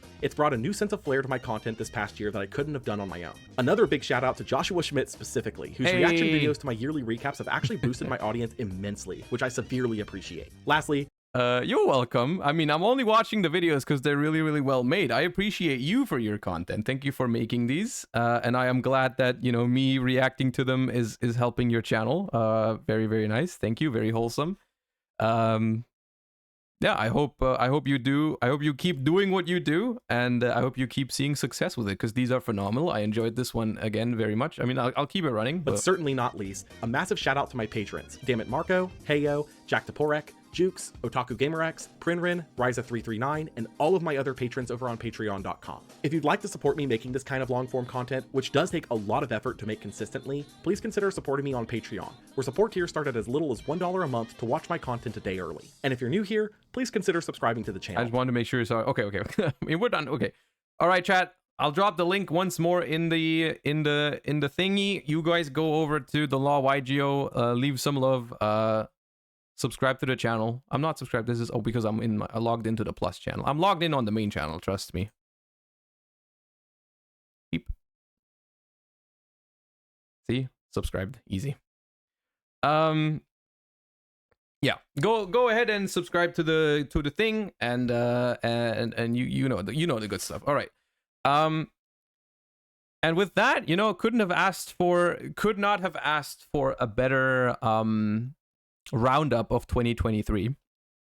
I mean, yeah, personally, I thought, how did you guys like Yu-Gi-Oh this year? I feel like it was a good year for it. I mean, like Cash Tira, I feel like we started a little rough with you know, the aftermath of Ishizu tier format and Cash Tira format. Even though those two formats, you know, they had their problems, obviously, but even in those kind of formats, I feel like it wasn't all that bad, you know. Like it was still, I enjoyed the game during those times, you know. Are they my favorite formats ever? Probably not. Am I gonna go back to playing those? Probably not. But I liked it overall. And then I feel like after a Rise Heart got banned, it just got gradually better and better and better over time. I liked it, and that's even just the TCG part. I also really enjoyed Master Duel, even though, I mean, freaking Roach is still here. I still really enjoy Master Duel. It gives me, I still have a phenomenal time whenever I'm playing Master Duel on stream. It's like a great way to stream the game. I enjoy it. You guys seem to enjoy it. You know, I like Master Duel. I also, you know, Master Duel Worlds was okay. No, I've been having a blast this year in the TCG and Master Duel on Twitch. It's been great. So yeah. You don't miss Kiklos. You're lying. I know that. I know you're lying. I know you're lying. Okay, but okay, we are a little bit low on time because that react was a little bit longer than I expected it to, but I don't regret a single second of that. That was fire. Speaking of fire, let's talk about what's gonna happen moving on, like into 2024 a little bit. We have just had a ban list that it wasn't included in the video, was it? I guess the video was already done, you know, like, and then they dropped the freaking Christmas Miracle ban list. We don't have to discuss the ban list. I just want to, because we've already done that, I just want to have a quick lookout on what's going to happen in 2024. And I just want to start that by, I'm just going to recap really quickly. Not in detail, but just the format as it is going to be after the current ban list before anything else releases. I just want to quickly glance over this. You know, this is the tier list that I made, or not really a tier list, but like the first winners and losers of the ban list video that I made recently. If you haven't seen it yet, you know, exclamation mark YouTube, all the good stuff. I think going into next year, I think Labyrinth is looking in a good position. I think Rescue Ace, Manadium, Runic Variations, Pearly, Fire King, Centurion, and Vanquish Soul are all really solid decks. And then all the stuff down here is also very playable still, unless, you know, these stuff down here not, right? But like everything I put into solid is like stuff you can mess around with. So this is where we're at right now. But of course, it's not going to be too long until we have some stuff that's going to shake up the format in some way, shape, or form. But just in case you have tournaments coming up in very early of January, this is roughly what I would expect to perform. Like I know there's some big regionals in Germany, for example, early January, where I myself am going to play the German Open on the 7th of January. I don't know exactly what I'm going to play yet. I'm going to mess around with some of these things and see what I'm going to come up with.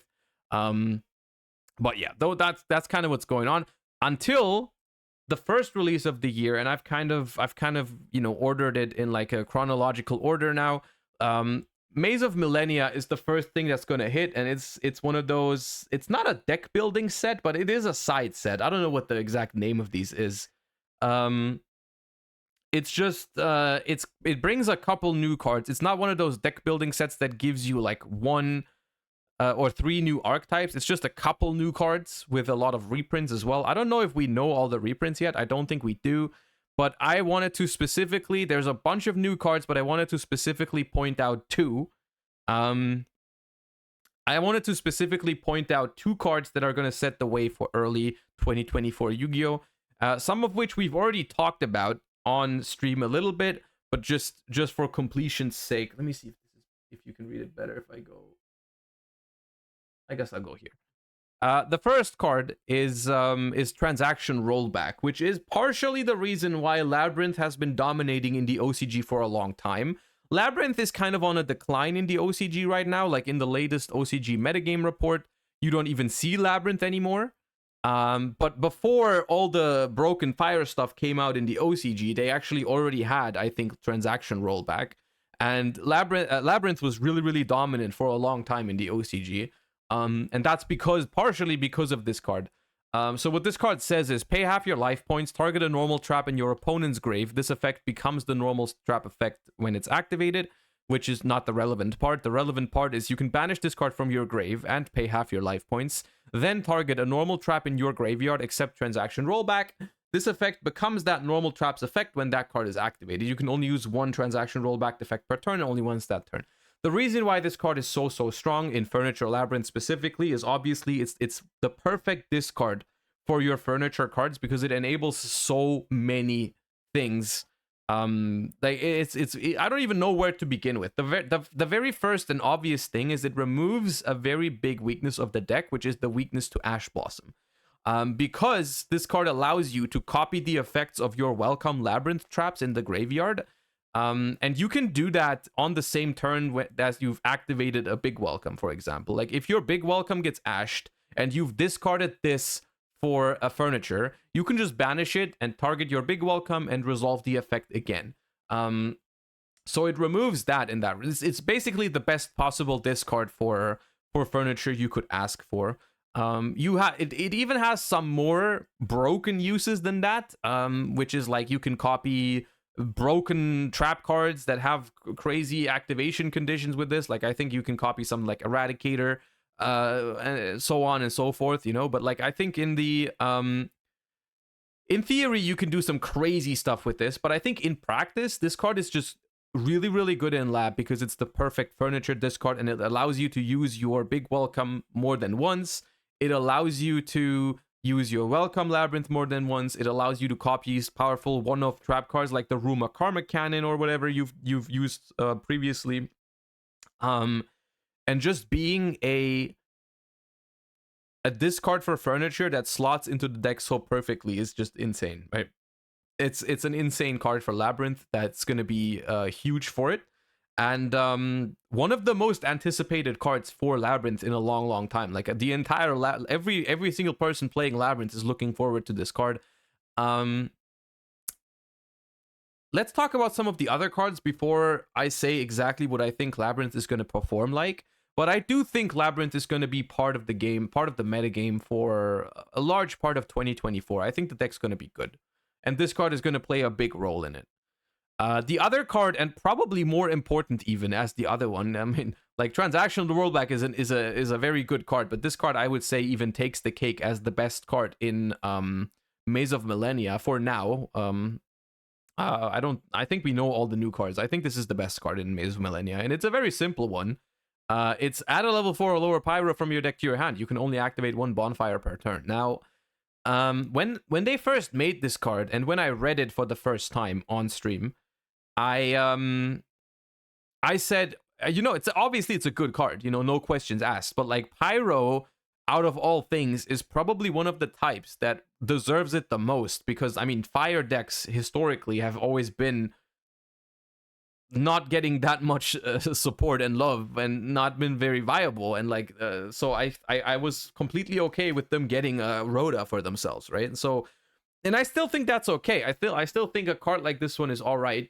But since this card has been printed in the OCG, there's been a couple of very, very powerful Pyro decks released into the metagame here and there that all make great use of this card, and we're going to talk about those in a second.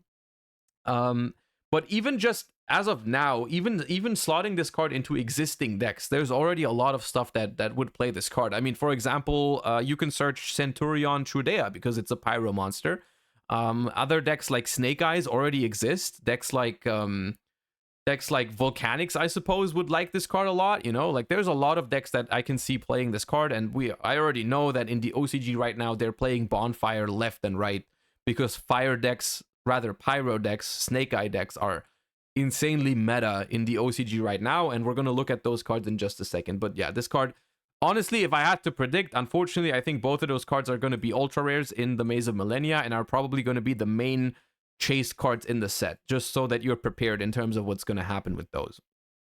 And then I wanted to move on with Phantom Nightmare next, but there actually is one other thing that's releasing before Phantom Nightmare, which is the 2-player starter set, which doesn't release anything new into the game. I still wanted to mention it because it could be a good way to get new people into the game, or even, you know, get your friends into the game. I think it's an interesting product. I hope it's going to perform well. I hope it's going to be good. In terms of reprints or anything like that, it brings Zeus again. It brings Visa Starfrost, which I don't think is expensive anymore because it's already been reprinted. It's got some other stuff, you know, Coral Dragon isn't bad. Whatever. I think this is mostly meant to be good for beginners, not because of reprint value, but some good reprints are obviously nice. But still, I wanted to mention it because this is something to look out for if you have, I don't know, if you have friends that you want to teach the game and you don't know how, maybe this thing is going to offer a good way to do it. I'm looking forward to it. I'm probably going to review it by the time it comes out. I definitely think it's a good idea. I appreciate the idea for sure. But then moving on to the first main set of 2024 that we're gonna get in, I don't want to say anything wrong, let me double check. It will release January 2024, like no, February 8th. February 8th, 2024 is when it releases. And there's a lot of good stuff in this deck, in this set. There's a lot of good cards in Phantom Nightmare. This is not supposed to be an entire set, quote unquote set review. You know, there's good support for Aroma cards. There's good support for Magispectors. There's good support for there's a new archetype called Voiceless Voice, which used to be called Silent Force, which I think is also very powerful. There's new Goblin cards. There's good Raid Raptor support. A lot of good stuff in this set. There's also new Goaty support, which I don't know how good it is, but it's there. I have narrowed it down to 2 cards I want to talk about mainly. We're probably going to review some of the other stuff by the time this set comes closer, but just as an outlook into 2024, I think there's 2 main cards we need to talk about. The first one is obviously Snake Eyes Populace. This card is, I think, the main reason, this and the other card are the main reason why Fire/Pyro/Snake Eye decks are dominating the OCG right now. Snake Eyes Populace reads as follows. If this card is added to your hand except by drawing it, you can special summon it. If this card is normal or special summoned, you can add a Snake Eye spell trap from your deck to your hand. If this card is sent to the grave, you can target a fire in your grave, place it face up in its owner's spell and trap as a continuous spell, in the spell trap zone as a continuous spell. Can only use each effect once per turn. Now, obviously, this card is searchable off of Bonfire. This card is searchable off of Snake Eye Ash. This card could even be special summoned with the Snake Eye spell, the Diabellstar Snake Eye spell. But mostly, of course, you're going to add this card from your deck to your hand. The Diabellstar engine accesses it by... The standard line is, I believe, Diabellstar grabbing the Sinful Spoils Snake Eye spell, and that spell summons Ash. Ash searches this, then this special summons itself, adds another Snake Eye spell and trap from deck to hand, so on and so forth. You can also start your combos with activate Bonfire, search Populace, special Populace, search the Snake Eye spell and trap to summon a level 1 from, so on and so forth, right? The card is crazy powerful. The possibilities with this card are endless, and I'm also not an expert at all the combo lines yet. I have only seen some of them being played out. I haven't, learned them all by heart yet, but there's some insane combos with Snake Eyes Populace in all different fire decks, you know? Like, basically, every fire deck that's already playing the Diabellstar engine just gets a lot better and really turns more into a Snake Eye deck than an actual, like, Fire King, for example. Snake Eye, Fire King, Diabellstar, whatever, is really more of a... It feels more like a Snake Eye deck than a Fire King deck to me. It's more like the Fire King is just a secondary engine. You just need something crazy to turn, like anything that has level 1 fire. You just go Snake Eye stuff into crazy level 1 fire starter of your deck, right? Whether it's Rescue Ace Hydrant or Fire King Ponix or whatever it is, you know? But this card is crazy. Alongside another card called Promethean Princess Bestower of Flames, which, I mean, if you're playing Master Duel, you already know this card because it's already out in Master Duel. It's not seeing a tremendous amount of play in Master Duel yet, simply because Master Duel is behind in card pool, and we don't have all the broken cards that make this card broken yet. You can already play it in Master Duel a little bit. Some people do, but like most people don't. This card is a Link 3 that's generic, 2+ effect monsters. While it's face up on the field, you cannot special summon monsters except fire monsters. And then it has a couple once per turn effects. During your main phase, you can special summon a fire from your grave. Period. So essentially Link climbing, but locked into fires. If a monster is special summoned to your opponent's field, while this card is in the graveyard, you can target a fire you control and one monster your opponent controls, destroy them, and if you do, special summon this card. So essentially, what this card allows you to do is you summon it on your turn, revive a fire from your grave, keep comboing from there. What I wanna ignore what you even do from there, because the different decks have different options. Most decks make the freaking Amblo Whale. Some decks make the Salamangreat Raging Phoenix, whatever. It doesn't really matter. You use this as an extender on the first turn. It only locks you while you have it on the board. So if you link it off into a fire rank Link 4 or anything like that, you are now free to do whatever you're doing. And it provides a almost infinite resource loop and disruption while it's in the graveyard, because once you link it off and it's in the graveyard, if your opponent special summons, you just pop a monster, a fire you control and a monster your opponent controls and destroy them, and it comes back to the field, right? And then it's back on your board. You can revive more fires the next turn, or if your opponent, it doesn't have the clause banish it when it leaves the field, so it just keeps going back into your graveyard, and it keeps being able to pop your opponent's shit when they special summon, right? And it's even relatively strong for a Link 3. It's got 2700. This card is very, very good, right? So both of these cards are in conjunction with each other. I mean, this card, honestly, had this card come out in a different timeline where there's not a lot of other fire support, then it wouldn't have been as exciting. You know, we would look at it and we were like, okay, this is a good card in theory, but we don't have anywhere to put it. Now, what a coincidence, we have good places to put it. We have a lot of good generic fire stuff now, and a lot of good decks to make use of it. Snake Eyes, Fire King, Rescue Ace, Salamangreat is even seeing play in the OCG. Freaking Infernoid is seeing play in the OCG because of those cards. And this is, it's kind of, I'm kind of neutral at this entire thing, because even though we're probably looking at a meta where Snake Eyes / fire decks are going to be very popular, that's not, in my book, that's not necessarily a bad thing. Like, I don't mind. I mean, we've been playing with, like, to me, it doesn't really matter that all the cards in the meta have a fire attribute on it. The game can still be fine, you know? Like, I don't have a particular issue unless you're somehow allergic to the fire attribute, you know, kind of neutral. Then okay, well, there's still a couple different decks in the meta probably, but you know, we'll see.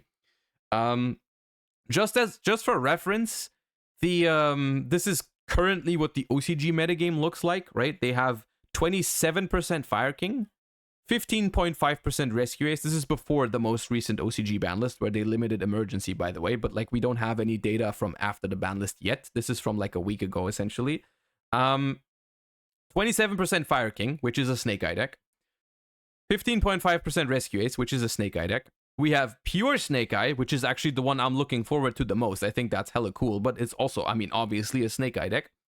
And then in fourth place, we have Infernoid, which is, spoilers, also Snake Eye, because Decatron is level 1 fire, right? And so that's over 50% are using Snake Eyes, pretty much. Now they're not all the same deck, but they're just like slightly different. They're only slightly different. And then after we have like some Silent Force / Voiceless Voice, we have some Branded, some Runic. I'm sure in others you're gonna find there's some Labyrinth, some Centurion. You know, like I wouldn't go as far as to say the fire decks are tier 0 in the OCG right now, but they are definitely dominating. Is what you can definitely say that, right? And so I think it's it would be foolish to not assume the same is going to happen in the TCG, I think, because we've already seen the power of Rescue Ace. We've already seen glimpses of the power of Fire King, right? Recently at YCS Bologna, we had 4 Fire Kings in top 64.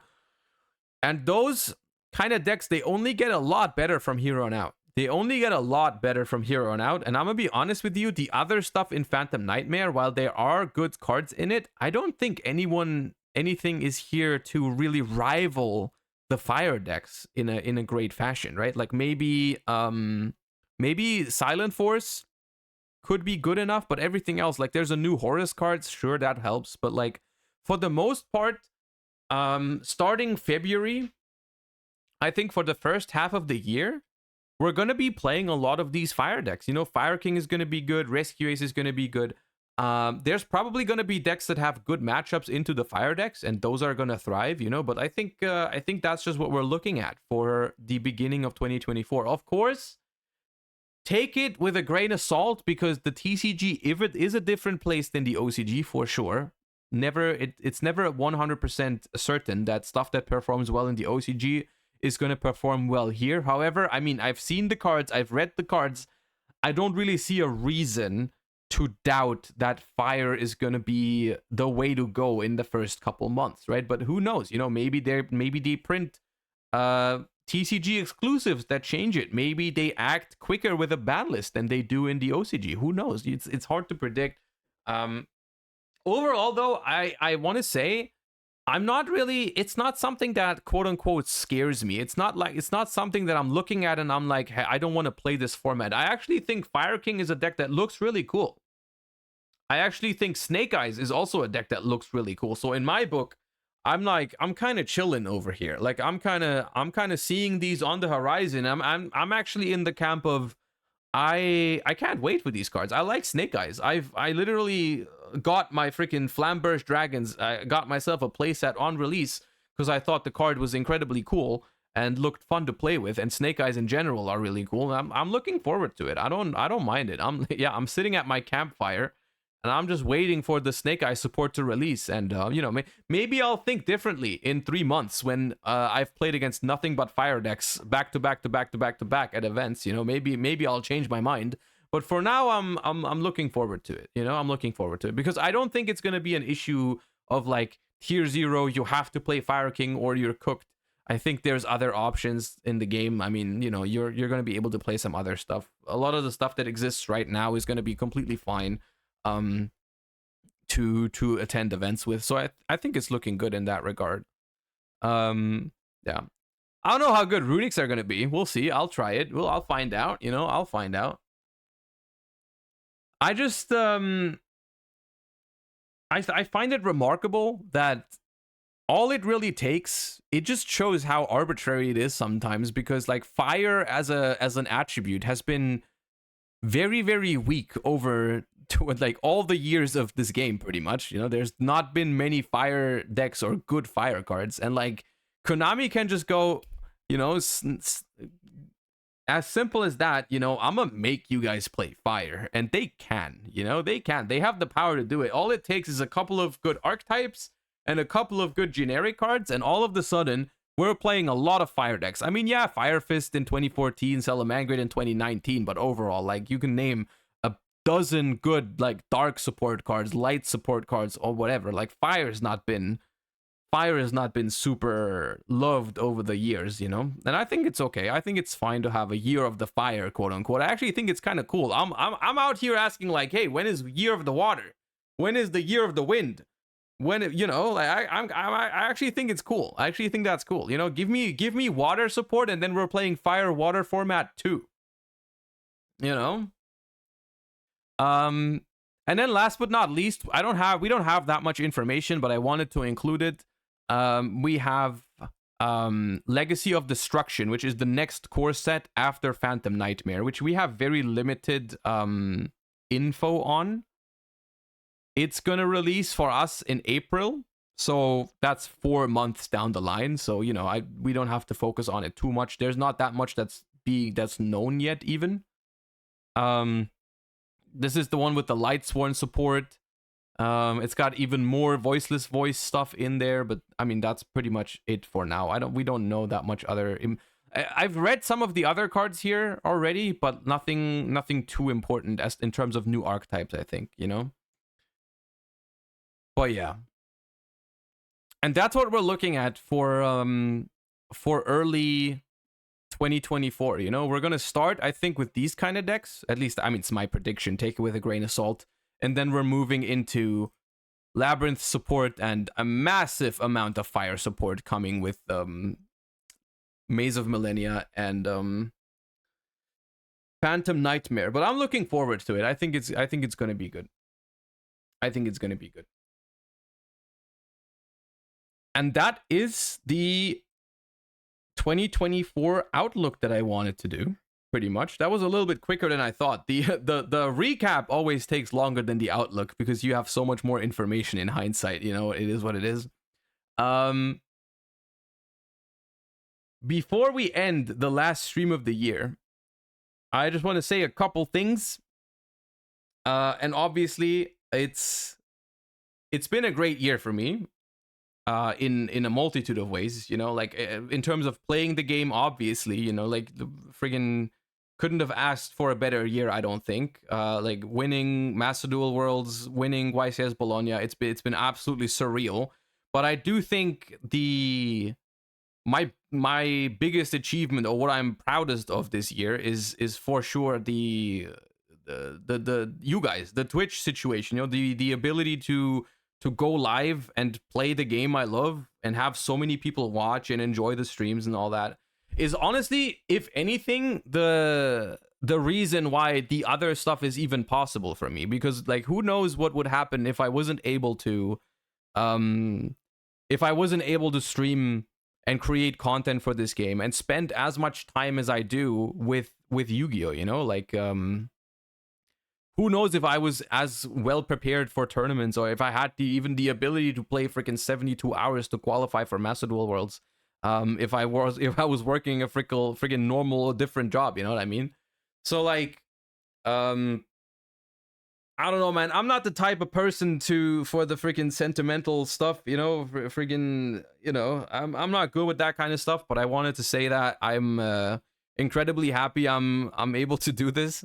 And that you guys are enjoying it. It means the world to me, you know. It's even though at YCS's, you know, when I really need to go to the toilet, I can't go to the toilet without signing freaking 8 mathematics circulars or whatever it is, you know. Like I appreciate that.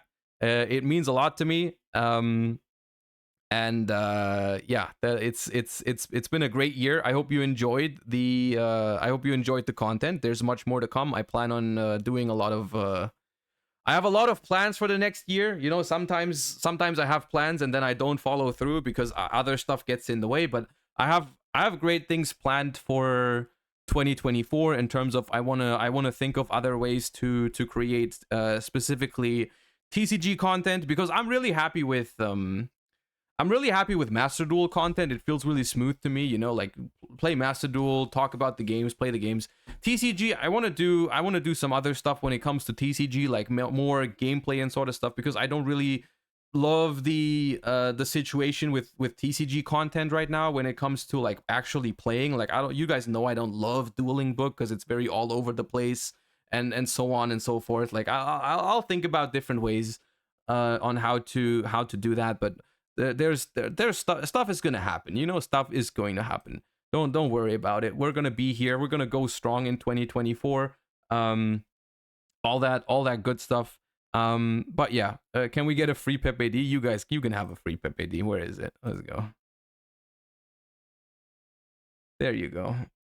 This one's for you guys.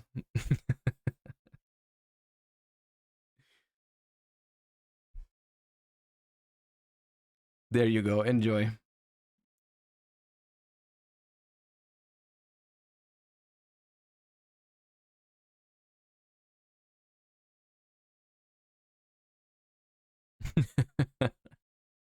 Now I have to let it run out. Yo, King Boohoo, thank you for the 10 gift subs. Appreciate that. Appreciate you so much. Another thing I wanted to say, regarding freaking gift subs. Regarding gift subs, I just wanted to say one thing. I'm not telling you not to gift sub, but I want you guys to know, okay? I want you guys to know that I am not dependent on gift subs, okay? To make a living out of this. So if you do decide to support the channel with gift subs, make sure that you can afford it, because I don't want no gift subs from someone who would be better off spending that money otherwise, okay? That's what I'm gonna say, okay? Like if you have the means and you want to support the channel, go for it. But if you know, I'm fine, okay? I'm fine. There's 2,000 people watching right now. If you guys don't, okay, X Crazy can't afford it, but like that's actually not what I wanted to, you know, I'm okay. All right? I'm completely fine if you don't have incredible amounts of money to gift subs, you know, people, I'm completely all right, you know, like I don't need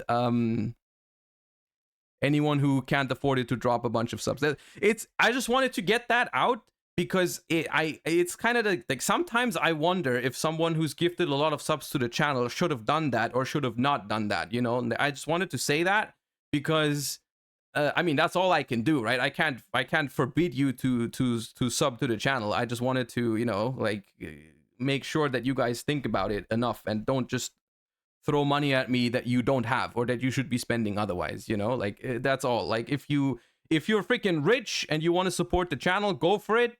But if you are not rich, then don't, and I'll be fine. Anyways, is all I'm trying. I don't know. You get what I'm saying, right? I'm repeating myself. Anyways. I appreciate you guys so much, though. If you do genuinely support the channel and can afford it, then thank you guys so much. I mean, of course, appreciate you guys, and means the world to me, of course, the support I'm receiving. I just don't want you guys to spend money that you don't have. All right. What else was I going to say? That throw me. I've thrown myself off. I was going to say something. Oh, yes. The plan for the next couple days, I'm going to be on vacation for the next 5 days over New Year's. We're going to be gone. I'll be enjoying some time off that I haven't had in a while. Well, I mean, Christmas holidays, but you know, the stream is going to be back on, I believe, let me check my, I'm a grown up now. I have a calendar app. Hold up. But I also, yeah, hold up. We will be back. Okay, I haven't entered it. Oh, never mind. I haven't entered the thing. I think it's the 3rd that I'm going to be back. I think I'll be back on the 3rd. Yes, on the 3rd. Streams are going to return on the 3rd. Yes. Kutsu, thank you for the tier 1. Appreciate you. Thank you. Well, how is there an ad right now? Oh god, dude, they need to freaking add an option to Twitch that you can cancel an ad when it's running. Cause freaking what's it called? Like sometimes it just starts and I just don't realize that one is about to start. They should give me a freaking play them manually. Yeah, but sometimes I forget. And it just runs. Like because they have set timers. Anyways. There's one running for 30 more seconds, so I'll just wait it out and then do the thing. Because sometimes it just happens in the middle of something, and I hate when that happens. But you can't postpone them forever. Imagine having ads. I mean, on the one hand, true. On the other hand, it's also completely fine to watch and enjoy the stream without subscribing. You know, that is something that's also completely fine. Wayne NZ, thank you for the 5. Appreciate you so much. Thank you. All right. The ads should be over now, I hope. Okay, so once again, the stream will be back on January 3rd. I believe we have some YouTube content lined up for the next couple days, especially with today's stream. We're gonna have some stuff going up over the couple days. I don't know what Tylo's plans for over the next couple days are. But if you don't want to, by the way, if you want to take some days off, you can. You don't have to upload. It's whatever. I'm just telling you that right now. But I think there's some stuff that's going up over the next couple days. So you can go exclamation mark, what's it called? Exclamation mark YouTube, and subscribe to the YouTube channels if you don't want to miss over some of the content in the next couple days. There's some stuff that's going to go up there. And then, yeah, I'll see you guys on January 3rd. I hope you guys have a wonderful start in the new year, you know. Hope to see you guys all, you know, healthy and fresh and all that in 2024. See you guys next year. And thank you for being part of the stream in 2023. Appreciate having you guys here. Very happy to be able to do what I do. And I'll see you guys soon in a couple of days. Bye bye, everybody. Peace. Happy New Year. Bye bye. Thanks for watching.